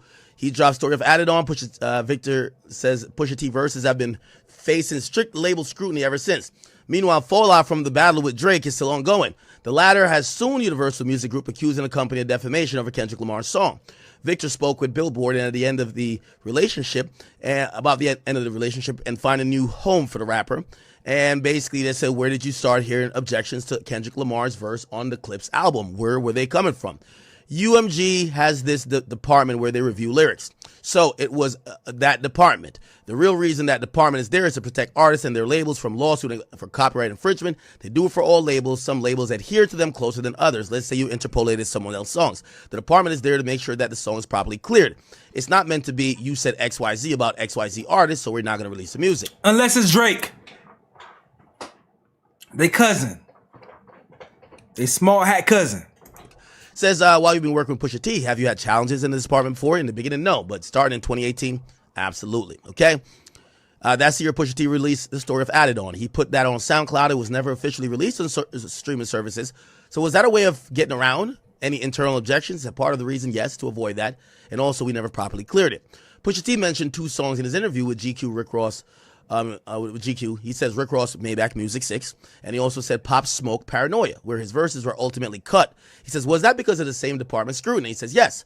What happened on the Pop Smoke song is that UMG thought he was dissing Drake on that song. He wasn't, but they thought he was. Pop Smoke was released on my label.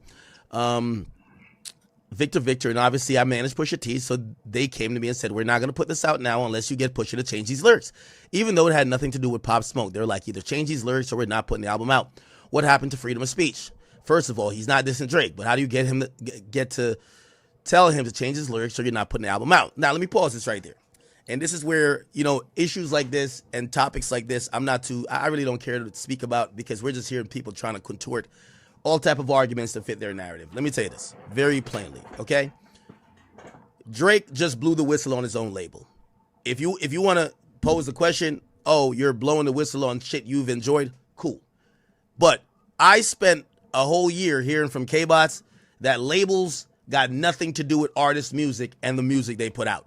Drake blew the whistle and say, yeah, they do. Nigga, no. Nigga, no. We've been telling you for a whole year that Drake has been doing this for his own benefit. The moment that it wasn't done for his own benefit, he got pissed off. We've been saying that for the entire time. What the fuck are you talking about? We've been saying, or at least I've been saying, the moment a rapper that's on his caliber, that has the same respect from even the big dog UMG, not just the subsidiary in the scope, but even UMG can't even step on them to say, stop, don't do this. The moment that happened is the reason why he's crying like a hoe. What the fuck is you talking about? If you want to focus and straw man or whatever and focus on the people that's not really giving the great argument right here, perfectly fine. But nah, bro, the people that's really saying what's necessary is like, nah, no. What's going on is Drake couldn't pull the same card that he pulled before. And now he wants to blow the whole shit up, saying, basically, you've done this before. You're not doing it now. You could have protected me from this.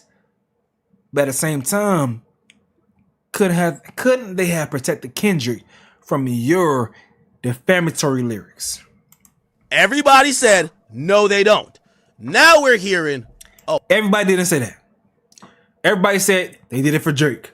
Even Wack 100 told you to your face they did the same things for Drake. They did the same things for Drake. And now Drake is snitching on the game. Wack 100 said that to you several times, bro. Why you lying? Oh, they did. We can't. Everybody said, no, they don't. Now we're hearing, oh, they did. We can't have it both ways. So if you think this is wrong, and by the way, am I saying that Drake hasn't benefited from this? That's not my point. The point is there was a previous thought that labels do not control and cannot control what an artist wants to put out. This is saying quite the opposite. This is saying Drake probably has a point to say, hey, why did you allow this nigga to call me a pedophile? That makes complete sense now. Now, this is like a conundrum for all the fans that are like, they're like dick riding either side because, everyone wants to be right. You can't have it both ways. I got to pick a side, okay? Here's one side, okay? And maybe Drake fans want to go over this side. Hey, Drake is a bit of a hypocrite because he's been helped by some of the tactics UMG has used. Yes, if he's been helped by these tactics and these tactics are commonplace, yes, UMG is absolutely wrong if they allow someone to put out a scathing diss song calling him a pedophile, then promote it to the top of the charts. Yes, they're wrong, but Drake is a bit of a hypocrite. Yeah, and someone's able to call someone a white beater in several songs. But you don't want to mention that, bro. Why? Why? Why do you want to dick ride this nigga so much, bro? Why? The man called him a white beater several times, but you don't want to acknowledge that shit was cap. Or you have no proof for that shit, bro. It's the same thing. It's the same thing. A white beater. It could ruin your whole perception. It could stain your career. Call someone a white beater. Abusive. It can ruin your career. A PDF file. It can ruin your career. But both things at the same time, you want to say, oh, this one's not as bad as the other thing. R. Kelly was called a PDF file since I was a little ass kid. Had a flourishing career.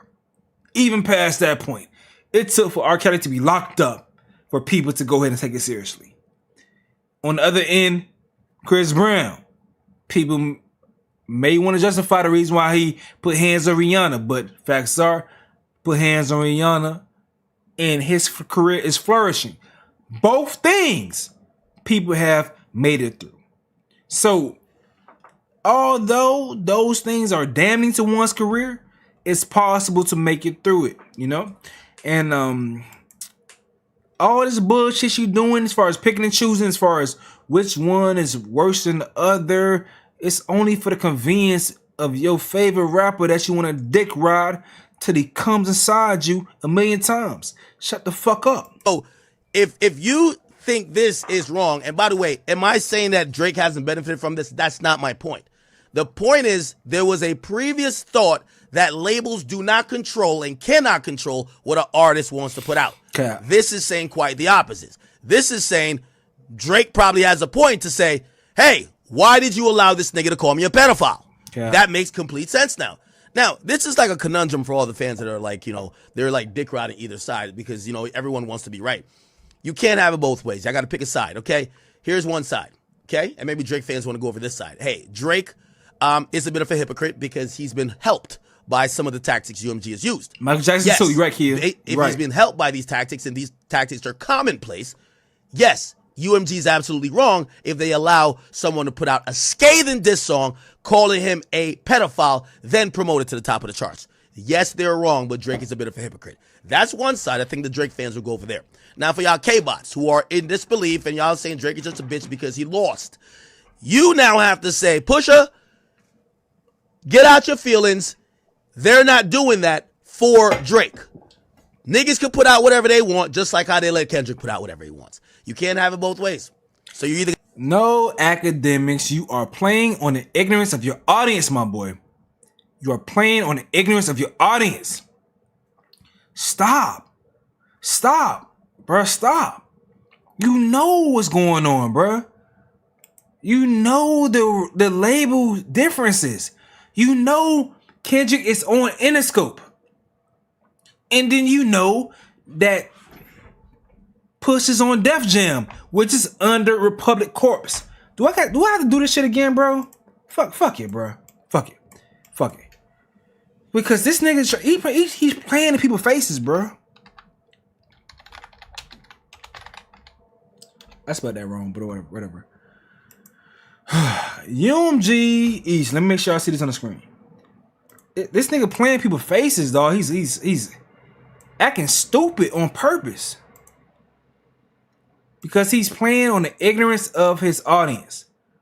So, UMG's Republic Corps. UMG with Monty Littman, once I told you before, ran Republic. Now there's several labels under Republic. I'm trying to get through the list of the labels, okay? Give me a second. Def Jam Records, you see right there? Def Jam Records will remain under Chairman Tunji blah blah blah. According to release, each of the labels will remain full independence and autonomy under new structure.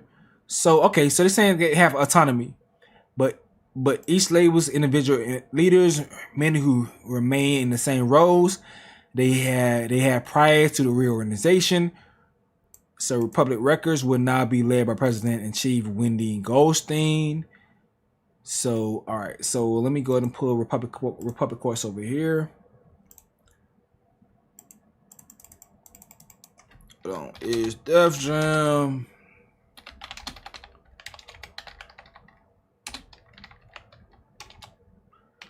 I'm a little lit right now. Boom. Yes, Def Jam is under Universal Music Group's Republic Corps. In 2024, UMG restructured its East Coast labels, including Def Jam, Island Records, Mercury Records, and Republic Records under a central operational hub named Republic Corps. According to various news sources, this move aimed to create a more cohesive and efficient structure for UMG's East Coast operations. So, it's like they consolidated the East Coast into all these record companies. And the person who runs it all is Monty Littman.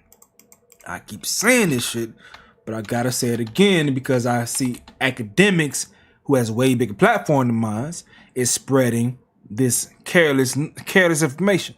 Monty Littman runs CEO Republic Records. Where is Drake signed to?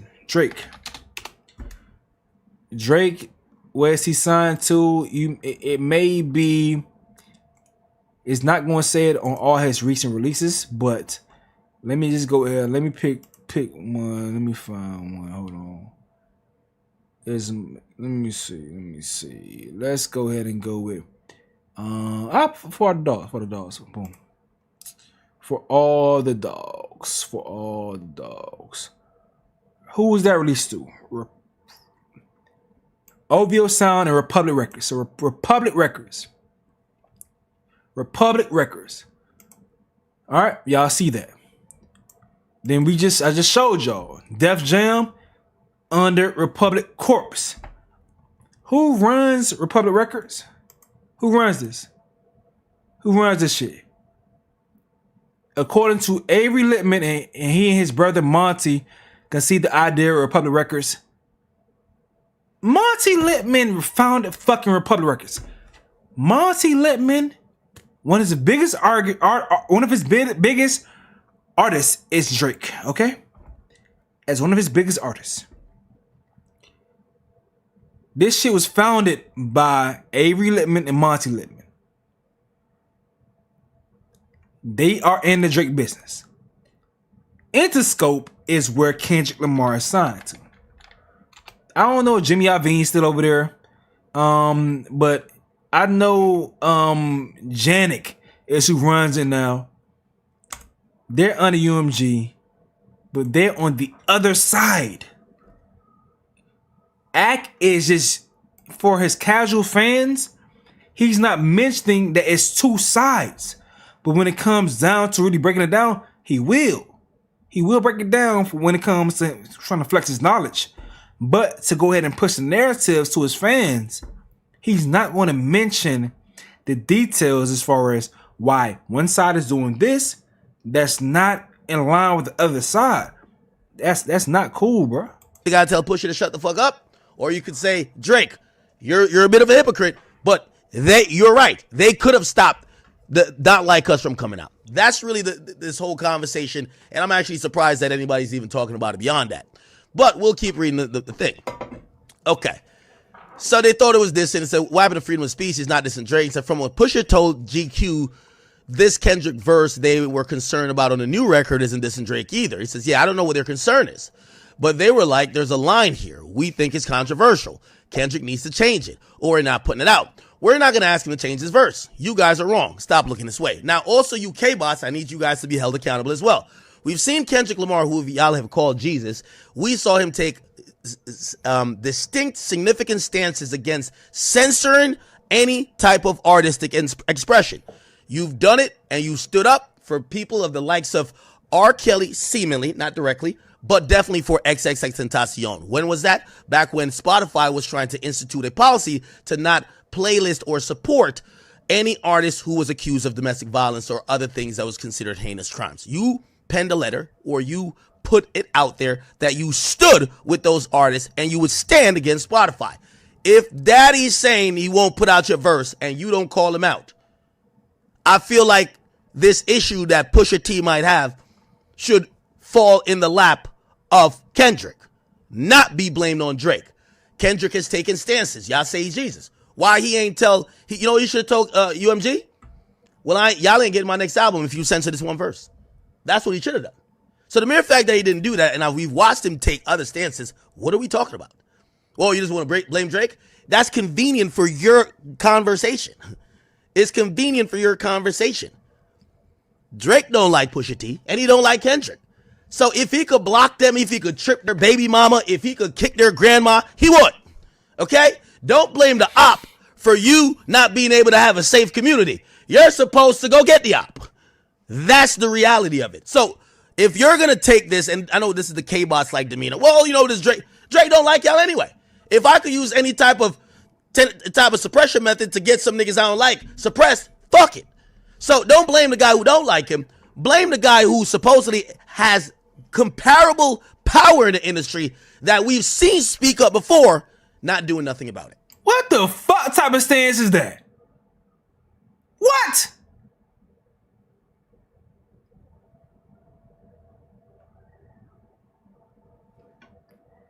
What type of stance is what are you trying to prove, bro?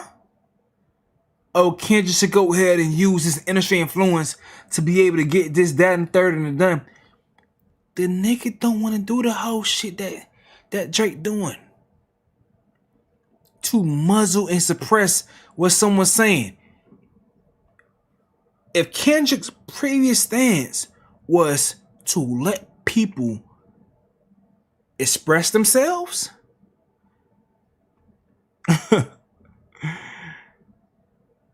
why would that change? Yes, he wants people to express themselves. But Drake's stance is to suppress what people are saying on songs. How are you trying to compare the two? What? Okay, that's my point to it. So it got to the point where the conversation became, you can't keep stopping this guy from being able to put out his art. He's a rapper. Every time he puts out an album or a song, you can't listen to it to make sure he's not dissing somebody before you put it out. He has to think about what he's saying before he's saying it in hopes that you might not think he's saying the wrong thing. Who could live their life like that? By the way, I do agree. I went to them and said, let us put the song out somewhere else since you guys have issue with it. You guys won't have to stand behind it, whatever complication that come from it. We'll put the song out somewhere else and we'll license it back to you when the album comes out. Their response was, how about you just find somewhere to put the clips, okay? Meaning saying, we rather you niggas out of here, okay? Now, here's the thing. I don't think that's a Drake issue. That's what's called not enough leverage. They're not telling Taylor Swift, you have a gripe, how about you just leave the label? No, they're saying this because they're probably saying the clips is trying to be more of a headache. And I'm not agreeing with what UMG is doing, but if that's what's happening, let's just be realistic. What they just told you is that you guys have no value to them. They told you that you guys don't really hold water and they don't give two fucks if you guys stay on their label or leave. That should be understood and should be operated like that. Don't blame the label, because if you start blaming the label, you now sound like Drake. And the people who are trying to agree with Pusha, y'all all say Drake's a bitch for blaming the label. So again, let's go back to the conversation. No, bitch. We saying that nigga's a bitch because he got this in the song. Because he got this in the song, he got mad because he lost a battle, and then that made him sue the label because he don't want to be a man, and said, you were wrong at X, Y, and Z about calling me X, Y, and Z, and respond and win the battle that way. He's a bitch for that. So what the fuck are you talking about, bro? What the fuck are you talking about? You making no sense. You making no sense. That shit doesn't correlate at all. Conversation. Remember, Drake suing the label? That's a bitch move, because why are you suing the label? That's police shit. He's suing the label because he lost a rap battle. That's bitch shit. No matter how many ways you want to cut it, it's still pussy. It splits in the middle. He's a pussy for losing a rap battle and suing because of that. Pussy behavior. Simple. While you blaming the label, you a bitch. Well, I've told y'all, blaming the label has always existed in hip hop, because the labels usually take advantage of artists. You blame labels, niggas blame labels because they're not getting the splits that they want in the album. Niggas blame labels for shit like that, not because they lost a rap battle. Stop this whack ass weak shit you doing, bro. We not stupid. We not dumb. That's not what's going on. We not stupid, bro. What the fuck are you talking about, bro? When you call them out, it's up to you. Maybe you called them out when they finally shelf you. Maybe you called them out because they stiffed you on some royalties. Maybe you called them out because they took your publishing. But at some point, some people call out their labels. So now, when it comes... Never because they lost a rap battle. Bitch, what the fuck you talking about, man? Comes to Drake, and Drake has done it in his own way. He's been labeled as a bitch, a snitch, and everything else. When Pusha T is now saying the bullying tactics by UMG, now it's supposed to be listened to. We're either going to listen to both, or we're going to tell both of them to shut the fuck up and just let it be. UMG is daddy, and he whips you niggas accordingly. What are we going to say, chat? Shut the fuck up. Can't have it both ways. No, nigga, shut the fuck up. That shit does not correlate. One shit has something to do with artistic expression, as far as a nigga spitting what he wants to spit on a song. The label is trying to stop the nigga from spitting what he wants to spit because of another artist. Opposed to other situations that you're trying to correlate or equate this shit to be, when people may not feel like they're getting the right amount of money.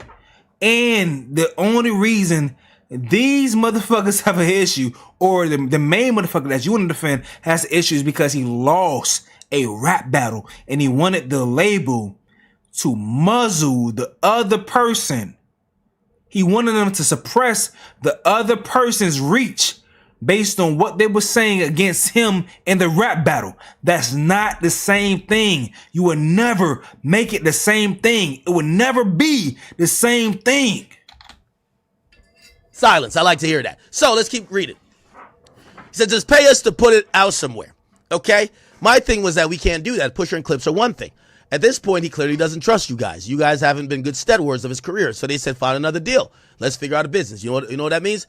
Go shop yourself on the market. Go get, this is Universal. Go get Sony to give us some money that we could transfer your contract or let you out of the contract because we've gotten paid. If you feel you're that valuable. By the way, when a label says you could go find another deal or they're down to let you out of a contract, that's a business decision. That's not personal. That's them saying we don't believe that the value you hold, someone else is willing to pay.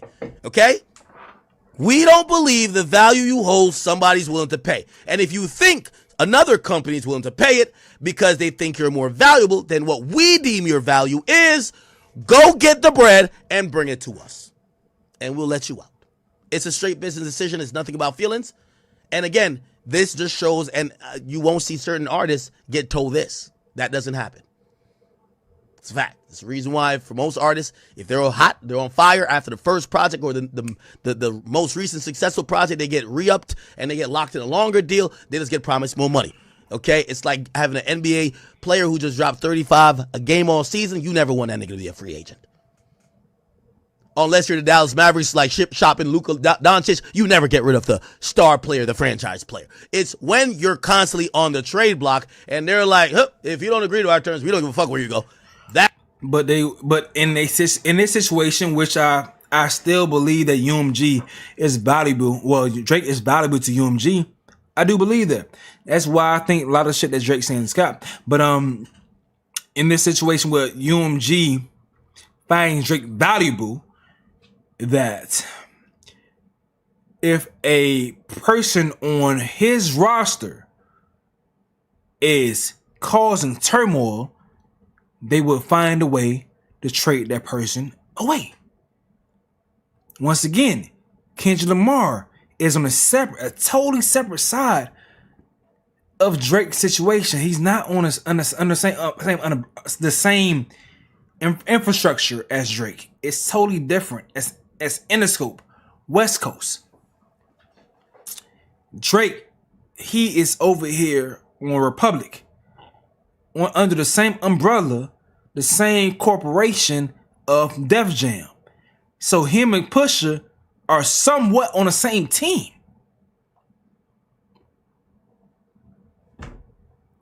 If this person doesn't cooperate with the other person on the same team, then you will move the person that's smaller than giving away the franchise player. That's simple. That's when you should know your value and your leveraging is low. Being honest. So they said, find another deal. Let's figure out business. They didn't drop us. They were like, pay us this money, which was an exorbitant amount of money, like a shit ton of money. We'll let you out a deal. That's what happened. We paid them the money, an insane amount of money. It wasn't like $200,000. It was a lot of money for an artist to come up with. They bought themselves out the deal. How many solo albums did Pusha have left on Def Jam? I don't really want to talk about that part, but he had like 3 left. So you had to pay 7 figures to get out of the deal. Yes, millions of dollars. How quickly were you to get another deal in place? Happened simultaneously with us getting out the previous deal. It took a couple of weeks for us to figure out the paperwork. Again, it was a lot of money. We kept going back and forth. Can we pay this amount of money? And a part of the profit, can we figure out a deal where we pay the guys to make money off the new release instead of coming up with this large lump sum right now? They said no. They were like, we want our money and we want some profits. So I knew that we had a deal in principle, a deal with Def Jam. I got on the phone with Jay-Z and said, look, this is happening. We've been talking to XYZ together. There's an opportunity to do this album. What do you think? He hit me back right away. He says, you just made my day. Let's figure it out. What do we need to get it done? I went back to Pusha T and said, listen, Jay's going to give us a very artist-friendly deal. We get to own the masters. They'll put the marketing power of Rock Nation behind it. You guys are friends. It's a great outcome. We worked out a deal in less than 24 hours. Now, here's the thing, and I'm pretty fair with all my criticisms of everybody. I used to say Rock Nation is a label that has been accused, and this is not by me. This is by other people, and I could name them, all right? So what I'm saying is not allegations. I don't need to say alleged because there's actual people I could point to. I got that information from them. Rock Nation has participated allegedly. Well, I'm still saying allegedly because I don't know if they did it as a fact, but people have alleged that they did it. Participated in torturous interference, which means they'll see an artist in a deal. The label doesn't have any plans of dropping that person, and Rock Nation will try to fuck up the deal because they want to steal the artist. I told you about Meg. Told you about Uzi. I told you about Bobby. Those are artists that definitely it happened with. Now, nigga, those only Bobby may be an exception, but Rock Nation when it comes to Meg and Uzi, those were independents. Generation Now and 1501. Yes, Rock Nation would come and bully that shit. I don't know about Bobby's situation. I think Bobby was signed to Epic. He was signed to Epic, so that may be a different situation. But Bobby ain't having enough motion as other guys, so that may be a difference. You may be right about that one. But the other ones, bro, nigga, those were independents. So of course, Rock Nation with all their power, once finding out that these smaller record labels had favorable deals on their end, Rock Nation would be like, nah, you ain't got to be in that. Let's go ahead and restructure that so you can go ahead and get more money from another position, because they know they can take advantage of the smaller labels rather than the bigger labels that's gonna say, no, fuck nigga. We have this shit ironclad over here. You cannot come and muscle us out of our percentage when it comes to this artist. So 1501 Generation Now, Rock Nation saw them as food, as weak. You know, that's what happens in that situation. With this situation, I'm not going to say it happened with Pusha, because it looks like Pusha was running into a wall up at UMG and probably was maybe about to be shelved. And they told him, hey, find somebody else that will pay for this shit and we'll get you on out of here. And look like Rock Nation, they were a hero in that situation. And I'm saying that currently, I might get more information. I'm gonna do a couple calls. Maybe I hear a different story, because we know how Rock Nation usually gets down. They're never wearing the cape. They're usually coming in with the villain mask. Okay, so okay, cool. We have to give them a. That's a fucking lie, bro. God, stop fucking lying, dog. Damn. Damn. Stop fucking lying. Even when it comes to my boy Lil Wayne, Rock Nation came. That may be Jay-Z directly. But Rock Nation came and swooping in to save Lil Wayne, bro. Shut the fuck up. Stop lying. Like, you ain't, like, dog, these trying to continue these internet narratives, bro. God damn, stop lying. Cut also, which is insane. Steven Victor, I like you. I fuck with you very heavy. You do know that I've talked to you personally. But you know that's not insane. When you're leaving a label, when they give you money, and what they've not recouped, they want their money back, but they also usually want a cut of future profits. That's just how it goes. To say that's insane, maybe the amount that they asked for, now it becomes a negotiation. I don't think that's insane. If anybody works in the music business or deals with labels, that is the same thing. I'll use a personal example because it ain't my shit. Caribou got to deal with Yachty. Yachty told me on this stream, and he's told me personally, I'm down for her to go wherever. She could go to Mars, she could go to Jupiter, she could go to Egypt. I don't give a fuck where she goes. Here's the thing, though. Yachty was going to let her go like just scot-free. Yachty got a couple great business people around him. Also, Yachty's label folds up under QC. Before, QC was folding up under Motown and Capitol, but now it folds up under AMG, which is Atlantic Music Group. Now, they just got sold. There's a lot of, when you're signed to QC through a subsidiary, which this is, Concrete Group, yes, they own Caribou. They're not going to tell Caribou to walk her ass over there to Sony and just give all her value that Yachty and they invested in her. No. They're going to say, we're $700,000 in the hole, and we had her for 5 more albums. We want $1 million, and we want 15% of the profits going forward for the next 3 albums or 4 albums. It's a negotiation at that point, but this is standard. This is nothing out of the blue.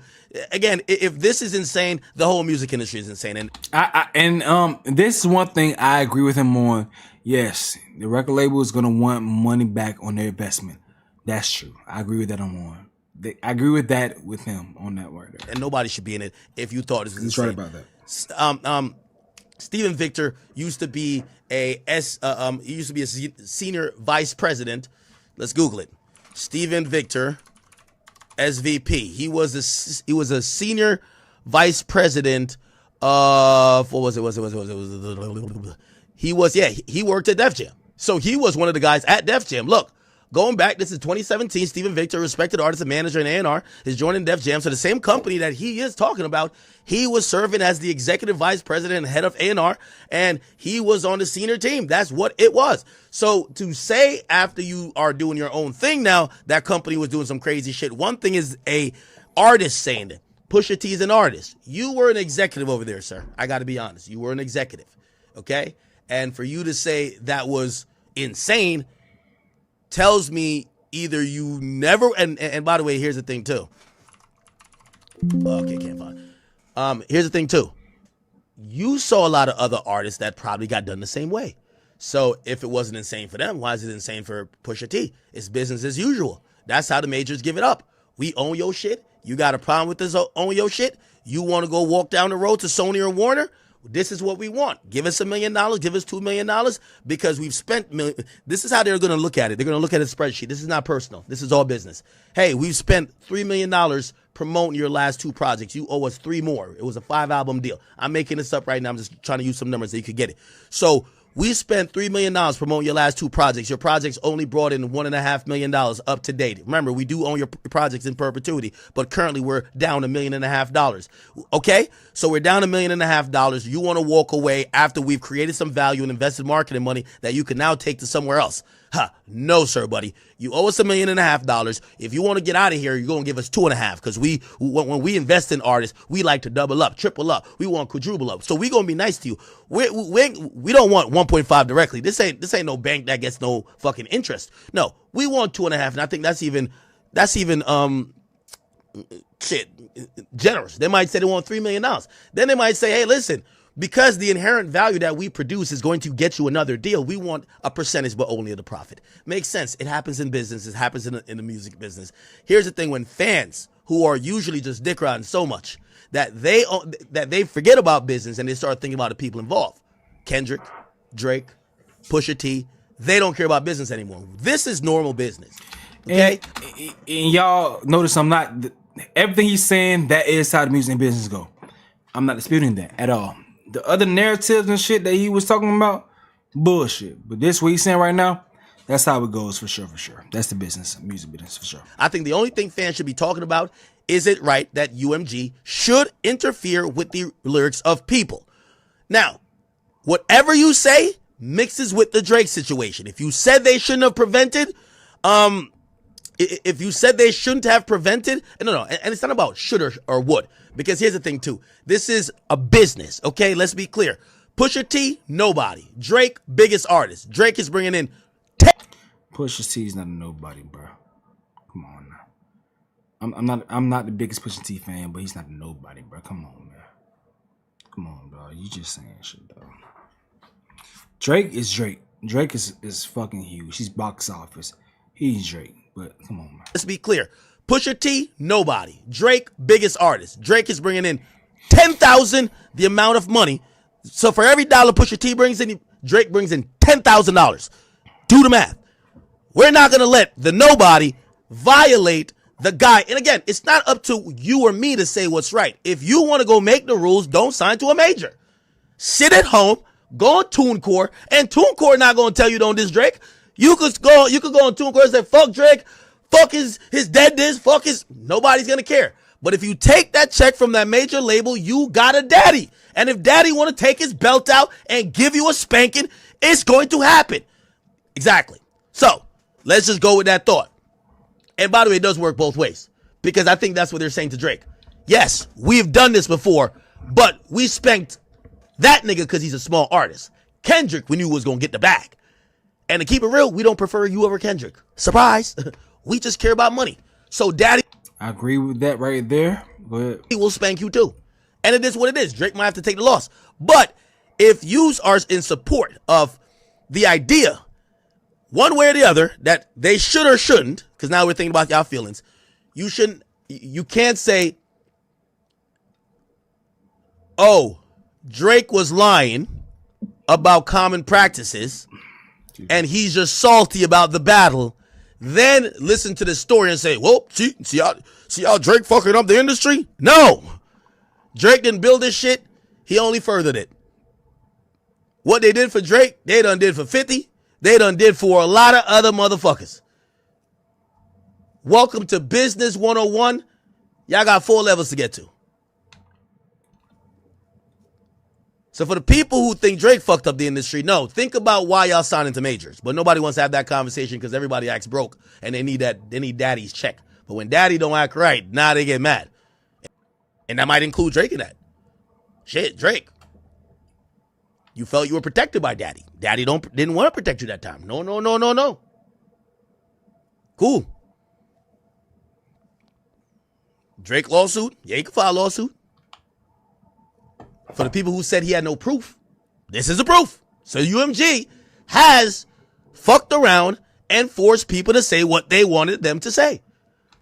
For Drake. So it's if you've been operating like this and treating me like this, now it actually makes me a little bit more on Drake's side. If you've been stopping niggas from saying certain shit about me, possibly, why not stop this nigga from calling me a pedophile, the most harmful thing? Once again, different sides of the business, different deals, different structures. In the scope, UMG versus Def Jam and UMG, not the same relationship, not the same situation. Oh, y'all got some angle.